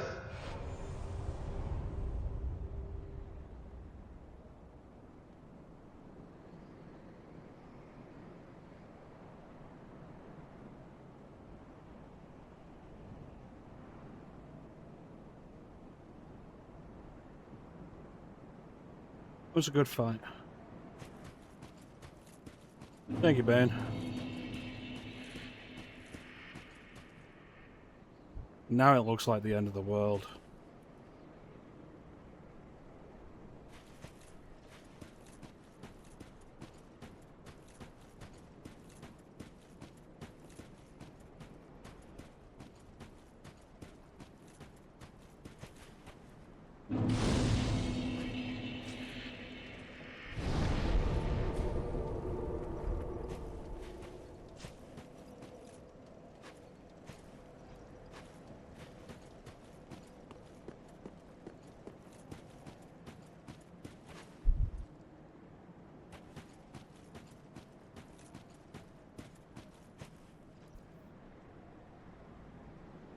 Give the blood of the Dark Soul to the pains. Excellent. Thank you, Ben.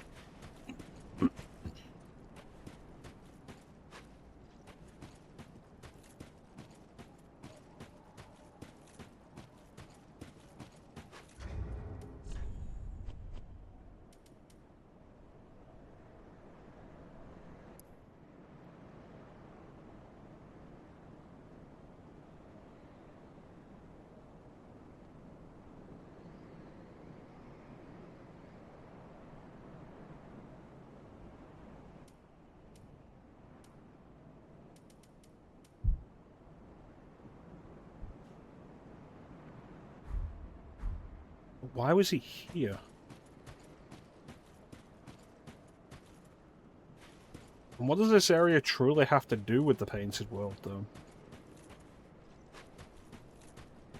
Maybe she'll explain it. Probably won't.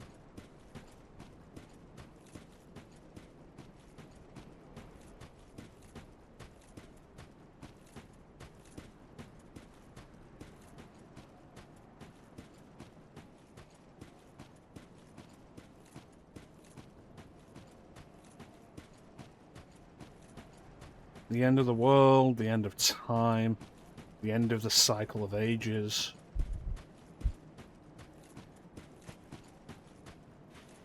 And why are we even here?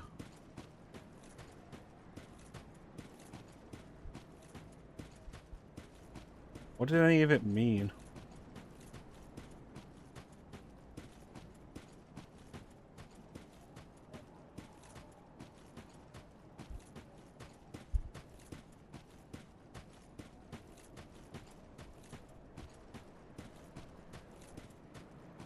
What was I fighting for?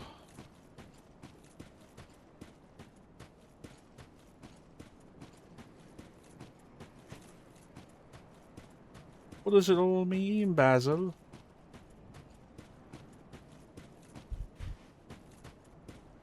My beloved slave knight.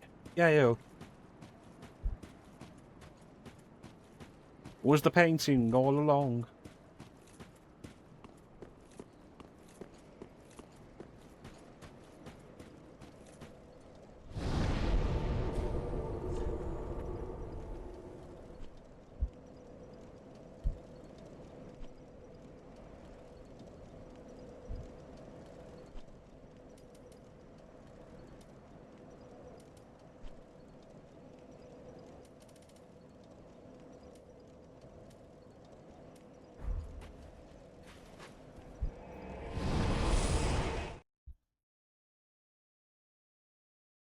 Why did they not want the Painted World to be restored? Sister Fried fought very hard for that. Father Ariandel, I don't think, even knew what was going on.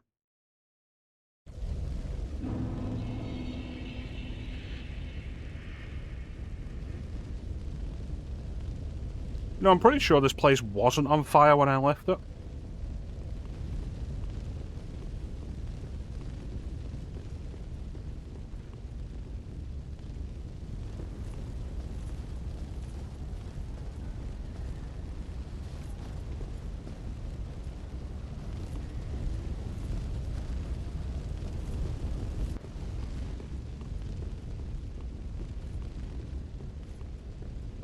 Well, downstairs was.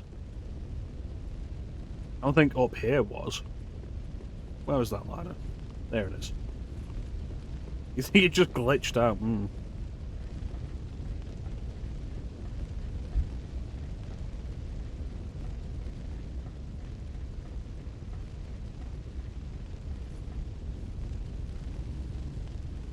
Yo, kid, you know this area's on fire? Ashen One, thy gift of flame has taken root, and Uncle Gale will soon bring the pigment. Pigment, colored like the dark soul of man. Why do all of you motherfuckers speak in riddles? My thanks, Ashen One. With this will I paint a world. Please tell me thy name. I would name this painting after thee. My thanks. I will paint a world of that name. It will be a cold, dark, and very gentle place. And one day, it will make someone a goodly home. But will its inhabitants be kind? I wonder when Uncle Gale intends his return. I hope the new painting will be to him a gentle home. My thanks, Ashen One. I will assuredly finish the painting of a cold, dark, and very gentle place. One day, it will make someone a goodly home. My thanks, I will assure one. Well, that feels like really unsatisfying. Like, cool, the painted world of Valerie the Goethe. Alright.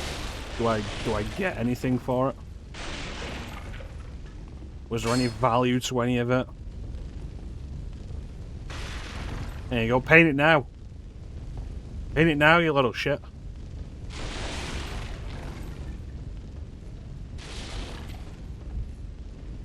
Just her thanks. Damn it.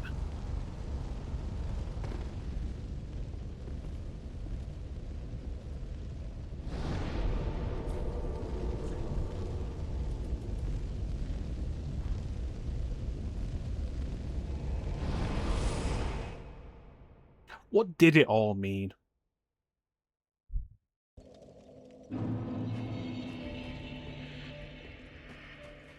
Welcome home, Ashen One. Speak thine heart's desire. Very well. Then touch the darkness. Take no. Let these souls withdrawn from their vessel, manifestations of disparity, elucidated by deep within. Farewell, Ashen One, mayst thou. Gonna take a dump on the fire.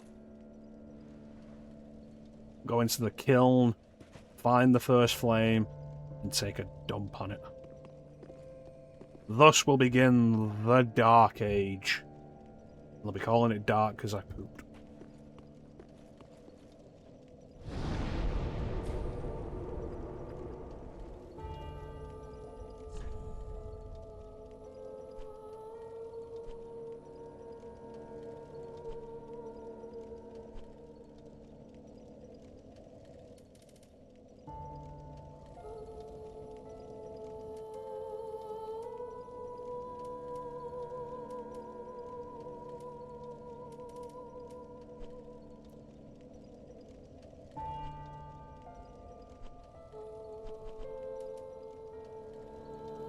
I don't understand. There's too many questions come up at once. And they've all confused me. Why were we at the end of time? At the end of the world? Why was Gale there?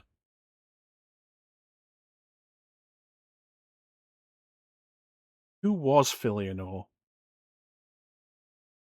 Why did touching whatever she was holding take us to that age?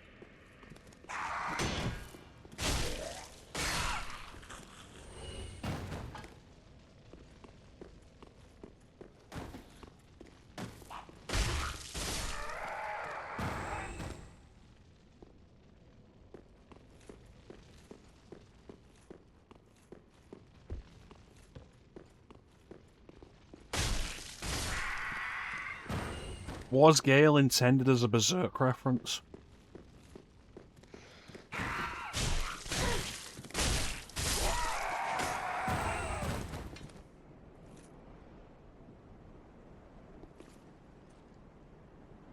Why was Midnir serving the gods as a descendant of archdragons?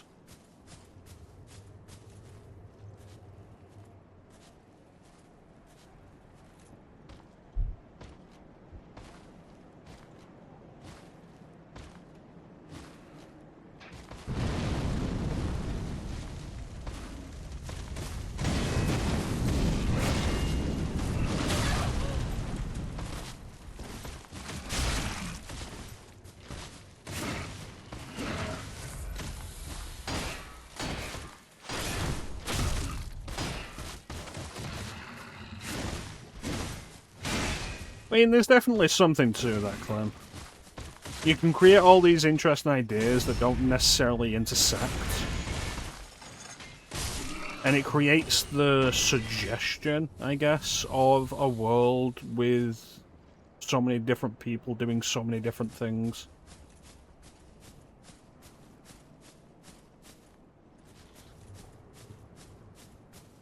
You know, like the world.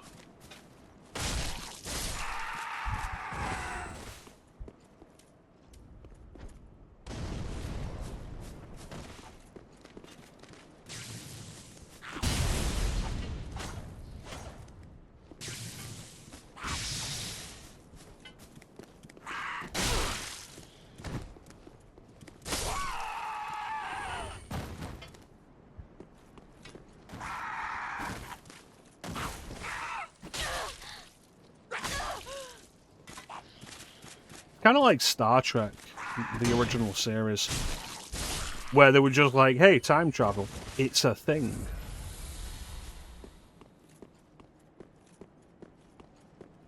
And it's like, you know, probably shouldn't be.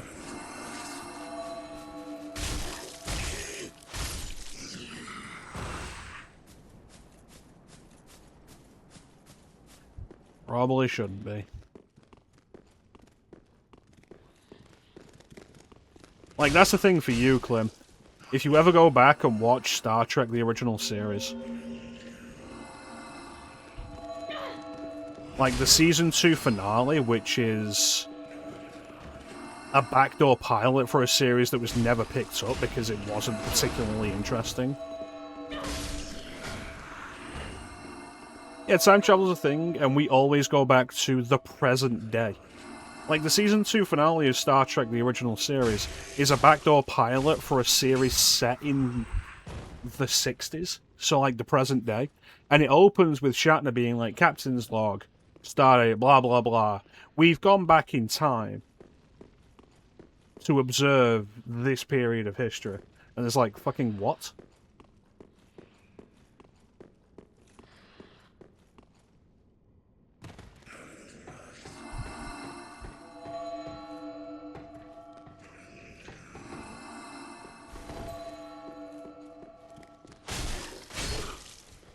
And, like, most of the episode is about these two, like, this... Was the guy an alien? I think he was an alien. And a regular human woman.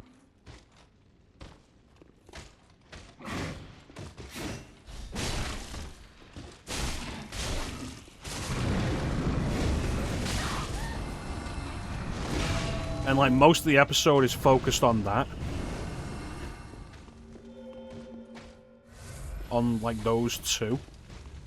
Intersecting with the, with Kirk and Spock.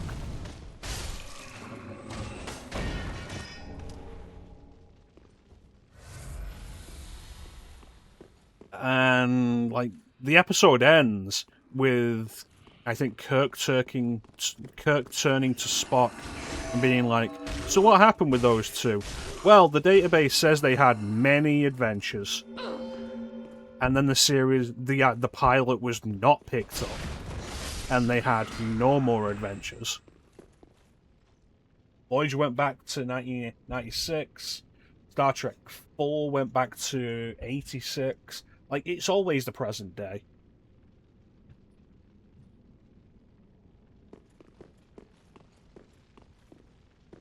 I think if TNG did it, it was usually just a holodeck thing. Like, oh yeah, we're using the holodeck to explore this period of history. But they'd also mix that up by doing other periods of history.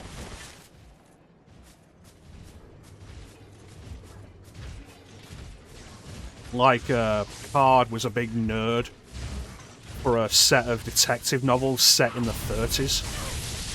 So he'd relive them in the holodeck because he was a big fucking nerd.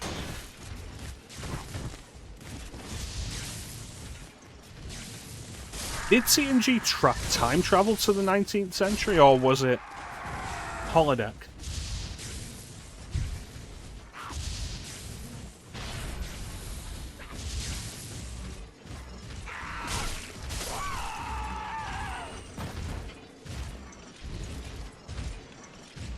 It was time travel, right. God, I don't remember that.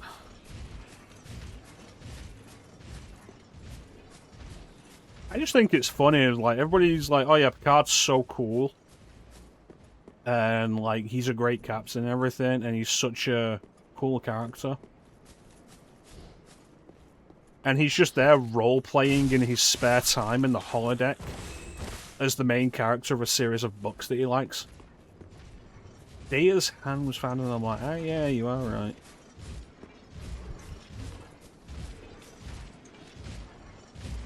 I feel like people forget how stupid Star Trek is, like, especially the writers. When the writers are making new Star Trek, they forget how stupid Star Trek is.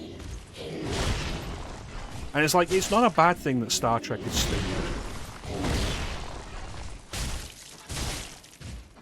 It's like with Star Wars. Like, you can have your Andor, like, where it's super serious and, like,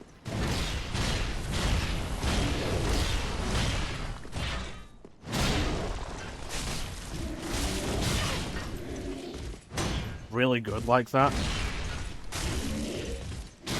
But it's also a stupid series. Not Andor, like Star Wars is a stupid series. Like with comic books.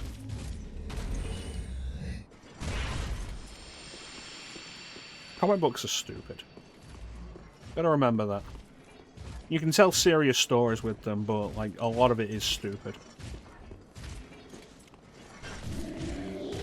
And don't be afraid to, like, let it be stupid.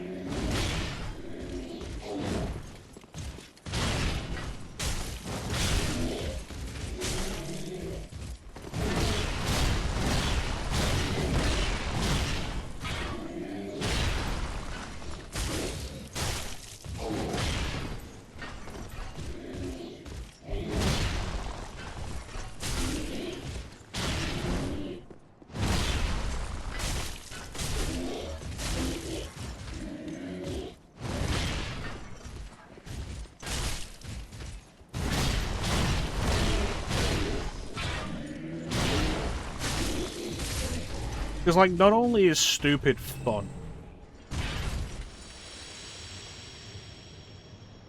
proper balancing of stupid and serious makes the serious work so much better.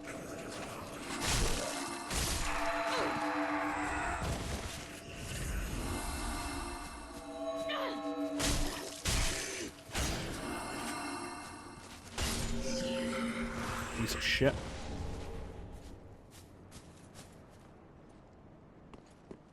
Alright, I think we're almost there.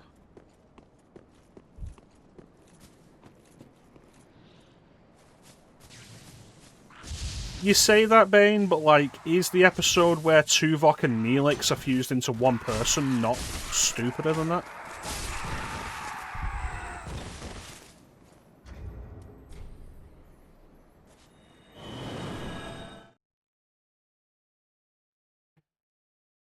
No, probably not. It probably isn't, is it? Welcome home, speak. Very well, then take. Damn it. Farewell,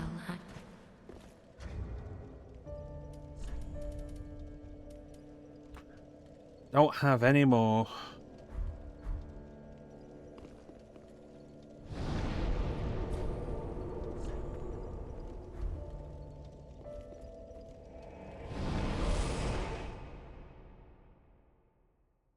I think Voyager is undeniably, like, the weakest of the three. I'm gonna call them, like, second generation Star Trek shows.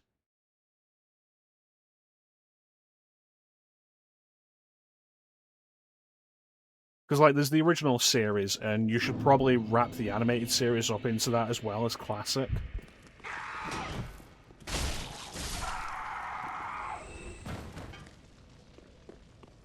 And then there's TNG, Deep Space Nine, Voyager, and I will lump Enterprise in there as, like, the late part of it.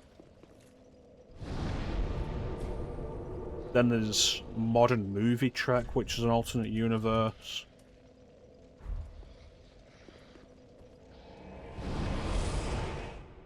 And then Modern Trek.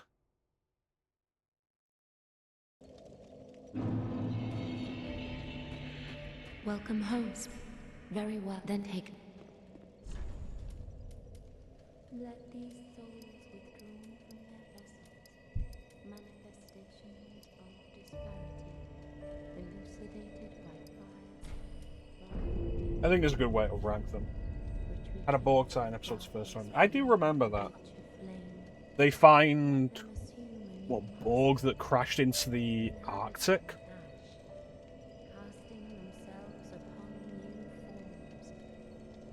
And the only way they could have been there at that time point was because of First Contact. Farewell, Ashen One. Mayst thou. Talk about diminishing returns for what was originally an absolutely terrifying idea. The Borg. They definitely got overplayed by the end, and as with all things that get overplayed like that.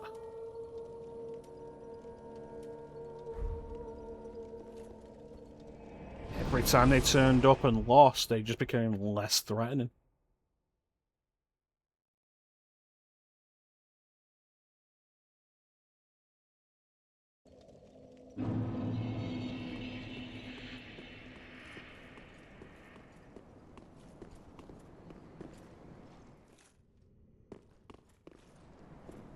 Like the Daleks. Like, remember when the Daleks turned up again in modern Doctor Who and they were, like, really worrying? Always turned up with a single cube.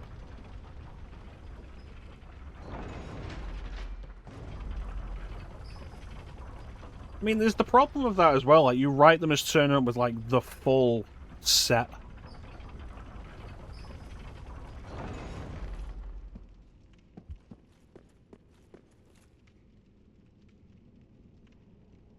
Where did that go? It's the other... Is it what? Dragon Keeper armor. Right, alright. Dragon Slayer armor. Anyway, it's been so long. Yeah, it's like if they turned up with like so many more cubes, they'd still have to lose. And then it'll look even worse.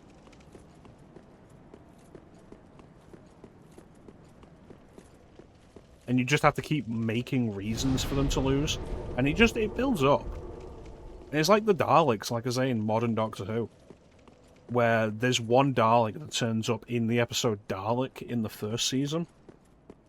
With Christopher Eccleston. And it's broken and half insane. And the way they depict it is terrifying. It tears everybody apart when it breaks free. And it's great. And then the Dalek army with the Dalek Emperor at the end of that season. And the way they win is like a Deus Ex Machina kind of thing that was set up beforehand. Like, it wasn't a bad idea, but it's something you can't do twice.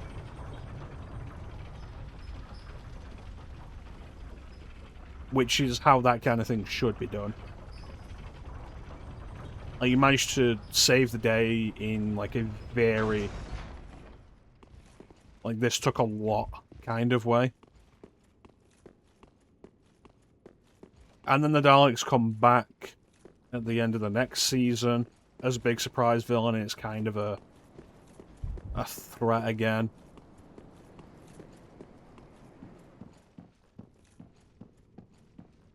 And then the season after that, like, they weren't the final villain of that season after that. Like, the Cybermen were set up as the final villain of season 2. And then the Daleks turn up, and that's a big deal, and supplant the Cybermen. And then season 3 just has those 4 Daleks that survived turn up again midway through the season, and like just a one-off episode, and then be done. Lim knows this, because I know he's referenced Dalek Sec before. And then, like, the main villain of that season at the end is the Master. And then the next season, again, we go back to the Daleks, and Davros is the final villain.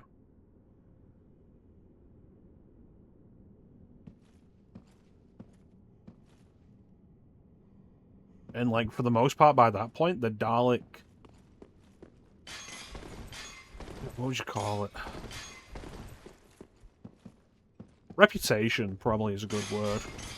It was just, like, basically pointless. Overuse, and it's the problem you have with something that's popular like that. Like the Borg. The Borg turn up and they're popular, and Best of Both Worlds, Part 1, is still one of the best episodes of Star Trek overall.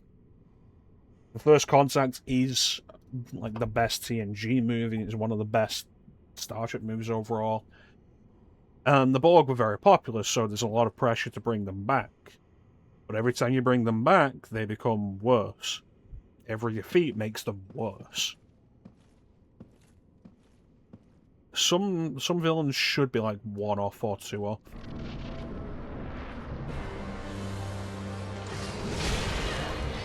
You dick.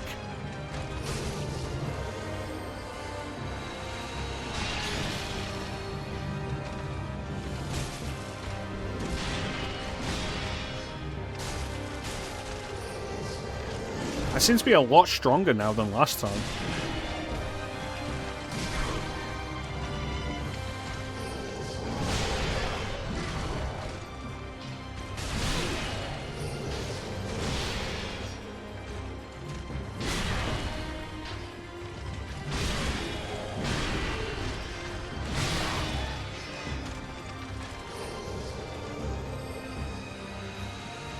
This spot marks our grave. But you may rest here too, if you like. Alright, we're gonna go in there and I'm gonna take this motherfucker apart.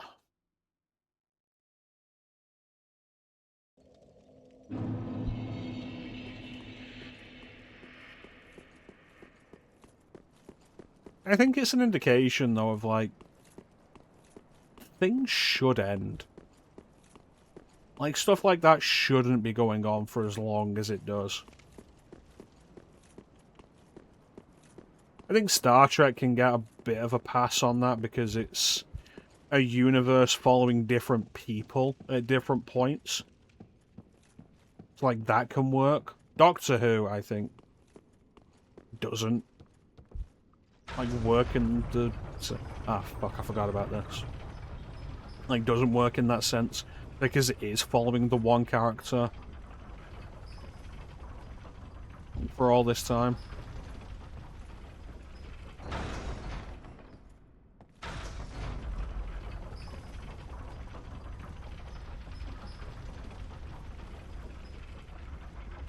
They tried, though. They tried to do other characters in that universe. Torchwood, which very quickly became not good.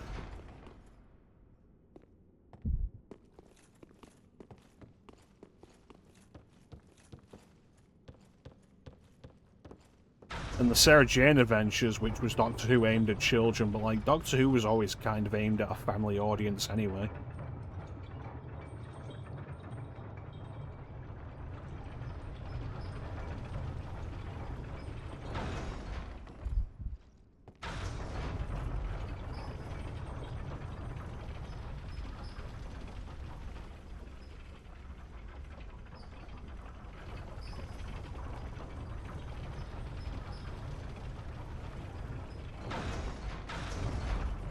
Kind of wild to me that people are going kind of crazy about the idea of Doctor Who being cancelled. And it's like, one, it's not cancelled. The Christmas special is cancelled. But the Christmas special doesn't really matter. And two, like, Doctor Who was cancelled before. It'll probably come back again.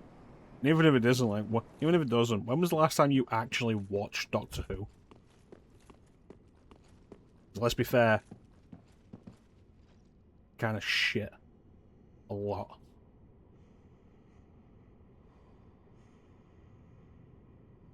Really enjoyed Peter Capaldi as the Doctor. But man, I just gave up during his run because the writing was not there. Alright, let's do this.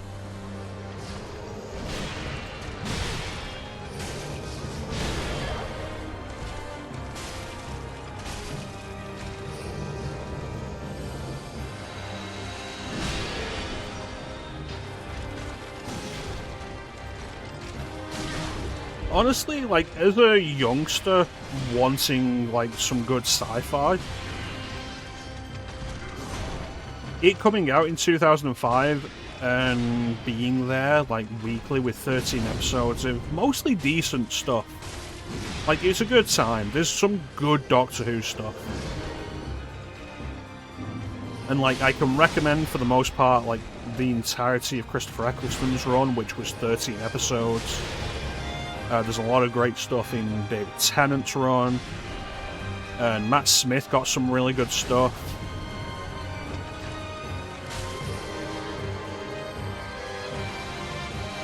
This spot marks our grave, but you may rest here too, if you like.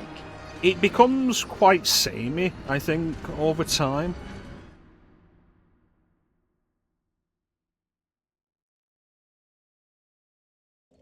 Everybody had, like, absolutely garbage episodes. Like, there's the episode with Peter Kay, which isn't good, and ends with a woman who exists as a face in a pavement slab. And it's like, yeah, we'll live together, me and my boyfriend. We're dating now. And it's like, you are a face in a concrete slab. This is not a happy ending. You should probably be put down.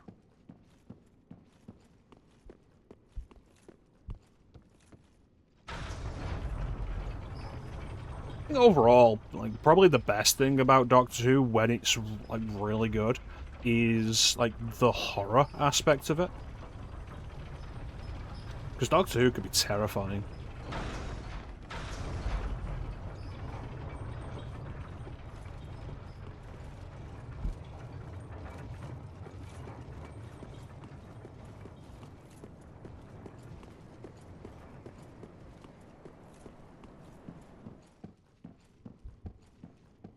Would I say it's worth getting into, though? Like, probably not.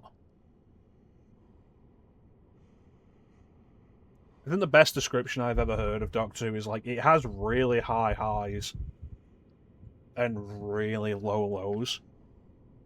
And the problem is, I think, especially the further into modern Doctor Who you get, the lows become more and more common.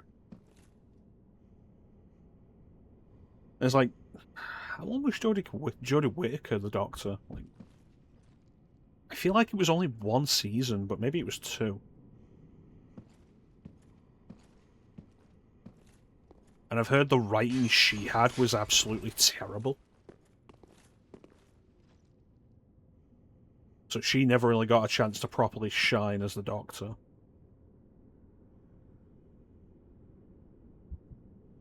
I've not actually heard anything about the 50 Doctors run.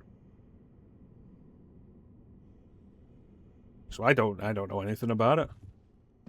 I know the 14th Doctor, they brought David Tennant back. And, like, there's definitely issues generally with that, the idea and how it ended.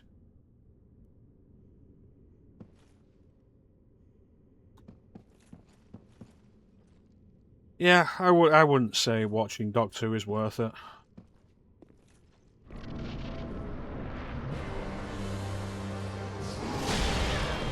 Listen, you piece of shit.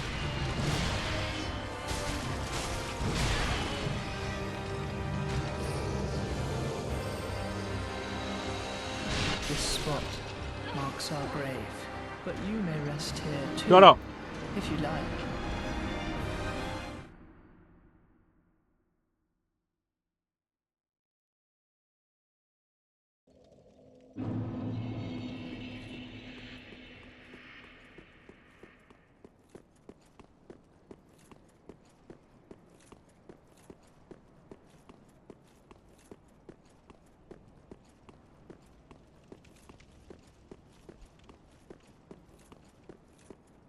Again, like, I think rather than trying to get into Doctor Who,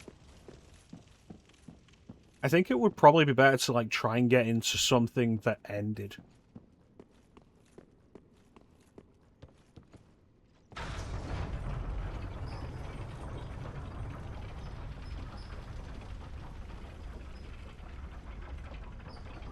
Still keep meaning to watch Hannibal.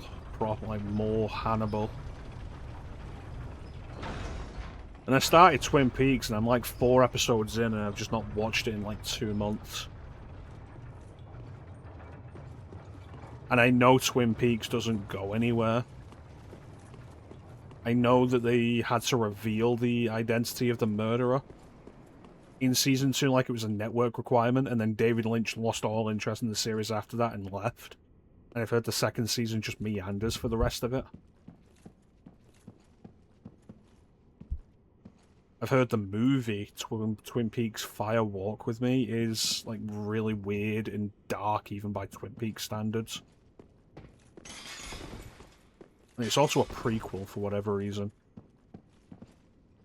And the 3rd season, like, I don't even know what the 3rd season was supposed to be about. Still need to watch Gotham.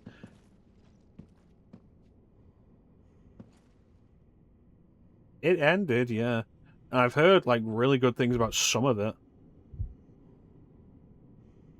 But I think the problem I have with it is it's supposed to be Gotham before Batman comes along, and it ends up with like the same problem Smallville did, where eventually everything that you would think of in regards to Batman exists except Batman. Like, I think all the villains are there, and Batman isn't.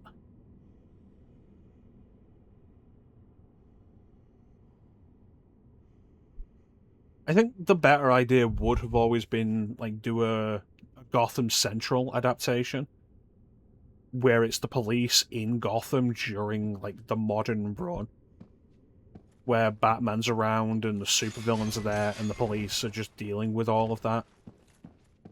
And it, like, for the most part, Gotham Central is a really good comic. I think it ran for, like, 50 issues or something. It kind of fell apart at one point when it became very focused on... I think there was a blackmail plot.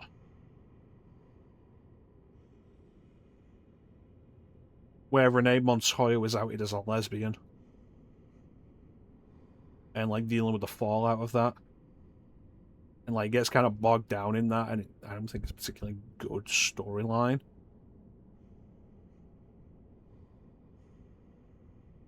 But, like, as good as the series is and the series idea, it's definitely not something they would ever adapt to a TV show, especially not like a regular live-action TV show meant for a broader audience, because the audience would always be like, where's Batman?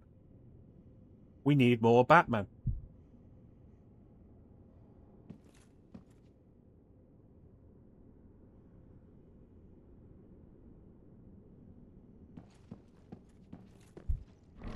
And the network would also be like, where's Batman?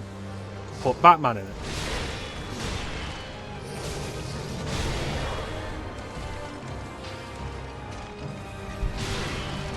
Listen, you fucking clown.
Why does the video quality suddenly feel different?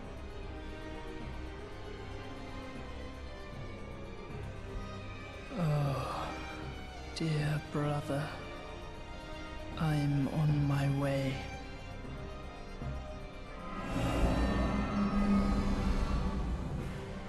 My brother, unyielding sword of Lothric's prince.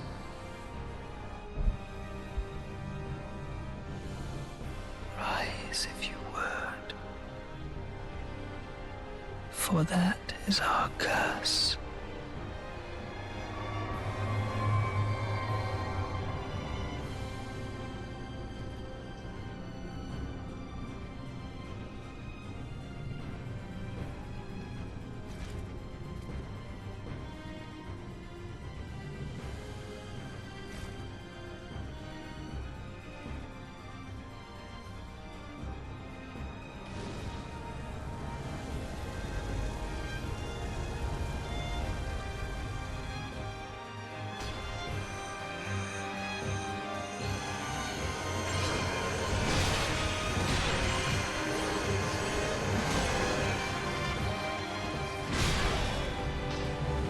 Listen, I let you have the time to fucking pull your bullshit and heal.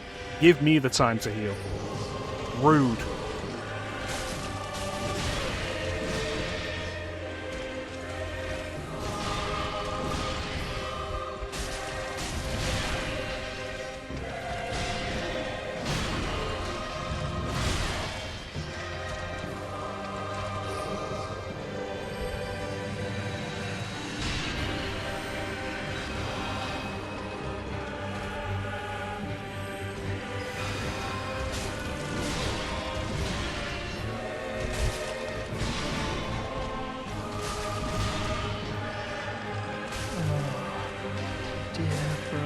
Shut up.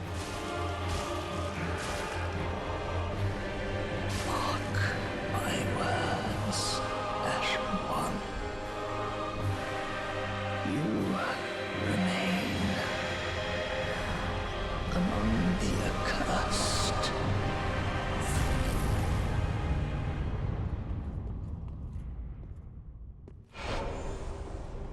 Thank you, Ben.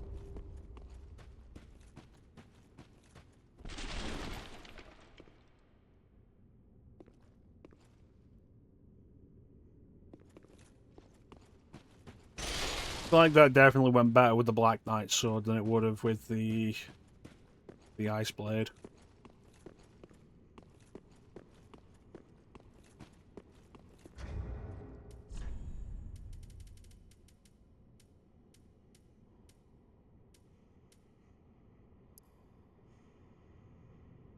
Two princes rejected their duty to become lords of Cinder and settled down far, far away to watch the fire fade from a distance. A curse makes their souls nearly inseparable.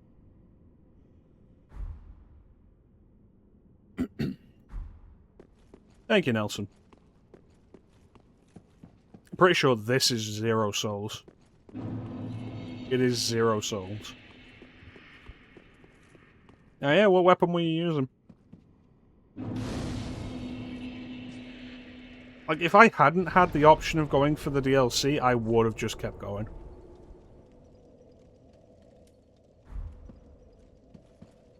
Like, using the ice sword. Oh yeah, the butcher knife.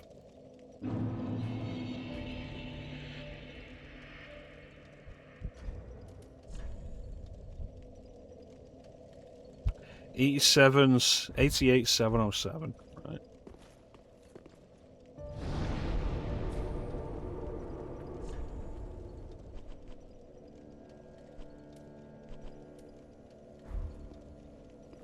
Upgraded to the Thurium Ultra Great Sword. If it works. I feel like it'd be too slow for me, but like I say, I just don't use the big swords like that. Did the boss first time. Once I got accustomed to his teleporting bullshit, wasn't an issue. And very quickly I figured out, like, as soon as the 2 health bars came up and I noticed Lorian's health was going down faster, I was like, I know what this is going to be. So as soon as he was dead, I was ready to put down Lothric.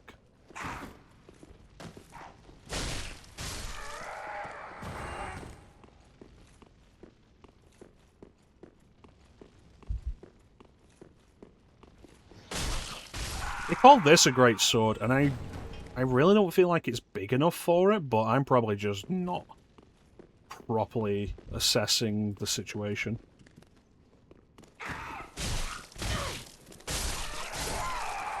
And that should do it.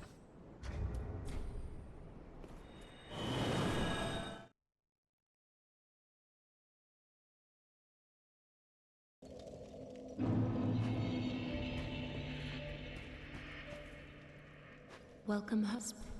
Very then taken.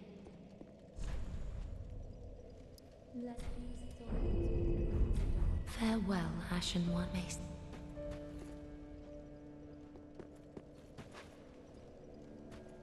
Let's take a very quick... You know what, we can do it after the ad break. We have the ad break coming up. Okay. So we're going to run this ad, and then, I guess,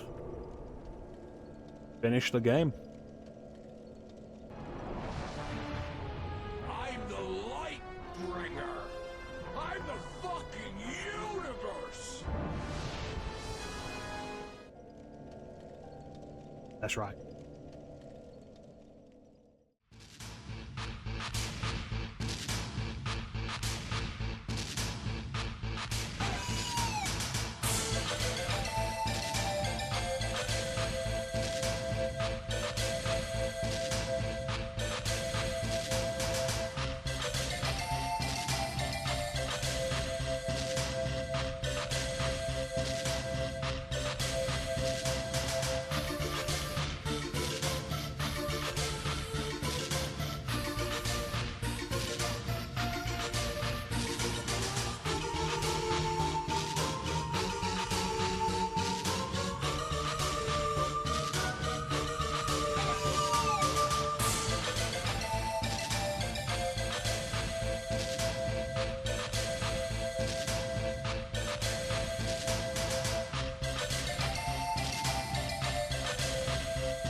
We're back.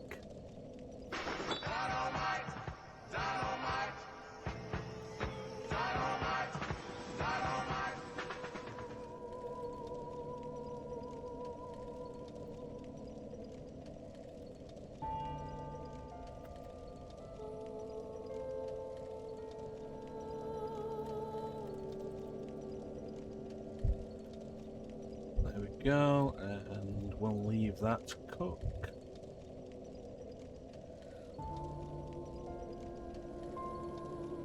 Let's wrap up the Dark Souls trilogy.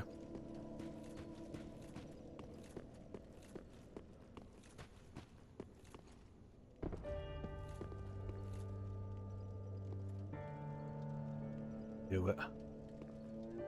Oh, I'm looking at the wrong chair. Okay, never mind. No wonder it felt like getting on that was different. The wrong goddamn chair. I'm looking at this earlier and like, is this guy dead now? But no, it's a different fucking guy. Aha, that return. So,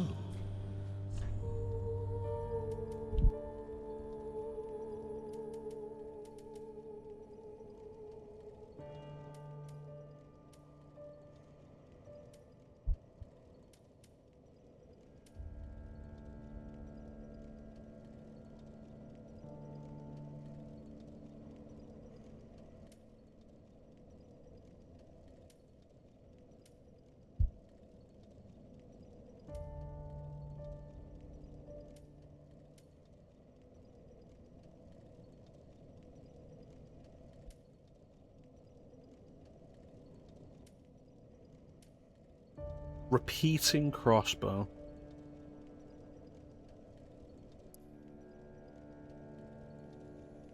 This crossbow, customized for repeat firing to face mobs alone, was wielded by Slave Knight Gale.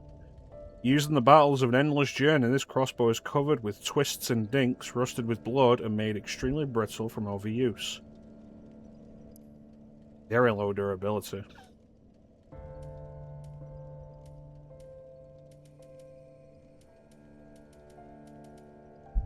Old Moonlight, the Dark Eater Midir's soul. Uses souls to grant form to Thor and attack with it. Attacks are coupled with light waves, and sustaining the stance before attacking increases their speed and potency. Sword is named after Moonlight, but it is slightly different than the one fashioned of the Pale Drake's Seath. Perhaps it is rooted in an older memory from not long after the beginning. I think this is a Kingsfield reference.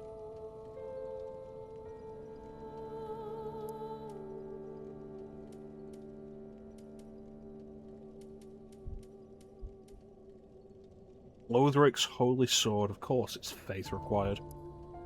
Prince Lothric's straight sword, blessed by Emma with potent magic. Young Lothric was meant to be a champion and was expected to wield this platinum sword, but some things will remain distant dreams forever.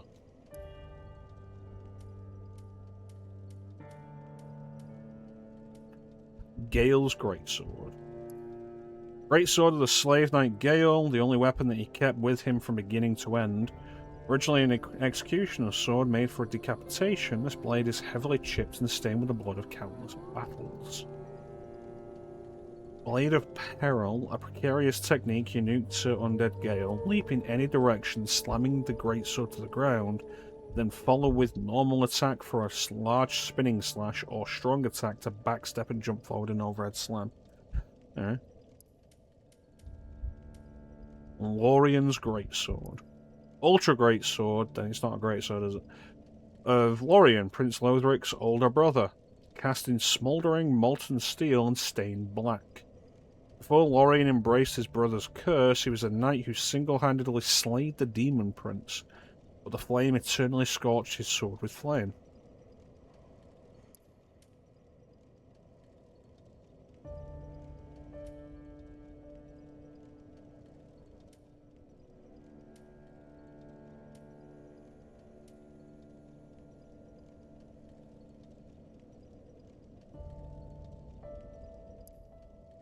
Frayed Blade, a dragon weapon symbolizing Dark Eater Midir. This once exquisite blade is now stained black and frayed at the hilt. Without its sheath, it will soon crumble into nothing. A melee weapon with a durability of 20. Wow. Requires 40 dexterity, but scales B.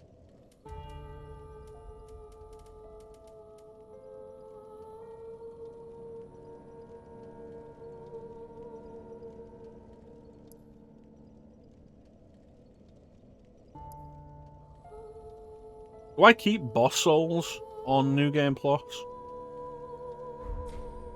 I took the mantle. Choose all of them.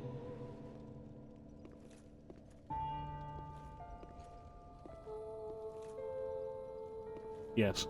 Cool. Then there's no hurry to do anything with them. Let's go and put these away.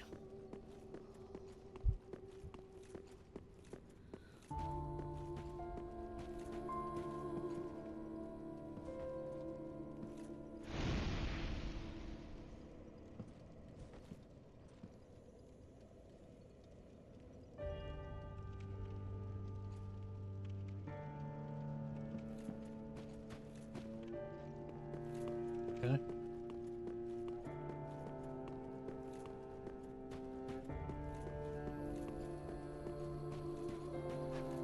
So what do we do now?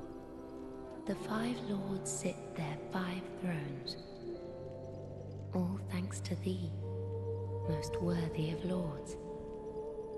Ashen One, with the lords as thy witness, bend thy knee afore the bonfire's coiled sword, and let the lords' embers acknowledge thee as their true heir, a true lord, fit to link the fire. Ashen One, kill me, and take these eyes away, before I am drawn into the darkness, seduced by the thin light and the awful betrayal. Farewell, Ashen One. Mayst thou thy peace discover.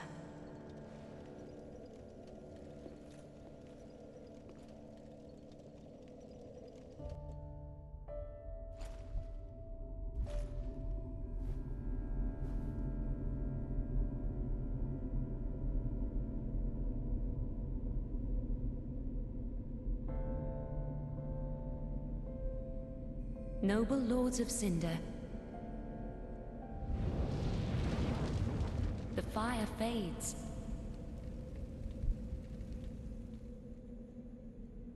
And the lords go without thrones.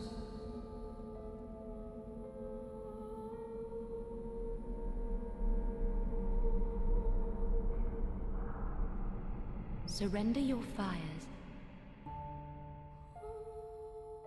to the true heir.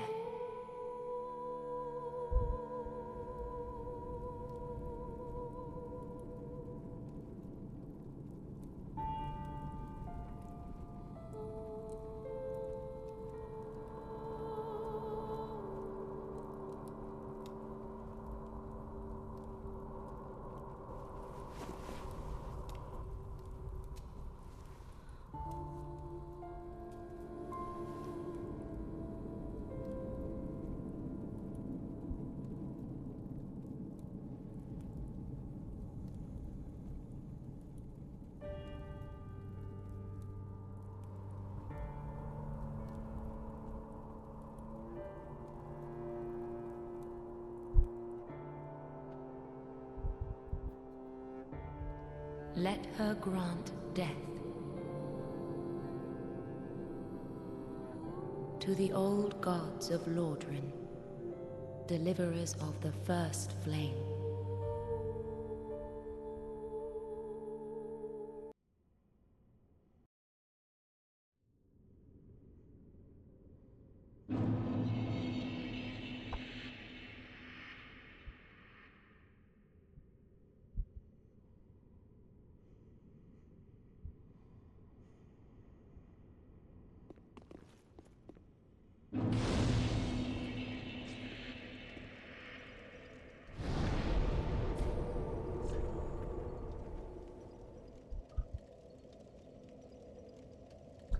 was never truly Firelink. It was always the kiln.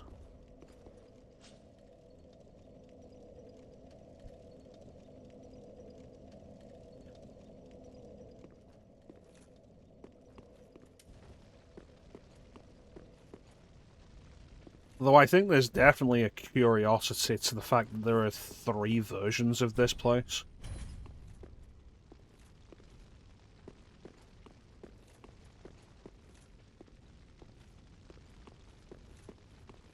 Like, 2's odd in itself. 3...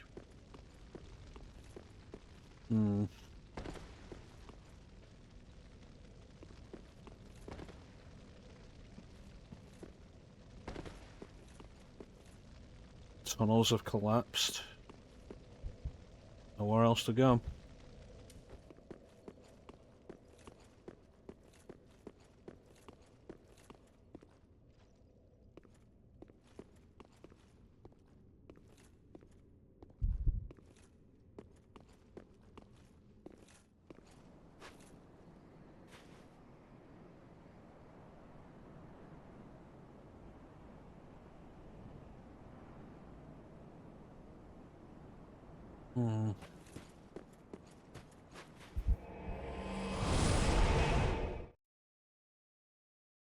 Well, that was unexpected.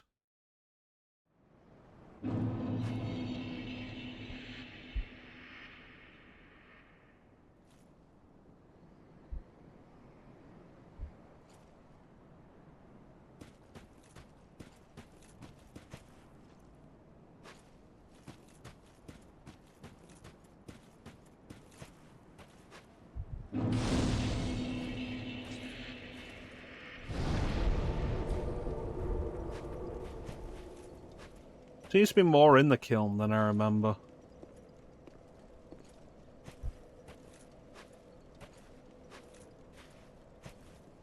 And it does also look strikingly close to the dreg heap.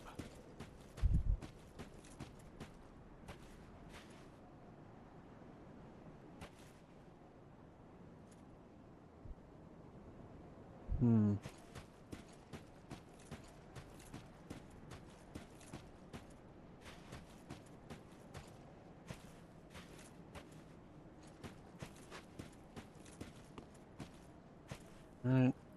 We climb the stairs and before us lays the sun. Or what's left of it.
Oh shit.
Been a long time, Gwen.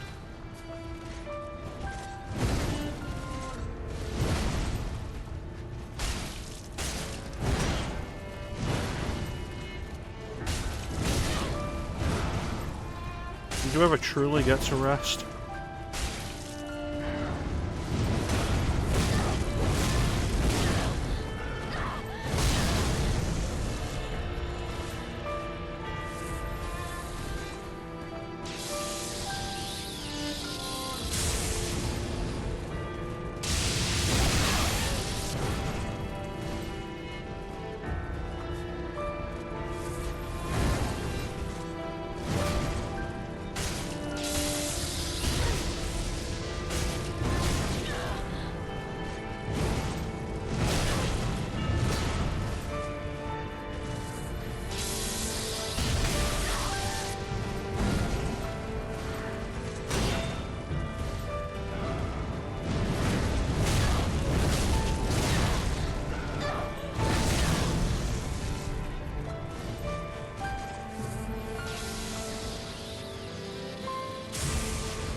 Fuck!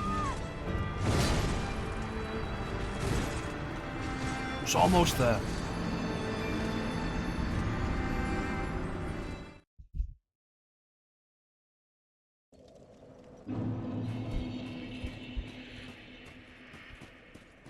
God damn it. First try run of that would have been great.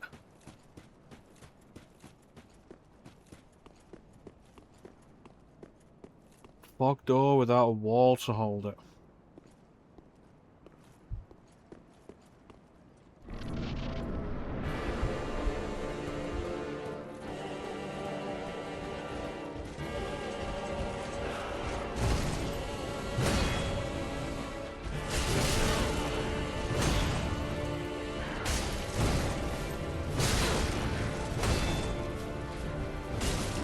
This fight has felt kind of awkward the entire time.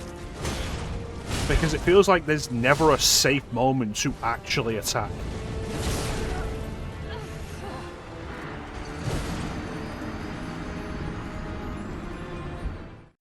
Like, everything that looks like an opening is a brief pause before more attacks.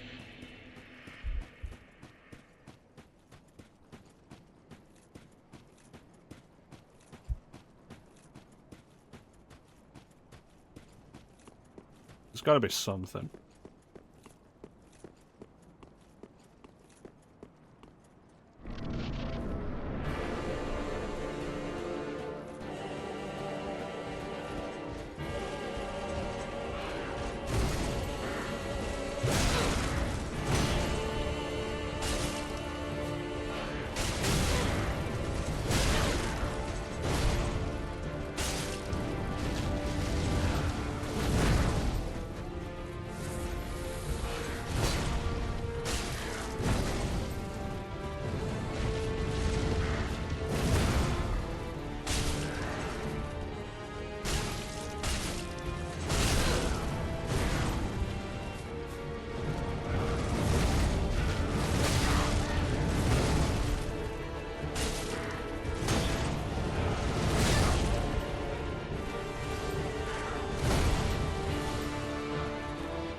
Makes me miss Gale.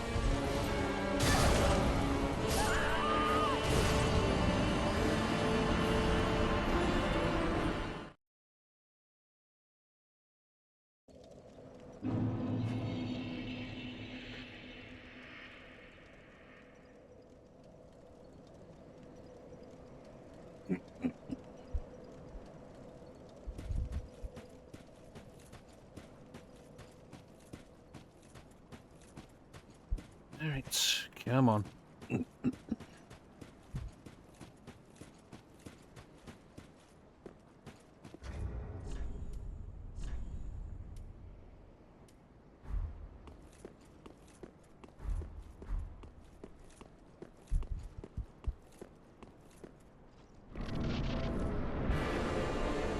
One, I could have locked on to Gale from here.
Fuck off.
Success!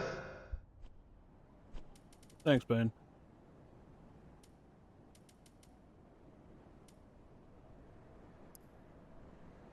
Since Lord Gwyn, the first Lord of Cinder, many exalted lords have linked the first flame, and it's their very souls that have manifested themselves as the defender of the flame. So lore-wise, you could say that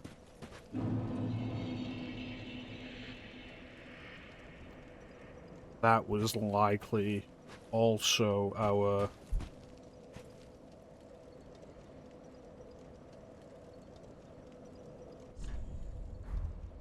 Dark Souls 1 character.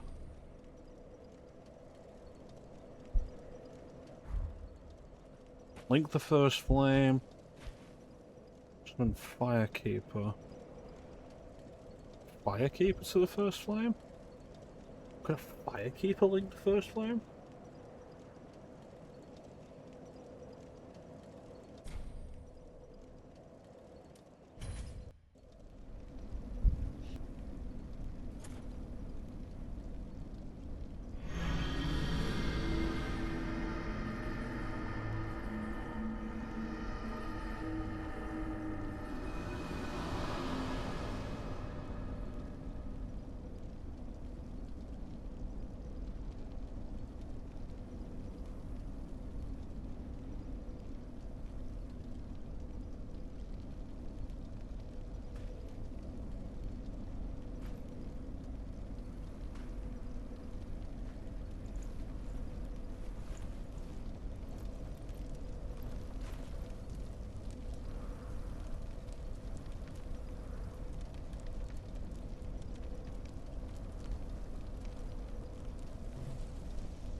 The first flame quickly fades.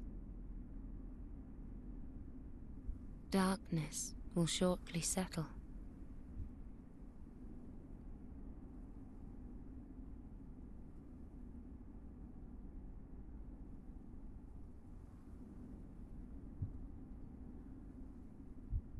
But one day, tiny flames will dance across the darkness.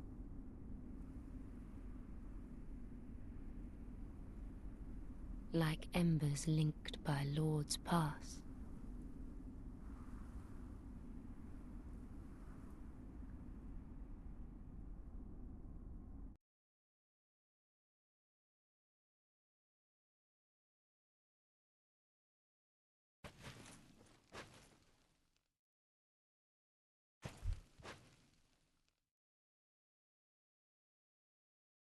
Ashen One, hearest thou my voice still?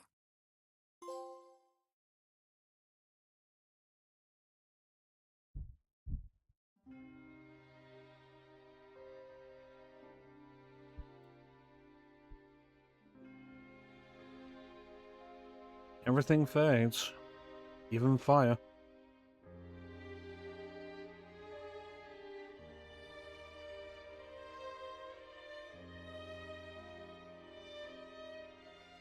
Even darkness.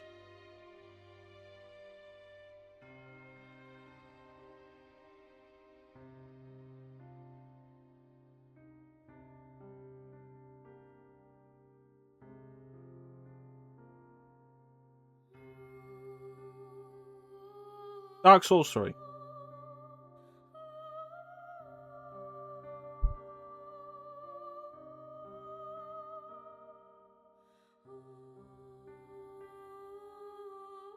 Thank you, Nelson.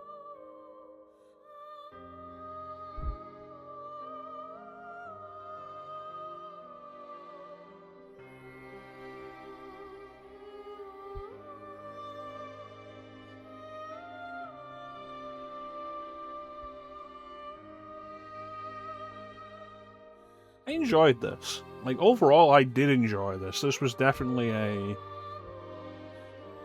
big step up for me compared to Dark Souls 2. It's the sequel that Dark Souls really needed in terms of gameplay. I'm surprised it didn't play with expectations a little more. Like, I spent so much of the game expecting, like, a fake bonfire, and that never happened.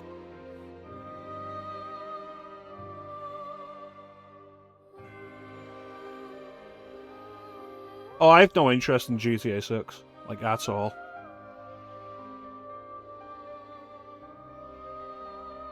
I still haven't played 5. I never did more than a couple of hours of 4. In regards to me playing through GTA 3 at the moment, it's mostly because I never did as a kid. I never did much of it as a kid. And, like, I would like to go through the PS2 trilogy on stream. Beyond that, like, I would like to go through 4 on stream. Maybe 5. But, like, as far as the series going forward is concerned, I don't really care. Like, I'd be interested in doing 4, like, less interested in doing 5. Maybe doing Red Dead Redemption. No interest in doing Red Dead Redemption 2. Interested in doing Bully. Bully I'm interested in doing. Like, I feel like I'm always saying this, like, there's a never say never idea to, like, a lot of games. But I can't see myself ever really being interested. I think if I did do GTA 5, my primary interest would be the PS4, Xbox One versions added a first-person mode, and that's kind of interesting. You don't get a lot of first-person open-world games.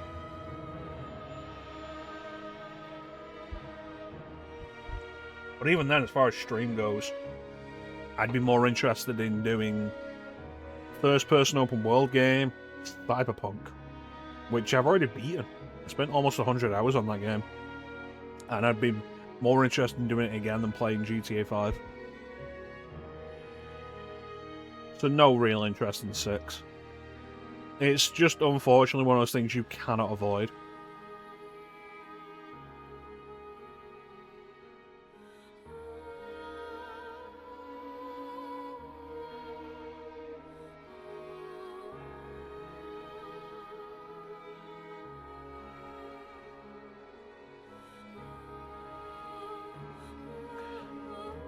Yeah, Dark Souls 3. I did enjoy this. I think it definitely has the benefit of Dark Souls 1 existing. And so it definitely feels better rounded. I don't think there was particularly a sequence like in Dark Souls 1 where, like, you get the Lord Vessel and the game goes right downhill. I don't think there was really a point where that was the case in 3. Like, there's no equivalent to Lost Izalith or Crystal Caves or any of that. I don't feel like this game was difficult for the sake of being difficult. It felt like an evolution of the first game that I was very happy to experience. And I was very surprised how much I enjoyed this as we were going through that. The music was fantastic.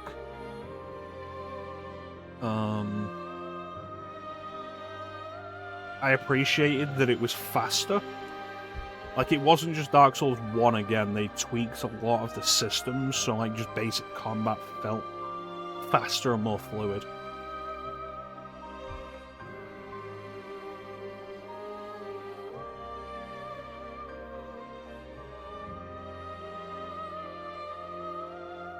Would I go through this again? Like I say, probably not. If I was younger, if I had more time, if I had less games, maybe. But I think, like I said earlier, I think the only way I'm likely to go through this again is if I do the seamless co-op mod with Clem on PC. Because the idea of doing something like this in co-op is really cool. I love co-op, just generally. Or if I get paid for it, maybe. Depends how much they'll pay me. Like, I feel like there's not enough co-op stuff, generally. Like, there's so much good co-op stuff. I talk about it in regards to, like, Halo and Time Splitters and, like, Judge Dredd, Dredd vs. Dead, like, classic shooters from, like, the early to mid-2000s period, where, like, they were good games, and they were so much better, they were so elevated by co-op, And like when I did Gotham Knights with Teak, if I played Gotham Knights solo, I would probably not have enjoyed it as much, but playing it with Teak, like the open world co-op superhero thing, was so much fun.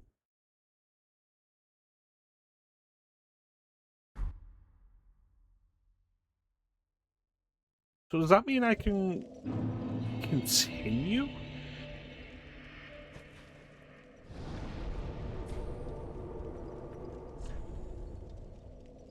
Could I go back and just get, like, the other endings?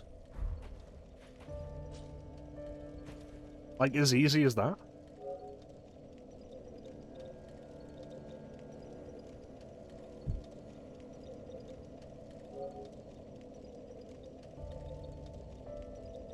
No.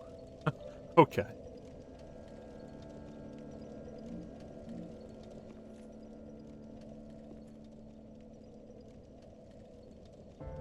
It has to be New Game Plus.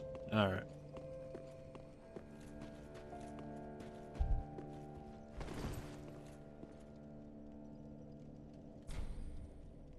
Oh, I can still do transposition.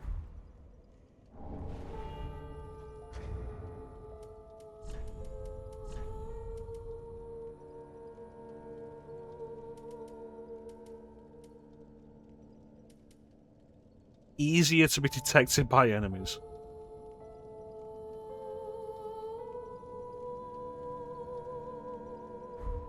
Wow.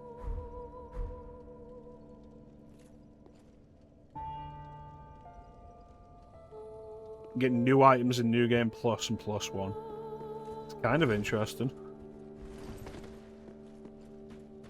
Ashen One, if when thou peerest upon the first flame, thou wishest yet for a world without fire, for an end to the linking of the fire, then call upon me. I am a firekeeper, and I tend the flame to the very end. This probably would have been good to know before I went in Thou there. hast given me eyes, and such it was they showed me. That's not how you spell showed. Very well. Then touch the take not.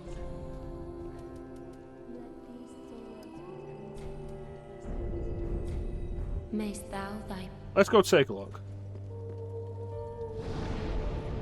If we can't do anything there, then let's take a look at what is there. Yeah, like, overall, I did quite enjoy this. I was very surprised at how much it all fell together after the first session.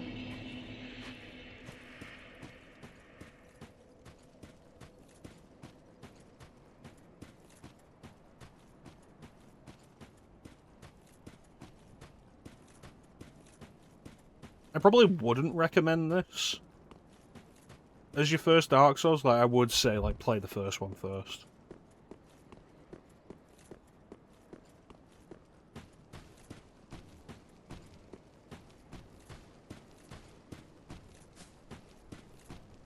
So it's there, but the fire is gone.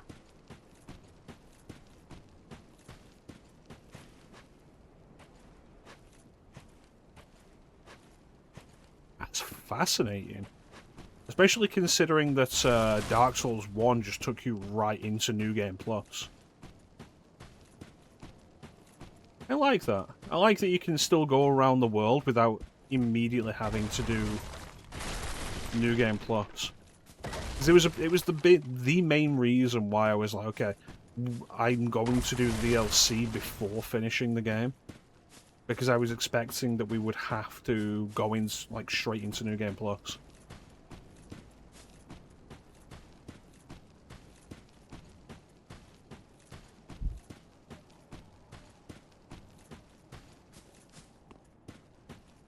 First introduced by Dark Souls 2.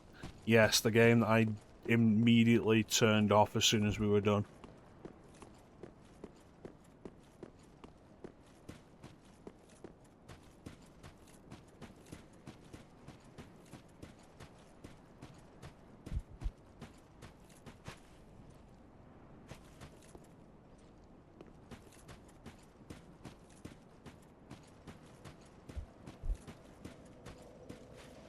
But yeah, I have enjoyed this quite a lot.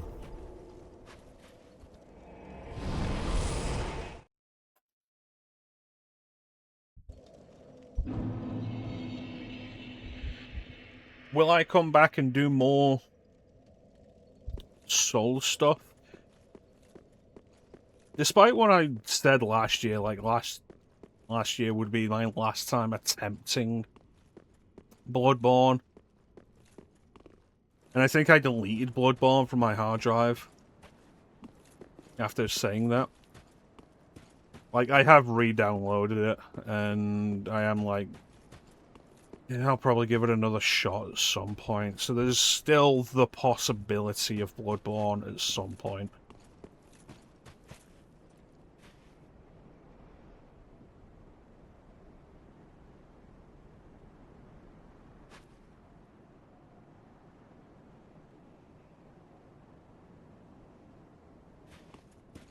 Sekiro, I wouldn't necessarily be against doing on stream or giving another attempt on stream. Like, doing the proper attempt on stream. I don't remember why I even stopped doing it on stream. Because I continued playing. I think I started again off stream, just playing through it off stream. And I didn't finish it there.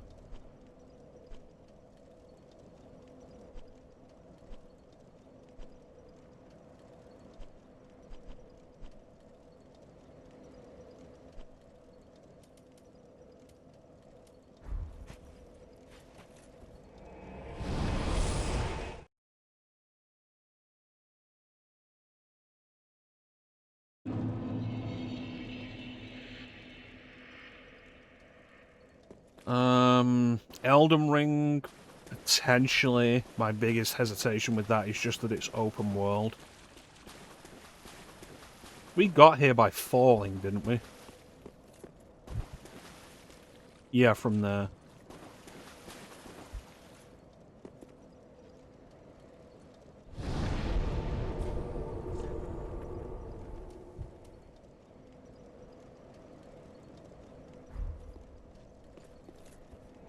What else is there? Demon Souls? Yeah, probably at some point I bought the fucking thing.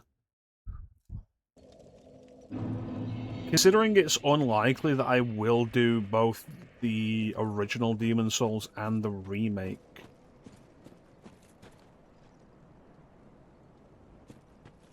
I think I will probably just stream the remake. When? I don't know.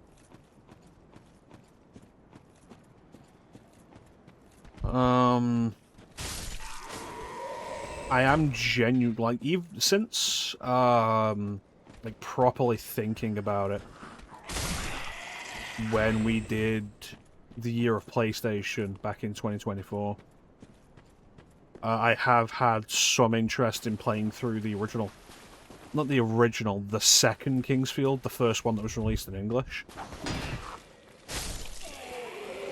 Shadow Tower I'd be kind of interested in experiencing.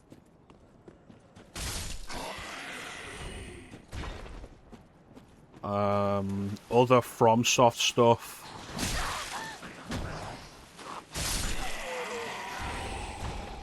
Like, I could reasonably expand the concept of the remake, just really a reskin, same in the OG. Excellent, then there's no reason to do the OG then. Thank you, Bane.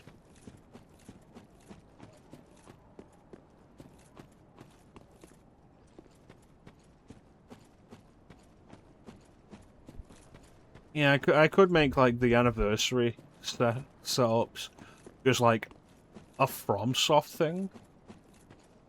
Which is only really viable in my mind because FromSoft's done a lot of varied stuff outside of Souls. Like, I talk about it often enough, but, like, a Togi. I would love to stream a Togi.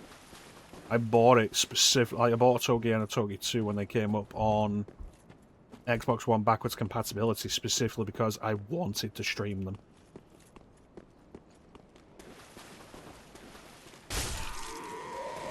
Other stuff, The Adventures of Cookie and Cream, I'd be quite interested in. Really? Curious.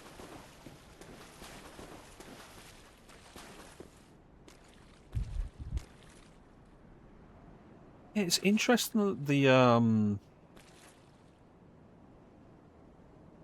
the cave that we exit to get into the untended graves isn't there.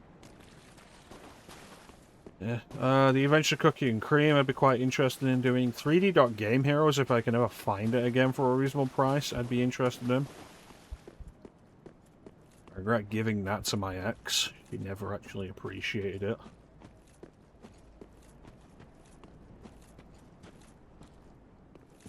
Armored Core, maybe? Armored Core 6 definitely is a strong possibility. Older than that, I've dabbled in and never really enjoyed, but it's a maybe. FromSoft did do at least one Tenchu game. I think it was Shadow Assassins.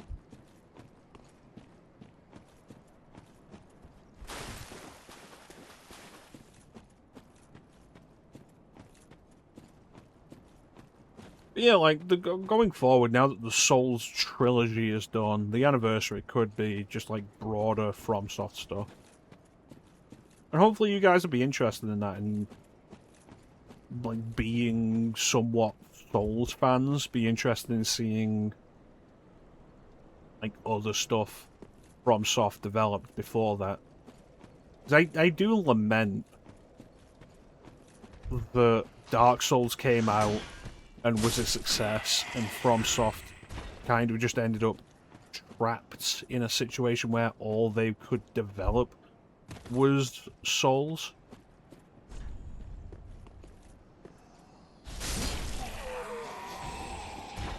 Because, like, their older stuff had so much variety.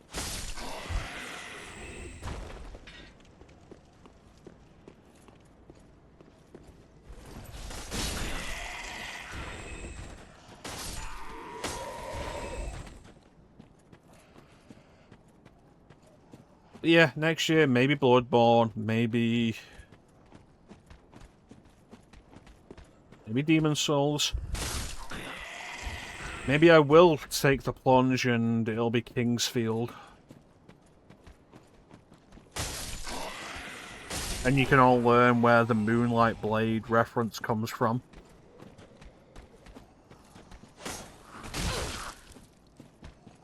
Plus, there's somebody I follow on YouTube who did like a deep dive into the entire Kingsfield series, and I didn't finish watching that video because it's like 4 hours long, and I only made up to Kingsfield 3, and then I had to go to work or something. I can't remember who it was. Was it Dungeon Chill? It could have been Dungeon Chill. Dungeon Chill does stuff like that.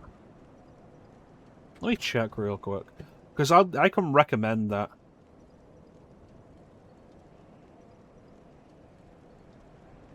Okay, apparently the Symphony of the Night recomp is out now. That's cool.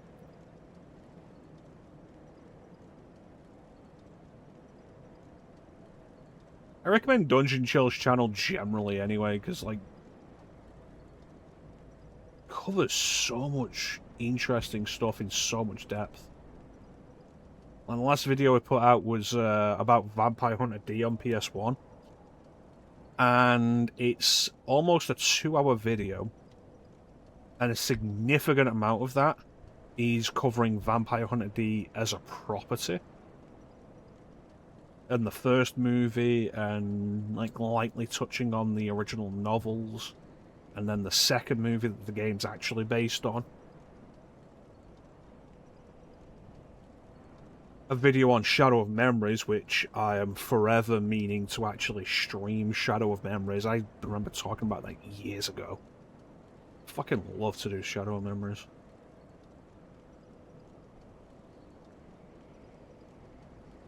The Last Express, which is a game that I own and I was very curious about and I just haven't played. Echo Knight 2, Echo Knight Beyond, Hotel Dusk, and Last Window. B2.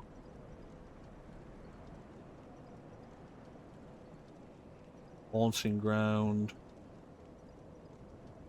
Baroque. Mark and X.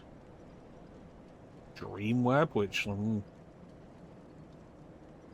a racing RPG developed by Squaresoft called Racing Lagoon. I'm gonna have to dive into the videos because I'm sure it was Dungeon Chill.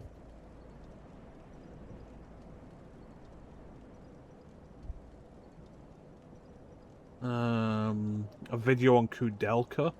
That might be of interest to you, Bane. That's an hour long.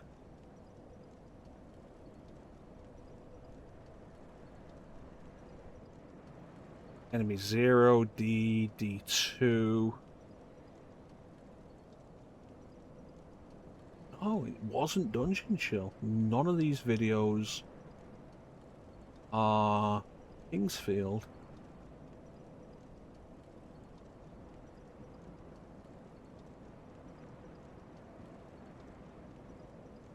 Deep Fear on the Saturn. Kuon.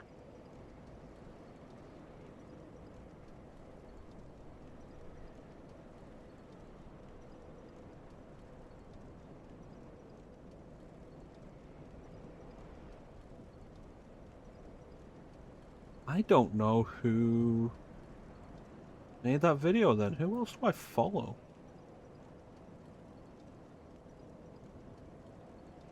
It was not Tango Mushi. Let me just look it up.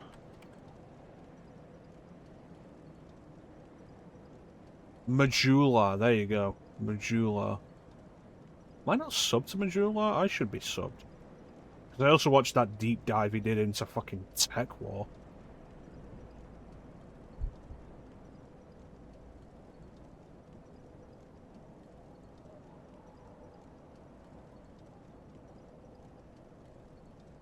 There we go. And post that. Go. So if anybody's interested in checking out Kingsfield without playing it, Majula goes into quite a bit of depth on all 4 of the games. 5 of the games? Including the original Japan-only release, and the history of the games and development and stuff. It's an in-depth video, it's quite long, several hours long.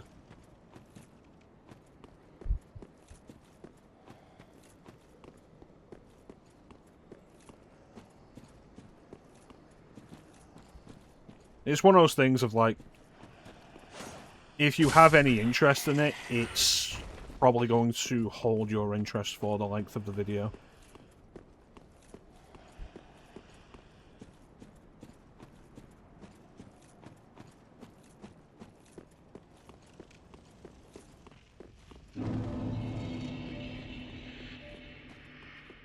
Can't believe Dark Souls 3 is done, though. It was everything. Bane, did I miss any bosses? Klim, did I miss any bosses? Did I kill every boss?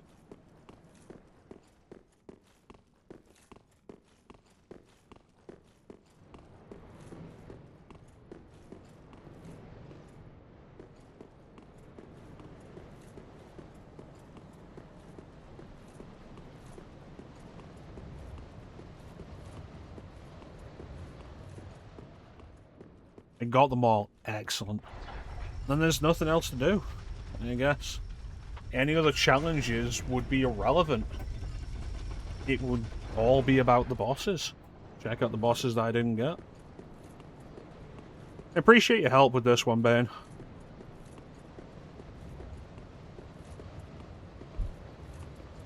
And guiding me towards what I wanted to find.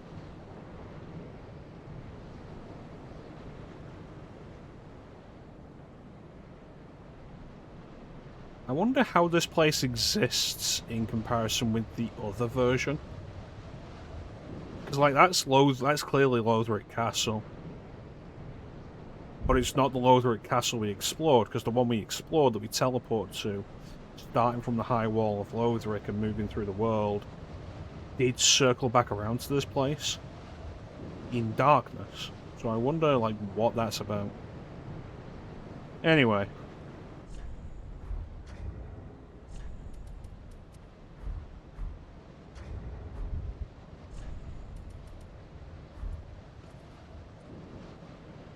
This is the end of the journey of Valerie the Girthy.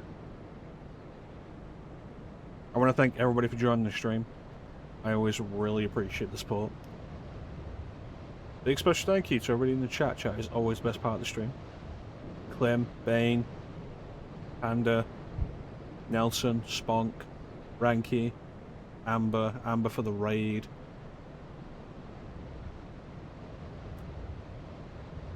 Star was here.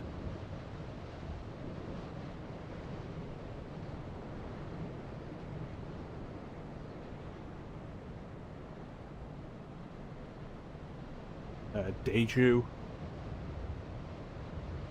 I think it was Deju. Everybody who joined the stream, I really appreciate the support. It's the end of Dark Souls. End of all of Dark Souls. Will Dark Souls ever appear on this stream again? Maybe. You never know.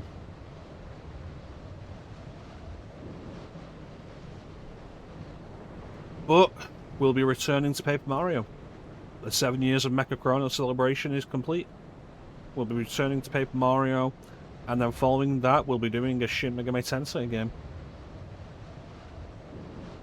I did not say Mirror and Flame, thank you, Bane. We had a lot of people in today. And it's not often we see Mir. I do appreciate Mir being here.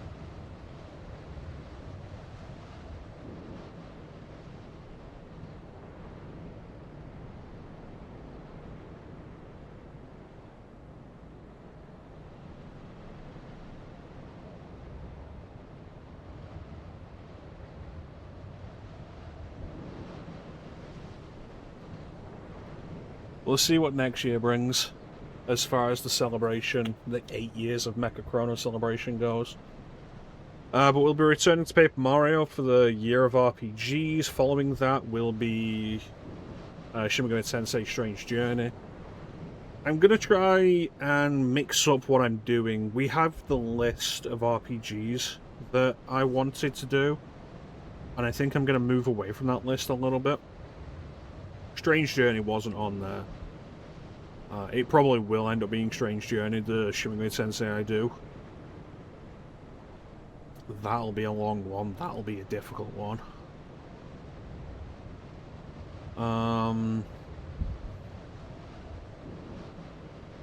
There's a couple other things. I suggested to Clem, like, what if I do Cyberpunk 2077 for the Year of RPGs?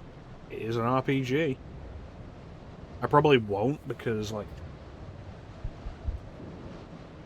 they did pretty much kind of promise that I was going to do Golden Sun and Dragon Age Origins, so I do want to get those done.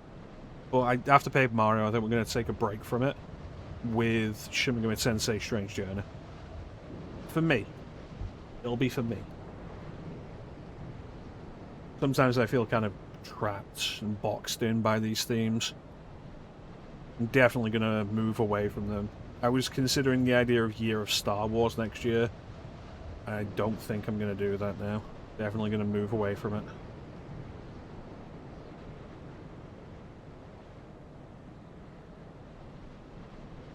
Summertime Sandbox continues with Grand Theft Auto 3.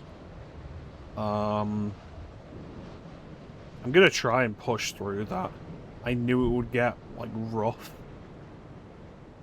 And today I'm playing it, I'm thinking to myself, like, what if I just quit and we started Vice City instead? But it's not like Vice City itself isn't also rough. And I don't want to quit games. I don't want to quit games anymore. I hate doing it. I always hated doing it.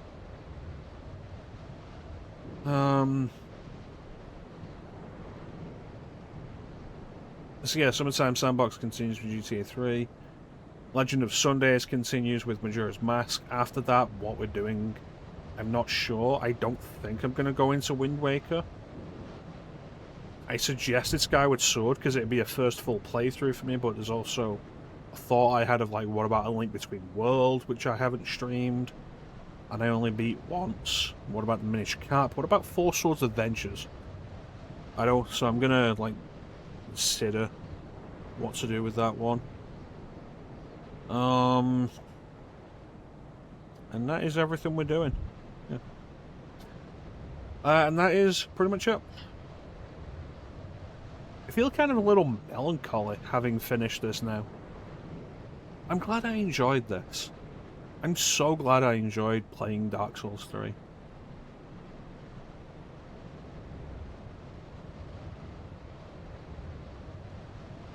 Liar!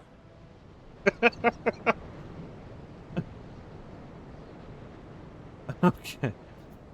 Well, it's time to say goodbye.